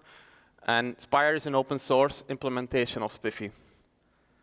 I also promised that I'm going to make it a bit easier to get started with SPIFFE. 2 weeks ago, I did a webinar for the CNCF, where we demonstrated how you can use Cert Manager. Cert Manager is the de facto kind of certificate management tool within Kubernetes, and it's very easy to set up. And Cert Manager has simple support for SPIFFE. It doesn't have support for the full spec, but it allows you to get SPIFFE certificates. And together with another open source tool called Authorize, you can use that to fully set up the authentication authorization to AWS across clouds. This is the link to the webinar page. And in that webinar page, we're talking you through like how Cert Manager works together with Authorize. It also has a demo that you can fully replicate. And what is this going to do is, it's from Google Cloud, for example, from a GKE cluster, you can talk to AWS S3 without needing to do anything. Like it automatically gets like an AWS authentication, it all sets this up, and all from within Kubernetes. So after the initial setup, together with Authorize, like all of your workloads are getting a SPIFFE identity thanks to Cert Manager, and then Authorize is doing the authorization bits to AWS, like you add some annotation to your workload, you declare an intent in your Kubernetes cluster, and that intent in your Kubernetes cluster will automatically set up, for example, the AWS IAM policies for you on the AWS side, and this is all can then natively happen within Kubernetes. And this works in a pure multi-cloud one. Unfortunately, this Cert Manager SPIFFE implementation currently only works with AWS, as AWS is, at this moment, I think the only cloud provider that allows authentication with X509 certificates. And Cert Manager currently only does X509 certificates. If you want to make it work with other cloud providers, you need to more look at JOT tokens, and then you need to look at Spire at this moment. I want to thank everybody for coming here, and I'm open to questions as well. So if you have any questions, I'll pass the mic over to you so we can record it. When you had the two different servers serving trust domains and they would swap the trust bundles, how can they authenticate the other server's trust bundle if they don't have a shared cryptographic source?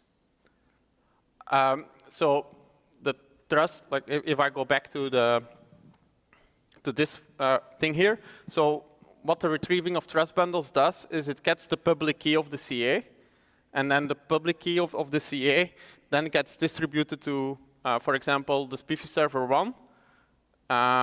SPIFFE server 2 retrieves the trust bundle of SPIFFE server 1, and then it populates the public key of the SPIFFE server 1 in here. And because you then have the public key, you can do the verification of it. But could that connection to retrieve the trust bundle be man in the middle? Because there's no cryptographic check. That's true. So, yeah. So the question is, can this trust bundle distribution endpoint be man in the middle? If you don't use an HTTPS connection, yes. Of course, like you might have, like for example, other means already of like public key distribution in your images, for example, where you have like a CA thing. Then you can, of course, put it in front of HTTPS, and it's a lot harder to man in the middle that.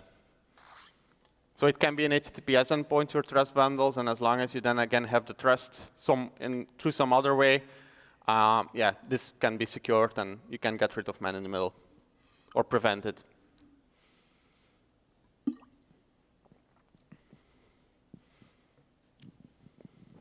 So you mentioned this makes the developer life easier. What does this look like? So I know where to get my passwords. I know how to generate one of those. Yep. How do I generate a SPIFFE address or SPIFFE ID? So that's indeed where like Spire, for example, comes in, which is the production-ready implementation of the SPIFFE framework, or like Cert Manager with the Cert Manager CSI SPIFFE driver that generate those SPIFFE IDs for you. Because like a big part of the SPIFFE identities is also doing the verification and attestation of that. You would be able to mint your own X509 certificate kind of in a manual way, and you would be able to do the own verification attestation and then just mint with the SPIFFE identity in the right place on that certificate, of course. That would be the very rudimentary way. But most of the cases, like you're going to go to an automated way and look at like tooling like Spire and Cert Manager, as well as like maybe the cloud providers that are coming, that are going to give you that SPIFFE identity that you then can use for authentication and authorization between different workloads. But like, it's indeed, it's a great question. And like, I've been thinking quite a lot around like, from when does it start paying off having SPIFFE everywhere? And like, because for a really long time, you're going to have like both of the solutions. And one of the nice things, for example, is HashiCorp Vault. As an example, as I know it's a very popular secrets manager, supports authentication with SPIFFE. So like a really great way, for example, to start is, especially when I look at VMs. VMs don't have like basic identity, like HashiCorp Vault with Kubernetes clusters can already be used through the JOT endpoint, but like VMs don't have this. But once you have like SPIFFE, for example, on your VMs through like a system like Spire, you can already authenticate to a HashiCorp Vault and then slowly start chipping away kind of thing and getting rid of secrets and going more SPIFFE native. But like there is for quite some time going to be a time that you're going to run dual kind of thing.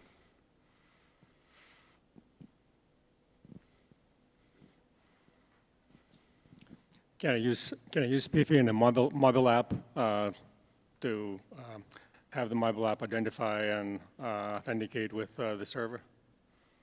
Sorry, what was the question? Can I use it in a mobile app? Can I configure it in a mobile app on a phone to have it authenticate itself and exchange trust information with the backend, with the cloud? Nothing stops you because like SPIFFE itself is a framework. So like we've been debating about it, like can it, for example, be used for user identities as well? And where your user gets a certificate. And in theory, it's possible because it's a specification. I haven't seen it done like as an actual implementation kind of thing, or like any of the open source have implemented this. But like, I don't think nothing stops you from kind of doing the development or like somewhere and then doing it out. I think it probably would be a nice MVP. Or the thing is that right now, for example, I have to get a token. If I can go away with that, I don't have to get the token myself and generate the token. That would be, probably help. Yeah.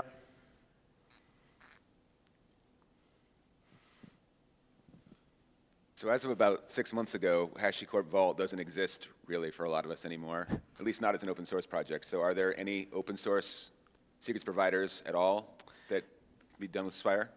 One of them actually is quite recently, and I'm not sure how that's also like what the future is of that since the acquisition, but VMware created VMware Secrets Manager, which is powered by SPIFFE for authentication in the background. And it will be an alternative. I really haven't really tested it, but I've seen a bit of like buzz around it, and I really need to test it out, as like the people that created that are very active in the SPIFFE community as well, and it sounds like a quite neat solution indeed, like where you need to run dual. I also know there are some efforts on having like an open tofu for HashiCorp Vault, but like, yeah, I haven't really looked into that story, so. But I mean, so that VMware thing you said, that's a replacement for Spire, or it's actually just a secrets provider that Spire can work with? So it's a secrets manager that is natively using authentication on the SPIFFE side, so it works together with Spire natively, for example. Is it yet another piece in the Tanzu product portfolio? Yeah, but like the VMware Secrets Manager itself is fully open source, and you can run it without being as part of Tanzu. I forgot where you mentioned there was a database that the users. Where is that? In the agent or in the It's server? in the SPIFFE server. So the SPIFFE agents itself are fully stateless. The SPIFFE server, or like the Spire server, because Spire is a production-grade implementation, has a database. Of course, the SPIFFE itself is a framework, is a spec. I know, again, knowing a bit about what's being built out there, not all of them are going to have a database on their SPIFFE server, but Spire definitely has a database.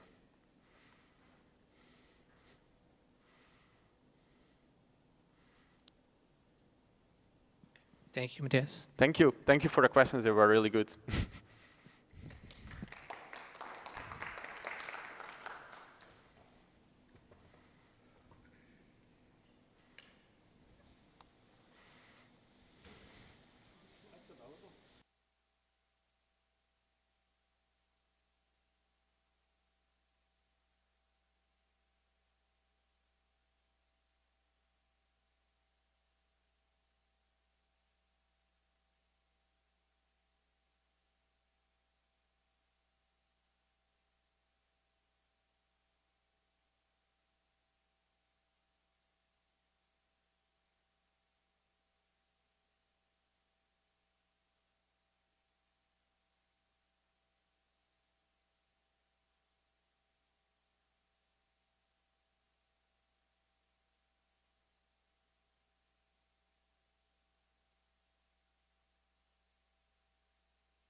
Okay.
Okay.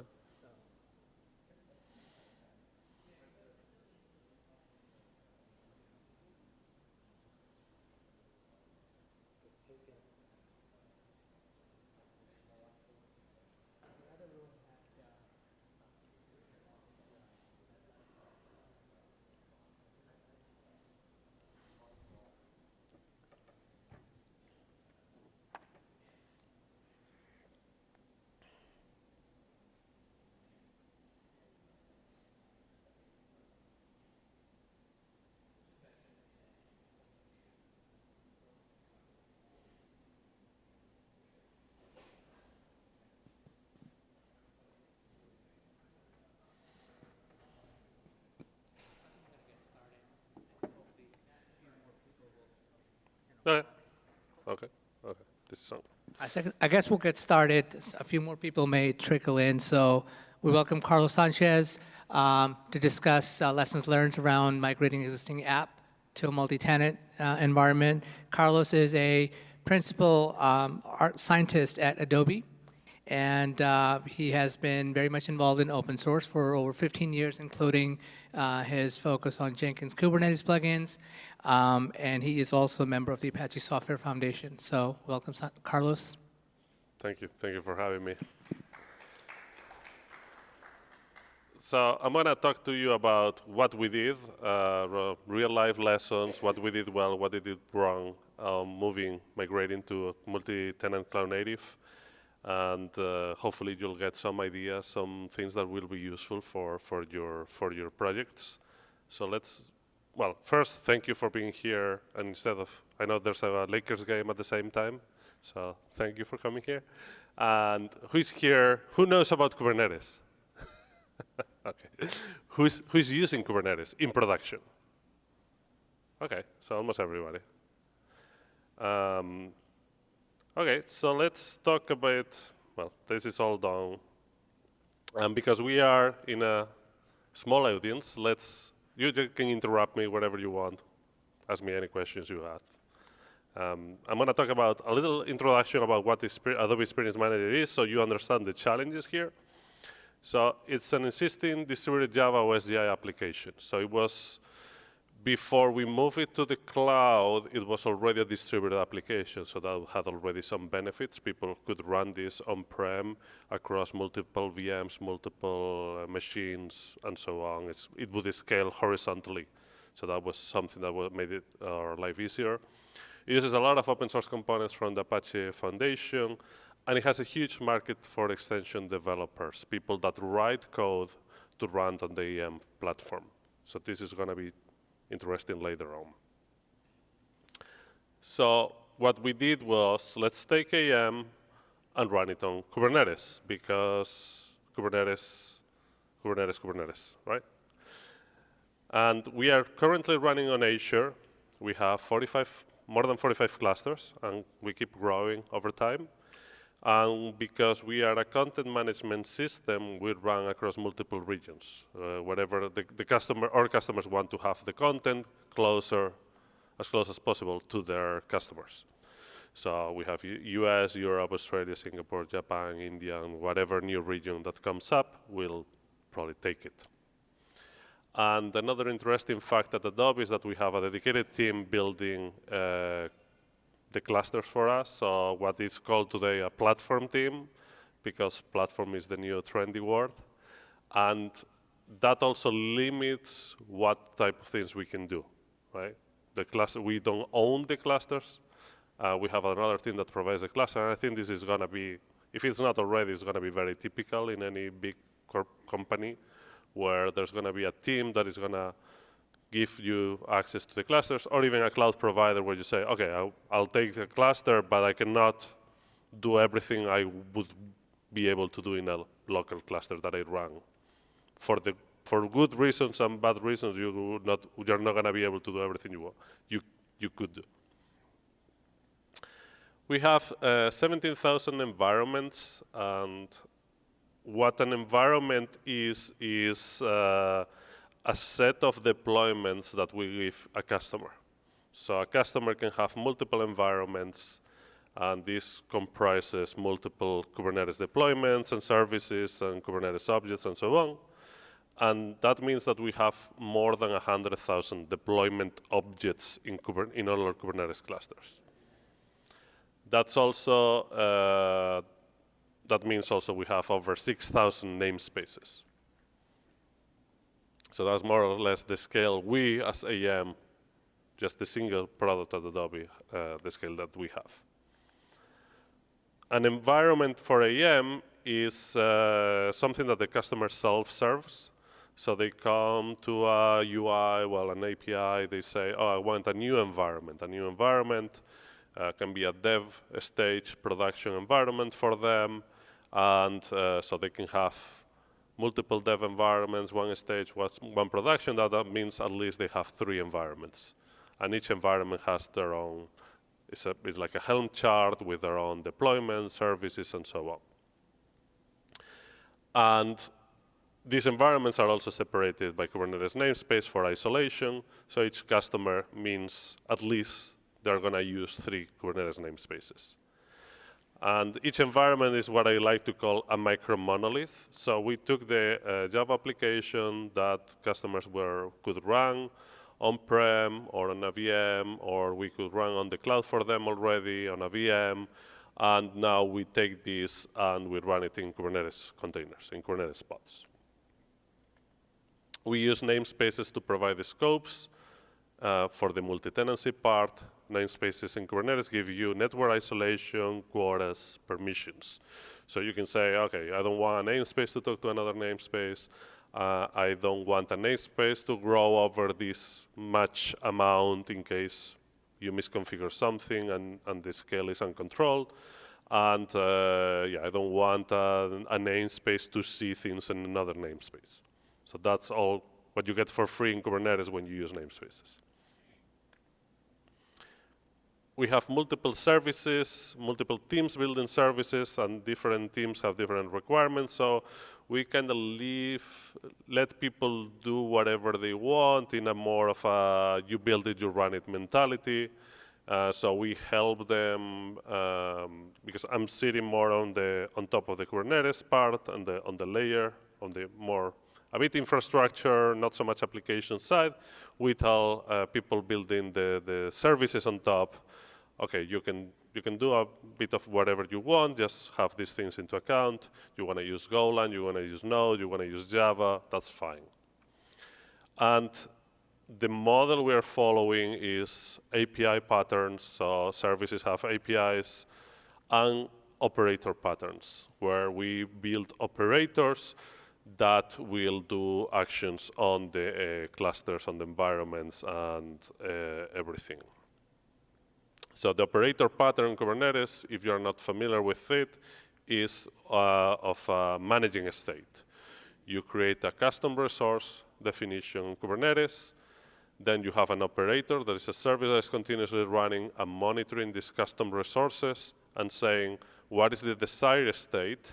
And are we in that desired state, or I need to make changes?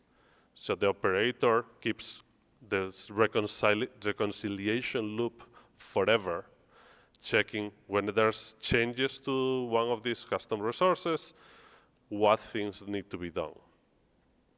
So this is very useful when you have, for instance, the Helm operator. The Helm operator, you create an object that defines, I want to install this chart with these values in the cluster, and in this namespace. The Helm operator goes and always looks, okay, is this installed? No, I need to install it. Has this changed? Yes, oh, I need to update it. So that's the operator pattern, and we use it for a bunch of services. On the environment side, we use init containers and many sidecars to do division of concerns. So on Kubernetes, you have the concept of init containers, containers that run before your main containers run, and sidecars, containers that run alongside your main container. And this has been, there's a new feature on Kubernetes where you can have more init containers or sidecars that start as init containers and become sidecars. That's in the latest versions, and that is useful for things like logging. So when you want logging, you want the logging sidecar to start as early as possible and start shipping logs somewhere, and you want it to continue to run all the time. Before this, I think this was in the last version, before that, you would have init containers and main containers, or the main container and the sidecars, and they were separate. Now you can have one that spans from the very beginning to the very end of the life of the pod. On the sidecar part, the division of concerns model that we follow is, instead of adding more things to the main container and to the Java application that is already a big micro monolith or whatever you want to call it, we create sidecars, init containers that do specialized things, so we can separate them, and it's better. Different teams manage them. They follow their own release cycle and so on. So we have service warm-up, storage initialization. We have an HTTPD server front in the Java application for caching and for other configurations. Sidecar containers that export the metrics to Prometheus, FluentBit for logging. In Java, we can collect thread dumps and ship them also and store them. For more advanced networking, we use Envoy. Envoy is our proxy, and I'll talk about, I think in a following slide. And another is the auto updater. So the service warm-up, for instance, is a service that when the pod comes up, it starts hitting the most requested URLs, so they are warm in the cache before the pod is receiving traffic. So we manage the readiness probe in Kubernetes, so when the pod comes up, before saying it's ready to accept traffic, we warm it up. We warm the cache, and then it can mark itself as ready and start getting traffic. And it does this lazy caching without having to do very expensive starts. FluentBit is a very typical solution to use. You run it as a sidecar.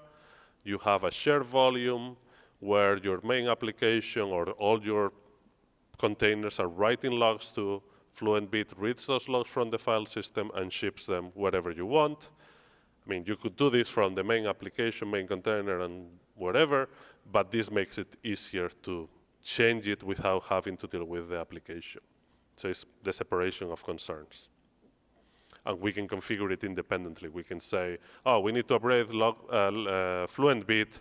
We don't have to make a release of the main application. We can just do behind the scenes and update the FluentBit without changes to customers. Envoy proxy, who knows Envoy? Okay, just a few people. Envoy is a very widely used proxy engine on Kubernetes. It's used by a lot of service meshes behind the scenes. So if you use Istio, if you use pretty much all the service meshes use Envoy as a proxy inside. And we use it because we have customers that say, oh, I need to connect to my internal VPN to get some data, or I need to go out to the internet using a dedicated IP because I don't want to get affected by other tenants in the clusters. And I want to use a dedicated IP just for myself because maybe you have one tenant that is doing a lot of requests to a service and you're getting throttled. So we have this ability. Having dedicated IPs, VPN connectivity. What we do is in the pod we run an Envoy sidecar. We send the traffic from the Java application to that proxy, that Envoy proxy. That Envoy proxy does an MTLS tunnel over HTTP to a VM that goes out to the internet with a dedicated pipe. So that's how we implemented it. Now you have more options, and there's tools by cloud providers that will make this easier to say, oh, I want these specific pods to go out through this specific network route, and that network route can have VPN, can have other things. So the cloud providers are giving you more out-of-the-box functionality. The out-updater is a sidecar or init container that we created. Anybody heard about the Log4j CV? Well, if you were not under a rock, you probably heard about it. So now suddenly we are running these thousands of deployments, and we have to just figure out how do we upgrade Log4j in all of them. Because the environments are in control by the users, so the user can say, oh, I want to upgrade now, or I don't want to upgrade, or they're using a specific version of AM. We have to go and say, okay, whatever version of AM you're using, Log4j has to be upgraded. So what we did was adding this init container that on a startup does changes on the file system before the main container starts. So different people have done it in different ways, but we chose this because it was a bit transparent but not too magical. So every time your pod starts, this init container can do whatever you want, right? Can go into the file system and set a file, change something, and that way we can control this without changing the main application, the Java application at all. And this allows us to patch the whole cluster for life. So if tomorrow we have another issue, we can go and say, okay, just changing the container for this updater, we can do whatever we want. Any questions so far? Yes? Oh, sorry. Sorry.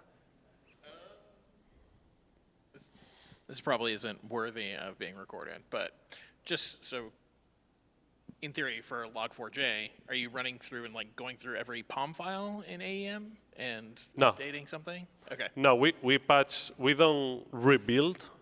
We patch it in the main application container file system. Gotcha. Yeah. All right. Just wanted clarification. Because we run the same applications, just different versions and different things. So we know where to go. And it's like, oh, in the file system, Log4j is here in this path, and the version is old one affected by the CV, then just copy the other file over.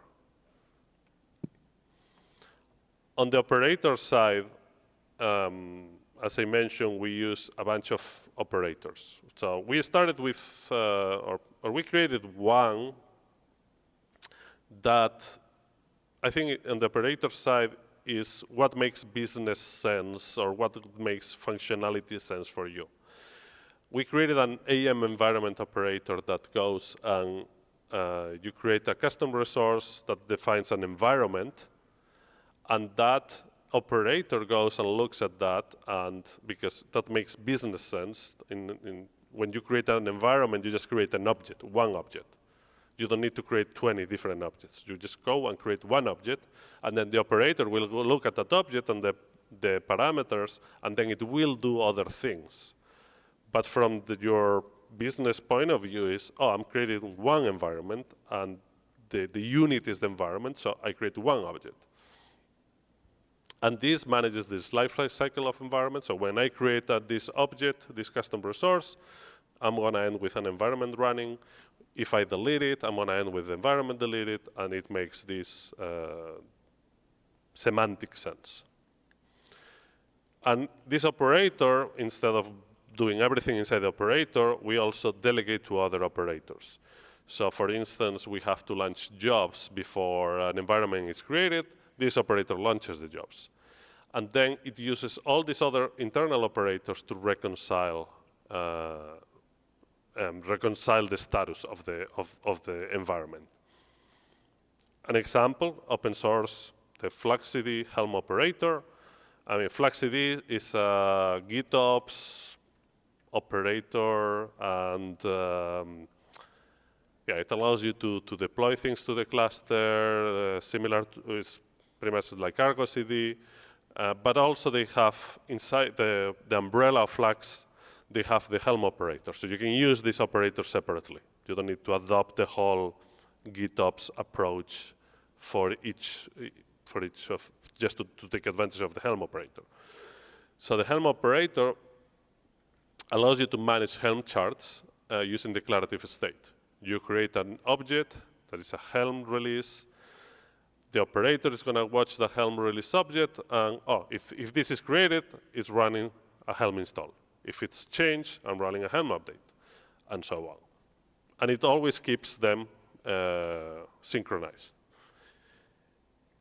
So when we create a AEM environment CR, the operator behind the scenes create a Helm release CR and other ones, and this changes the operators. So this way we don't have to implement everything inside one operator, but we take advantage of other open source operators and operators that already exist and divide the functionality across multiple operators. And it also, when the Helm operator reconciles the Helm release, it writes the state into the Helm release, and we can take that state and put it back into the environment in a way that makes sense. So it's a change of things that happen. Some of them happen in parallel, some of them happen one after another. Helm install, Helm updates, and a few other things, launching jobs, and so on. And then the main operator says, you can go and see the main operator, the status of the main environment resource, and know what happened to all these like subcalls and change of workflows, let's say. Argo CD, we also use Argo CD.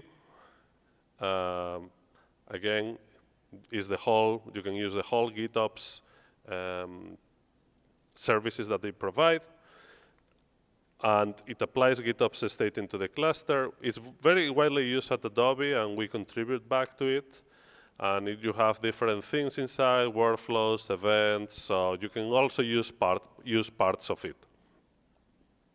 We use it for some namespaces, so because our platform team has established Argo CD as a standard, so when we create new services, we can just go to Git and say, okay, just deploy this with Argo CD, and behind, well, we don't even have to say that. We just onboard that project, that Git repository, and it gets deployed with Argo CD. An Argo CD, or the Argo umbrella project includes Argo rollouts, which you don't need to use Argo CD at all. But Argo rollouts, I think, is very cool because it allows you to do advanced deployment techniques, progressive delivery. So you can do canaries, blue-greens, A/B testing, whatever. There's a bunch of different things that you can set up. And the very cool thing that it does is allow you to do automatic rollbacks. So you deploy, you configure your Argo rollouts object, you set some metrics, that's what we do. We set some metrics and say, a successful rollout means that less than 10% of the requests get an error. If there's more than 10% of the requests that get an error, Argo will automatically roll back to the previous version. And you don't have to do anything. There's no manual checks, nothing. Obviously, that requires you to have nice, good metrics, and to have some sort of confidence on doing this, but it's very useful. If you use a service mesh, it gives you a lot more power, where you can say, I want 1% of the traffic to go to the new version. If you don't use a service mesh, you can still use it. We don't use a service mesh, but it's just you are limited. You can only play with the number of pods. So if you have 10 pods, you can have one more and have 10% of the traffic going to that pod, but you cannot do 1% or 5%, right? You are a bit limited, but you can still do nice things, especially the automatic rollback is very nice.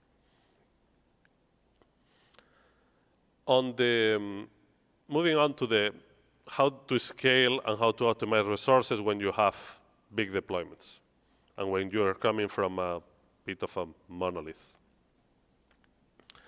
So I mentioned that each environment, each of these 17,000 plus, is a micro monolith. We have multiple teams building services.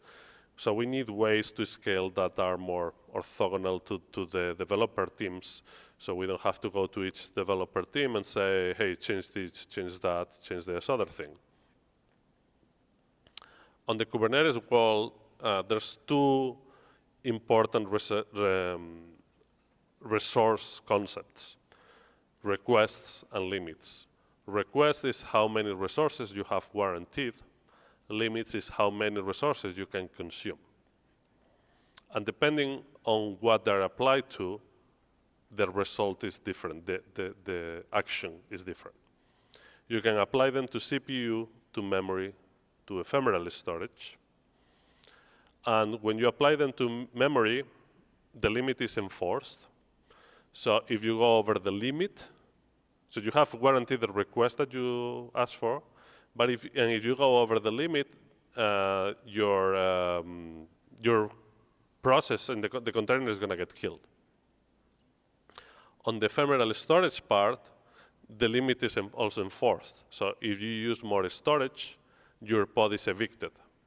Pod eviction means that pod is removed from that node, and Kubernetes will schedule it in another node. So you probably are going to lose all the data that you had in ephemeral storage.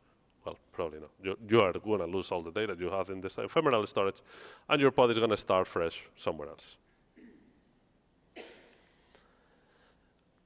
A very interesting one is the CPU resources. And on the CPU request side, the requests are used for the scheduling. So you're saying, oh, I'm requesting one CPU for this pod or this container. So Kubernetes is going to find a node that has one CPU available, and it's going to put that there. And but after that, it's still used as a relative weight.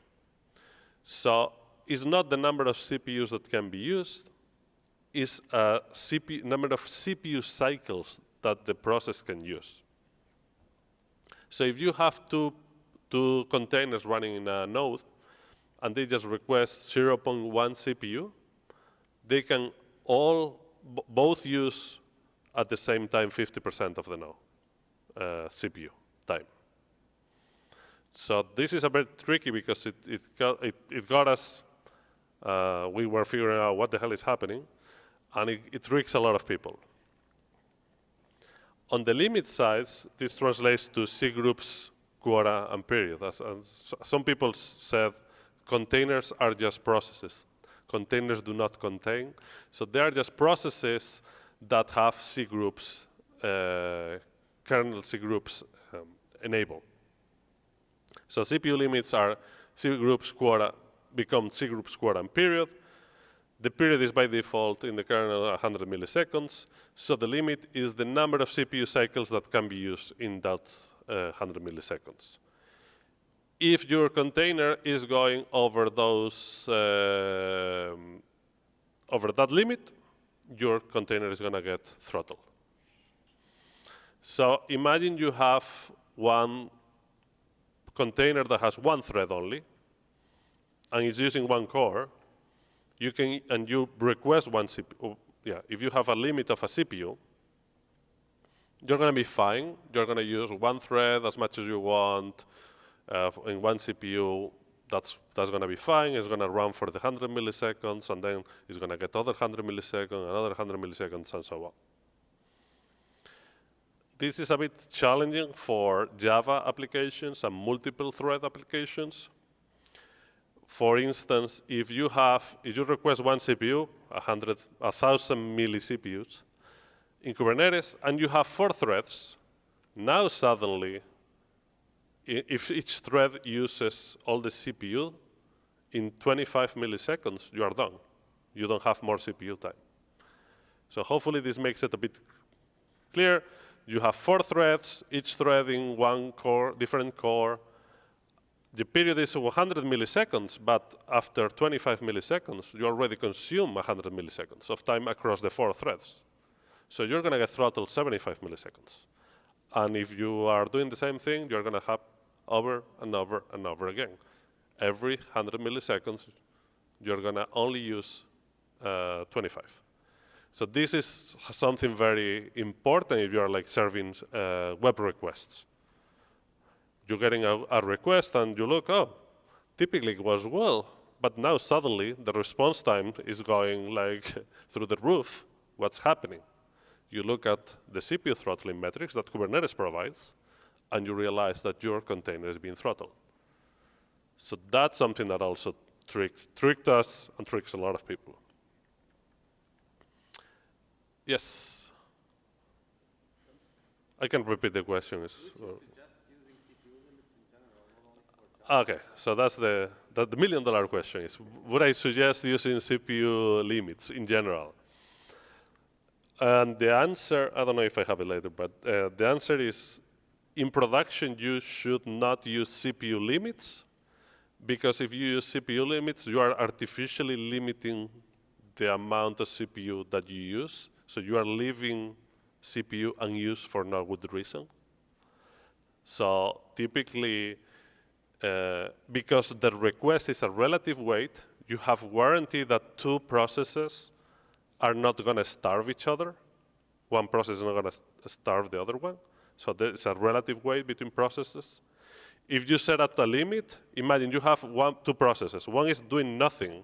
The other one wants to use a lot of CPU. If you have a limit to one CPU, that process is going to use only one CPU.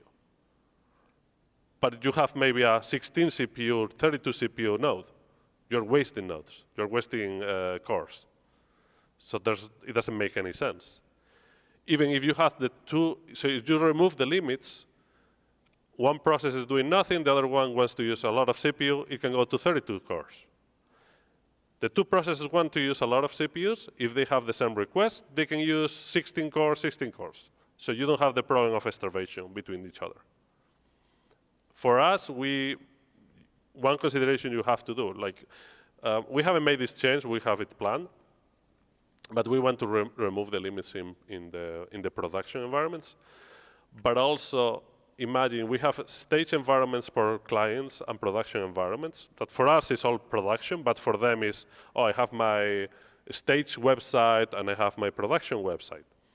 And they may run performance tests on the stage.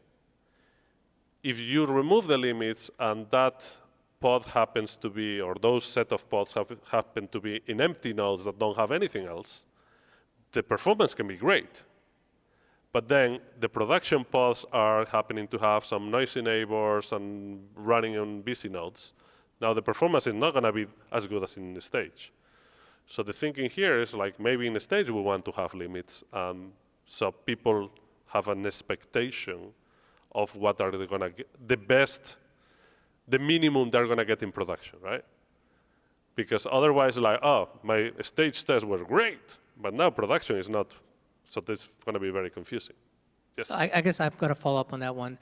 So what, do you enforce some sort of a resource code, or do you enforce a strategy more upstream? Let's say whether you're using scaling groups or you're using Carpenter type of implementation where you've got specific node groups for specific workloads, no, or we don't do do you that. get more close to the namespace level resource code limitations? Like, no, we don't do separate node pools for separate workloads. With one caveat that I'm going to talk about in a bit. There's definitely a possibility that you may want to do, if that makes sense. It just complicates things a little bit. But there's tools like now Carpenter, the autoscaler, I think it's supported now, well, it's supported by AWS, it's open source, but it's also adopted by Azure, and you can run your own. Carpenter will look at different considerations and do smart autoscaling, where it will look at, oh, okay, so you are using, you have pods that require 64 CPUs. Okay, I'm going to start a node that has at least 64 CPUs. Oh, but you have a mix of pods that have a memory CPU ratio 1:4, and now another ones that have 1:32. And I'm going to start different types of nodes so you can optimize the cost and optimize how the workloads are scheduled in Kubernetes. So this is Carpenter, what it does. And also the price. You can, it can also start, well, it will try to start the cheapest sizes that you need. So it doesn't make any sense if your queue of Kubernetes pods waiting to be scheduled is just 5 CPUs, it's not going to start a node that has 120 CPUs. So it's going to do some smart things because before that you have to manually go and say, okay, I want a node pool that has this size with this type of VMs, with this memory CPU ratio, or if you have many of them, you have to define all of those. Yeah.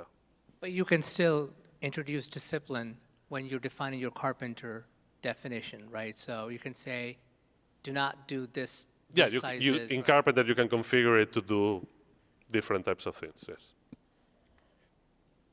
And what I was talking about, we use a different node pool with ARM CPUs. So we estimate that we get like 15 to 25% savings for the same performance. And it's very easy to switch, especially if you're running Java. You just switch the base container to another JDK that is built on ARM, done. Nothing else to do. I mean, you just have to test that nothing breaks, but that's it. Anybody using ARM here? No? Well, you should think about it because you're going to save money. If anything, you're going to save money and you're going to warm less the planet. That's the other benefit. So that's a win-win. Anybody here doing Java? Yes, 1, 2, 3. Okay. I'm going to skip a bit through the quiz because it's very Java-oriented. But in Java, the way the Java JVM, and this is similar for other languages, you have to be aware of how it decides how much CPU is going to use, how much memory is going to use. Like in Java, the default heap size, when you run Java in a container, it depends. So depending on what's the size of the container, the JVM is going to take more or less memory. So it's very hard to figure that out, I mean, to get it right. And if you use the defaults, you are wasting money because the default, if you have a normal container, the default is going to just use 25% of the container memory for the heap size. So that's a waste of money. This was improved in previous versions of Java, but let's skip that. But the thing is, you can configure the RAM that you want for the heap. And you should do it because otherwise you're running just with 25% of the memory of the container and you're wasted a lot because for us, I think we are running around 80%. So that's a lot of money that you are wasting. Yeah, typically you can use 75% in Java unless you have things that use off-heap memory like Elasticsearch and Spark.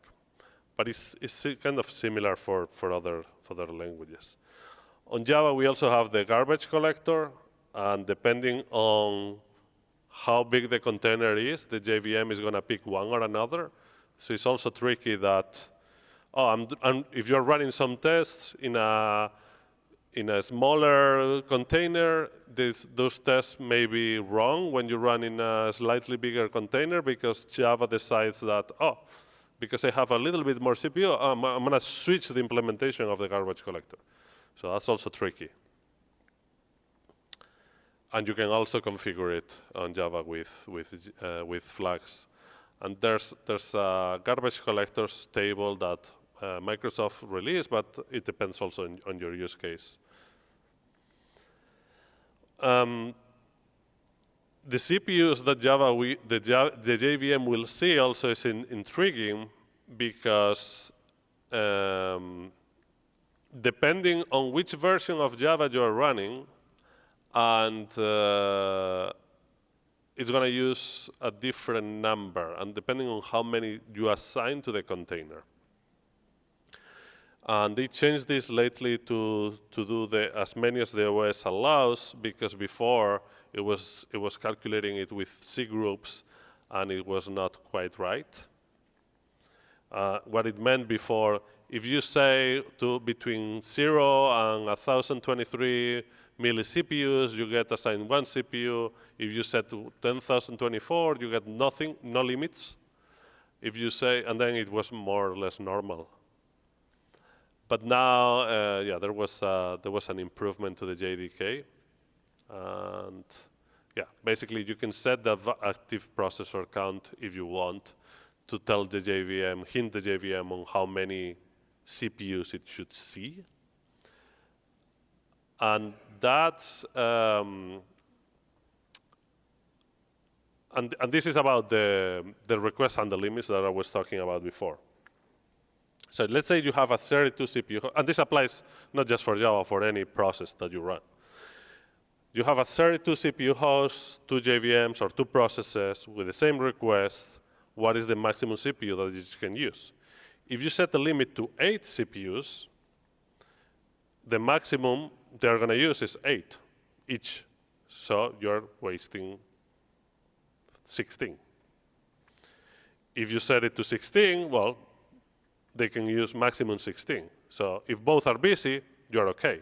If one of them is not busy, you are wasting CPU. But if you don't set any limit, so that the question that came before,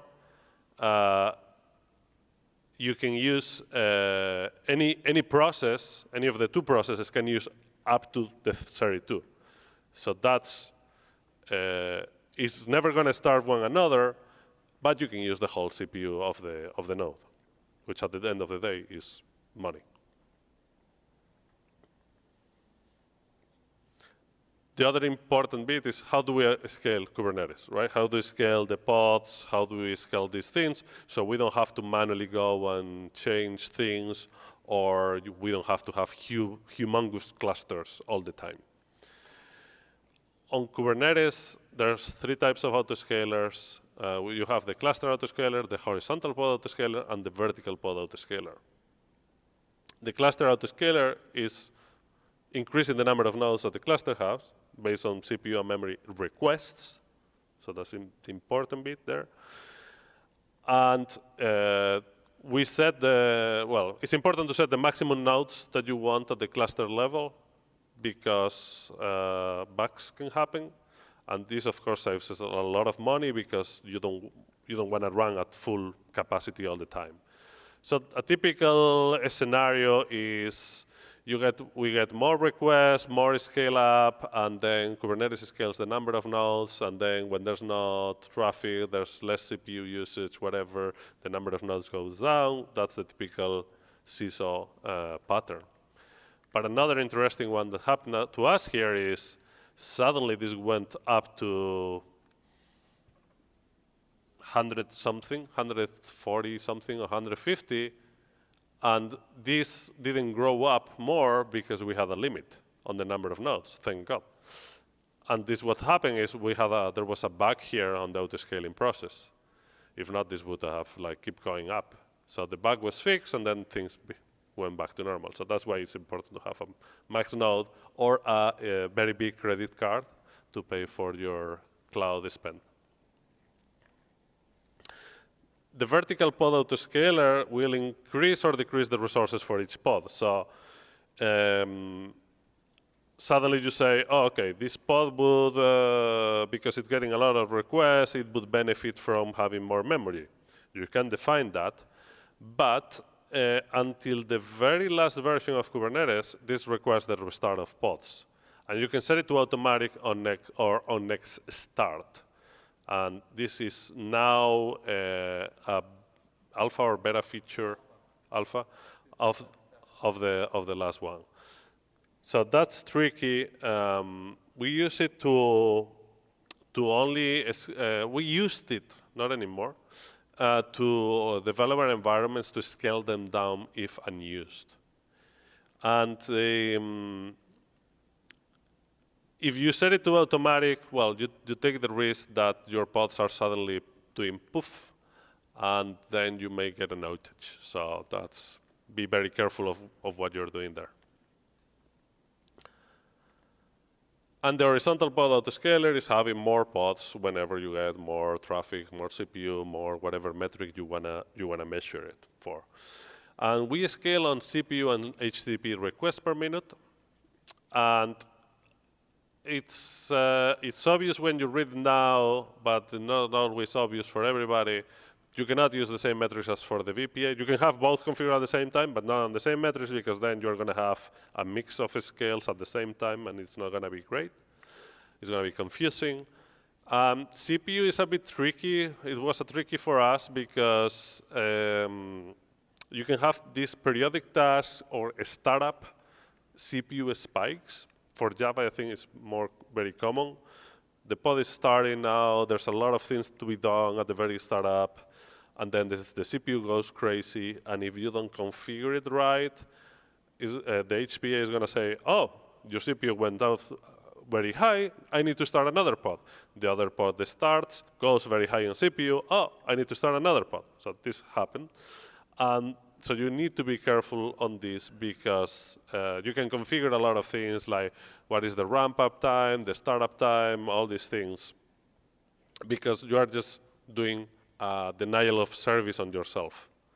And this is what we have a bunch of these problems where we are running at a scale that we can easily do a distributed denial of service internally. There's some horror stories there. But yeah, I mean, you change something, but it's running across thousands of places, and now suddenly one is not important, but 1,000 times it screws up things. So yeah, the spikes on the startup can do the cascading effect. So to sum it up, three things that if you want to remember three things, is that on Kubernetes it's very easy to start and then optimize. So it's very easy to do lift and shift to Kubernetes, existing application, just put it in a container, run it. There's some things to consider, like database, especially state is the tricky part. You can use patterns to decompose the application, sidecars, init containers, new services, operators, so you don't have to add things to the monolith. And on the resource optimization part, because money seems to be important for people, if you heard Corey last night, money seems to be moving the world. And things are expensive in the cloud. You can tune this JVM CPU, you can tune the memory on Java, the garbage collection, and so on, and you can use all the auto-scaling capabilities that Kubernetes provides. So if you have any questions. About a couple of questions. Yes. One, you talked a lot about JVM resources and management of those. How much discipline did you guys have, because of the extent of the number of clusters you have, in the upstream base container images for these Java applications? That's one question. Second, how much? Sorry. The base container image, like that, the size of it, like how. The size of the images of the containers themselves. Right. Okay. So that's one question. Like, did you have a strategy for using certain types of container-based images? Second question is, you didn't talk about Kubernetes jobs in your clusters. Did you have those scenarios as well in your ecosystem? Mm-hmm. And how did that play into the role? So the base images, we use some JDK images that are built internally at Adobe for the main application. For other services, whoever builds the service picks up an image. We don't care too much for now about the size of the images, but there's some approaches that we are looking at improving the download time and the startup time. Obviously, is caching the images at the cluster level, at the regional level, and so on. There's some features that I know for sure Azure has about streaming images. So if you have a very big image that you need it to be so big, you can configure it so it will stream the image and get the layers, the main layers that you need to start up early while the rest is being downloaded. But so far, yeah, we're looking at some optimizations, but we didn't give it too much thought or too much importance, because there are other things that are more in the critical path.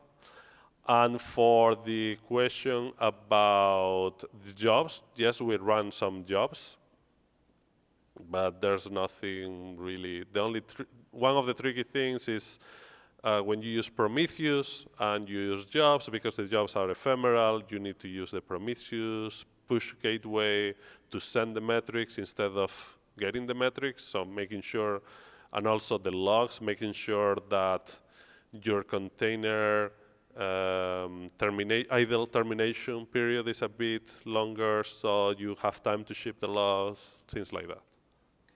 Thank you. Okay. All right, I'll start. All right. Yes, I'm just curious, for the amount of infrastructure and stuff for caring for your Kubernetes clusters, can you give me like approximately how many human resources you need to basically maintain and operate this at this scale? How many people? Yeah. Yes. I have no idea. Thousands of people? No. I mean, so we have teams, a team that builds the clusters for us and maintains more of the core of the cluster, so does the upgrades. So they are doing this for the whole Adobe or for a lot of different products. And so there's this, I guess nowadays it's a platform team, right? They provide Kubernetes as a service internally. And so this is a bunch of people also building new features. I mean, you have to consider it's not just maintaining what it is there, it's building the new features, having new things coming in, new services, and so on. And then on top of that, we run the services. I mean, the whole product is probably, the total thing is hundreds of people, but it's not just maintaining, it's building new features, building new stuff, providing new business value. Yes. Just to add to that one, like I used to run a platform team for a global bank, and we were with 8 people for 200 Kubernetes clusters. But we heavily leveraged cloud providers, and then we did like all the clusters on top of the provider to run on the whole platform. Yeah, if you run on top of a cloud provider Kubernetes service, and we are only talking about purely the Kubernetes service, you don't need a lot of people. But purely the Kubernetes service, so okay, making sure the cluster is up, the cluster is not crashing, upgrading the clusters. Yes. Yes. Yes, and the scale, I mean, if we have 45 clusters ourselves and keep growing them, if we run on-premise, there's a lot more things that we have to consider. We already have to ask cloud providers saying, hey, we want to run in this region. Are you going to have capacity for us? Are you going to have ARM nodes? Are you going to have this? Are you going to have that? The reserve, yeah, we have reserve capacity also. But cloud. Sorry? Still, at that scale, that's something you have to consider. It's like yes, and cloud providers, there are some, infinite capacity, there's something that is not infinite about it. So what they sell about infinite capacity is not that infinite. I know a case of a cloud provider that is migrating people off of a region. They're saying like, this region no longer can onboard anything, and you have to move off. And we're giving you time to move off because this region is gone, it's done. Or, there's a launch of a new region, and you need, I cannot give you 100 VMs. Because probably they have 100 from somebody, 100 for somebody else, and whatever, and they have to measure that capacity. So that's, at some scale, that's something you also have to consider. Yes? So it sounds like you chose namespaces to do the multi-tenancy. I'm just wondering if any other strategies were considered. Yeah. So the namespaces isolation is the few things I mentioned. It's not total isolation. We also look at Kata containers for, so Kata containers is an open source project where you can run containers, pods as a VM. So each pod is effectively a VM with a micro VM with the hardware support that VMs have. So that makes it harder if you want somebody to explode getting out of the container and so on. We have issues, for instance, if you overcommit the nodes, if you say, okay, I'm gonna I have 32 gigs of memory, I'm gonna put 32 containers with 1 gig of memory request each, but the limit I'm gonna put it in 10. Now, if any of those pods go over the limits, or if all of them go a bit over the limit, that node goes into a kernel out of memory, and now things get a bit weird for a bit until those pods get killed and rescheduled somewhere else, and the kernel is doing things. So you can still have noisy neighbors problems. Same thing with the CPU. If you don't account for the requests and the limits correctly, CPU, memory, even disk space. If you have, another thing that happened to us is there was an issue with the cleanup of old images because we were getting a lot of different images and big and so on, and the nodes were running out of disk space, and then suddenly they have to enter in this loop of, I have to delete something, I download something, but then that something gets evicted because there's no room for the image, and now it has to be rescheduled somewhere else. So it was this continuous loop of downloading the image, filling up disks, kicking out things to other places that also get filled, and because you are kicking out things and downloading, scheduling a new pod, now you are filling it more. So we have, for instance, that issue. So you still have, the multi-tenancy in Kubernetes is not just pure multi-tenancy, right?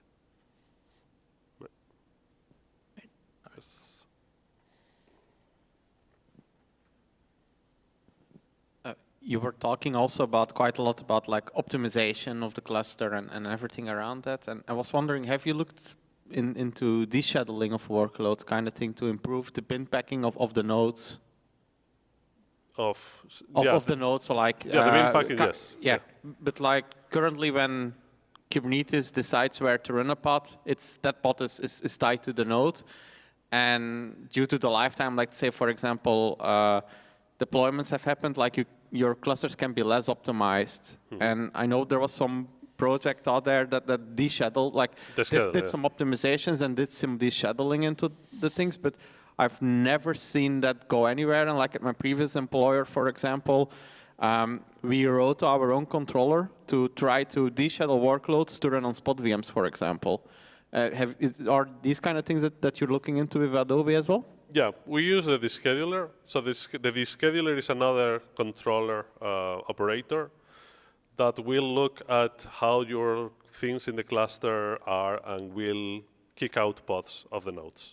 For example, you are saying, I think, if you say, I want to scale down the cluster, maybe you cannot scale down because the nodes are a bit busy.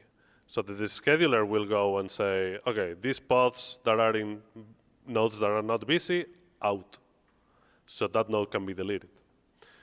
Another one, interesting one, is when you have multi-availabilities on spread.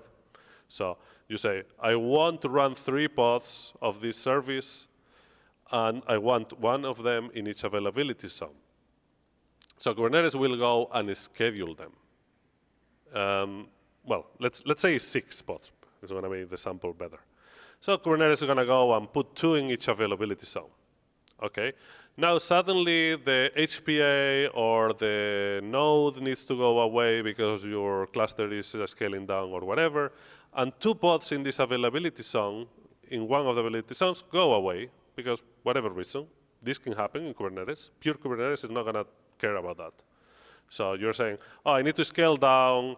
I'm going to take this node, and this node, and these 2 pods are in that node. They're gone. Or because anything else. So you end with 2 pods in one availability zone and 2 in another one and nothing in the third one. The descheduler can do, you can configure the descheduler to say, correct the spread across availability zones. So it will kick out pods from the other ones to make sure that they are spread out correctly. Because by default, Kubernetes is not going to do it. So if you have HPA and availability zone, as HPA can go send up and down the number of pods, HPA also doesn't care about spread after the pods are scheduled. So there's nothing really that cares about spread after the pods are scheduled. You have to rely on the descheduler to kick out things if they're not correct. No, it cleans out the pods. It's just that you end with a spread that is not what you want. So it's, if for whatever reason, you have 6 pods running across 3 availability zones, the HPA says, oh, you don't need 6, you only need 4. It may decide to kill 2 in the same availability zone. There's no real measure of which one to kill. So you may end with 4 in 2 availability zones or all in one. Things like this happen. And you needed the scheduler to go there and say, oh, the spread is wrong. I'm going to kick things out. So Kubernetes starts new pods, and when it schedules the pods is when it looks at in which availability zone should I put it. Yeah, it will put it back in and correct it, yes. So you're saying that it's not active monitoring. It's yeah. Whenever you start up, that's when it will say it will spread it. Kubernetes, when it is the basic Kubernetes, once you schedule a pod, that pod is going to be there until something else kills it, like an HPA or the node goes down or anything. Just curious how that happens. Is your available? Is that like a namespace is a cross availability zone in your configuration? A namespace is a virtual thing. You don't care if it's across availability zones or not. A deployment or a stateful set can be across availability zones. You have to configure the pod topology, is called, and configure it in the way that you want. So you can say, I want a minimum of 1 pod in each availability zone, or I want no more than 2 difference. You configure the SKU. So if you have 1 pod in one availability zone, do not have more than 3 in the other ones. It's a bit complicated, but you configure it with pod topologies. And that's when Kubernetes schedules, looks at the pod topologies, and decides in which nodes to do it. And this is all with labels on the nodes. So it's not, I don't think it's aware of the concept of an availability zone. You just set labels in nodes. For instance, for ARM, we are building multi-architecture images that can run on both ARM and Intel. And we say, in the pod topology, we say, schedule this in ARM if available, and if not, schedule it in Intel. Because otherwise, it may not be able to be scheduled. But essentially, that requires your nodes to have selectors on them, like yes, all. The nodes have to have the labels, the selectors, everything configured correctly. Yes. Yes. So it seems like you ran into a few issues when you were migrating to Kubernetes. One obscure one that I heard about when I was in another talk was that in clusters where there are, I think, hundreds to thousands of nodes, applying a deployment can be inconsistent due to etcd not being scalable enough. I'm wondering Yep. if you ever ran into anything like that. So we also have that issue, not because of the number of nodes, but because of the number of objects. etcd has a limit of 8 gigabytes.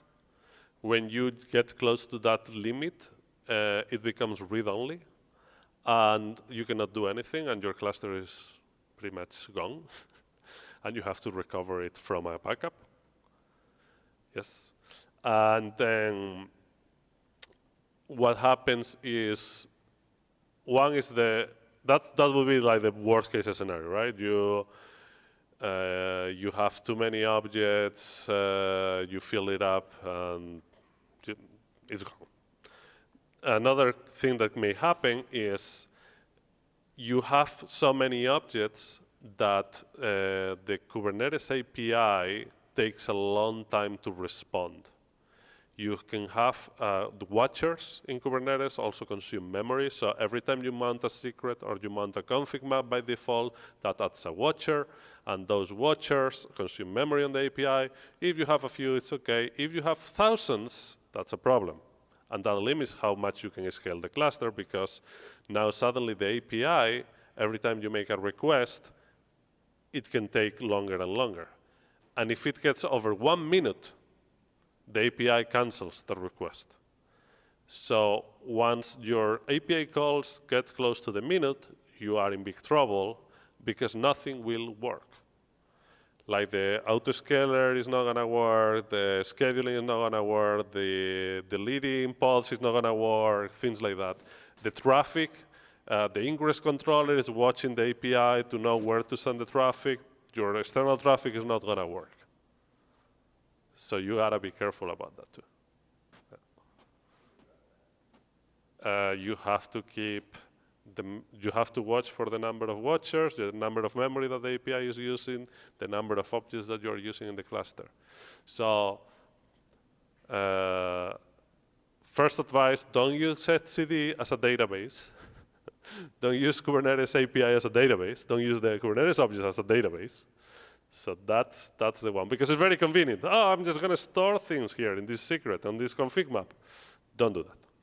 That's the first one. And then if you have a SCaLE where you have thousands of secrets, thousands of config maps, objects, and so on, try to refactor it in a way, or limit the size of the clusters. That's the only way out. We're not growing the clusters way bigger because we have these scaling problems. We try to go now with more smaller clusters. Using Postgres? There's no, the only really supported way to put a storage backend is for Kubernetes is etcd. Who? Yeah, well, K3S is not something that you would want to run in production for loads. No, if your problem is I'm storing too much data in config maps or something, yes, use a database to store that data. Don't use Kubernetes API. There's no reason why you should be storing gigabytes of data on the API. There's also some tricks, like you can limit the defaults. In Kubernetes, the default for the number of pods that are kept in the history is 10. You can say, or the replica sets, things like that. If you have many of them, you can say, oh, don't keep 10, just keep 3. Helm is the same thing. History, 10 by default. Don't keep 10, just keep 3. There's small tricks like that. Yeah. Okay. All right. Cool. All right, well, thank you, Carlos. Thank you. Now you can go. Enjoy the rest of your night.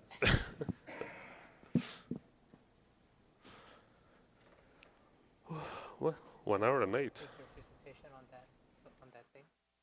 Okay. Maybe I'll reach out. I'll reach out to you. Okay. Awesome. All right. Thank you.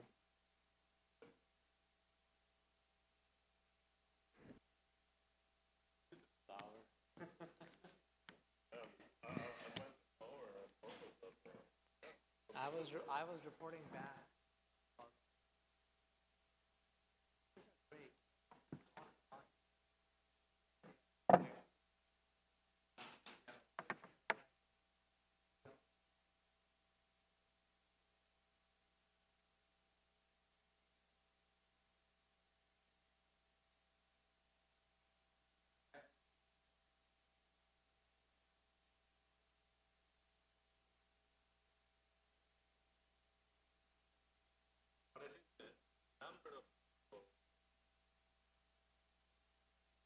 Yeah. Or people don't feel comfortable, right? They're like, oh, my question may not be very smart, and it's like, just ask away. And also, I would prefer. And just open it up. Well, or no, 20 minutes on 5 questions. Because a lot of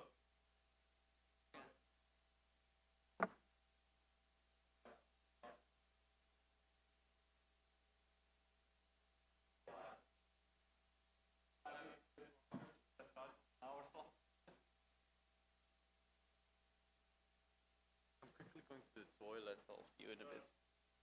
Well, it's right outside the toilet.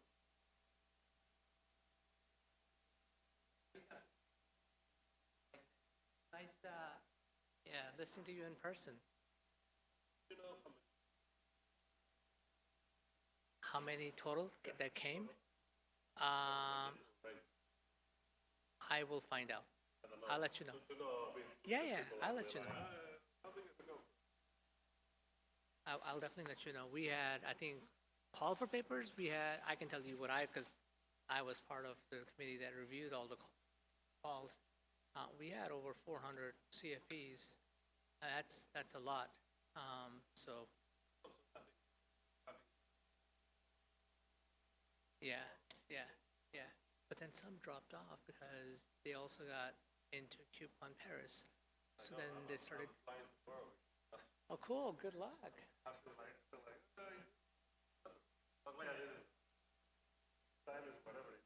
Yeah. Right. I didn't know what time I was able.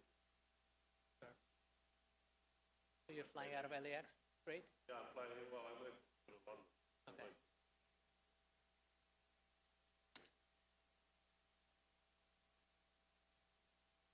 I am based out of San Diego, down south.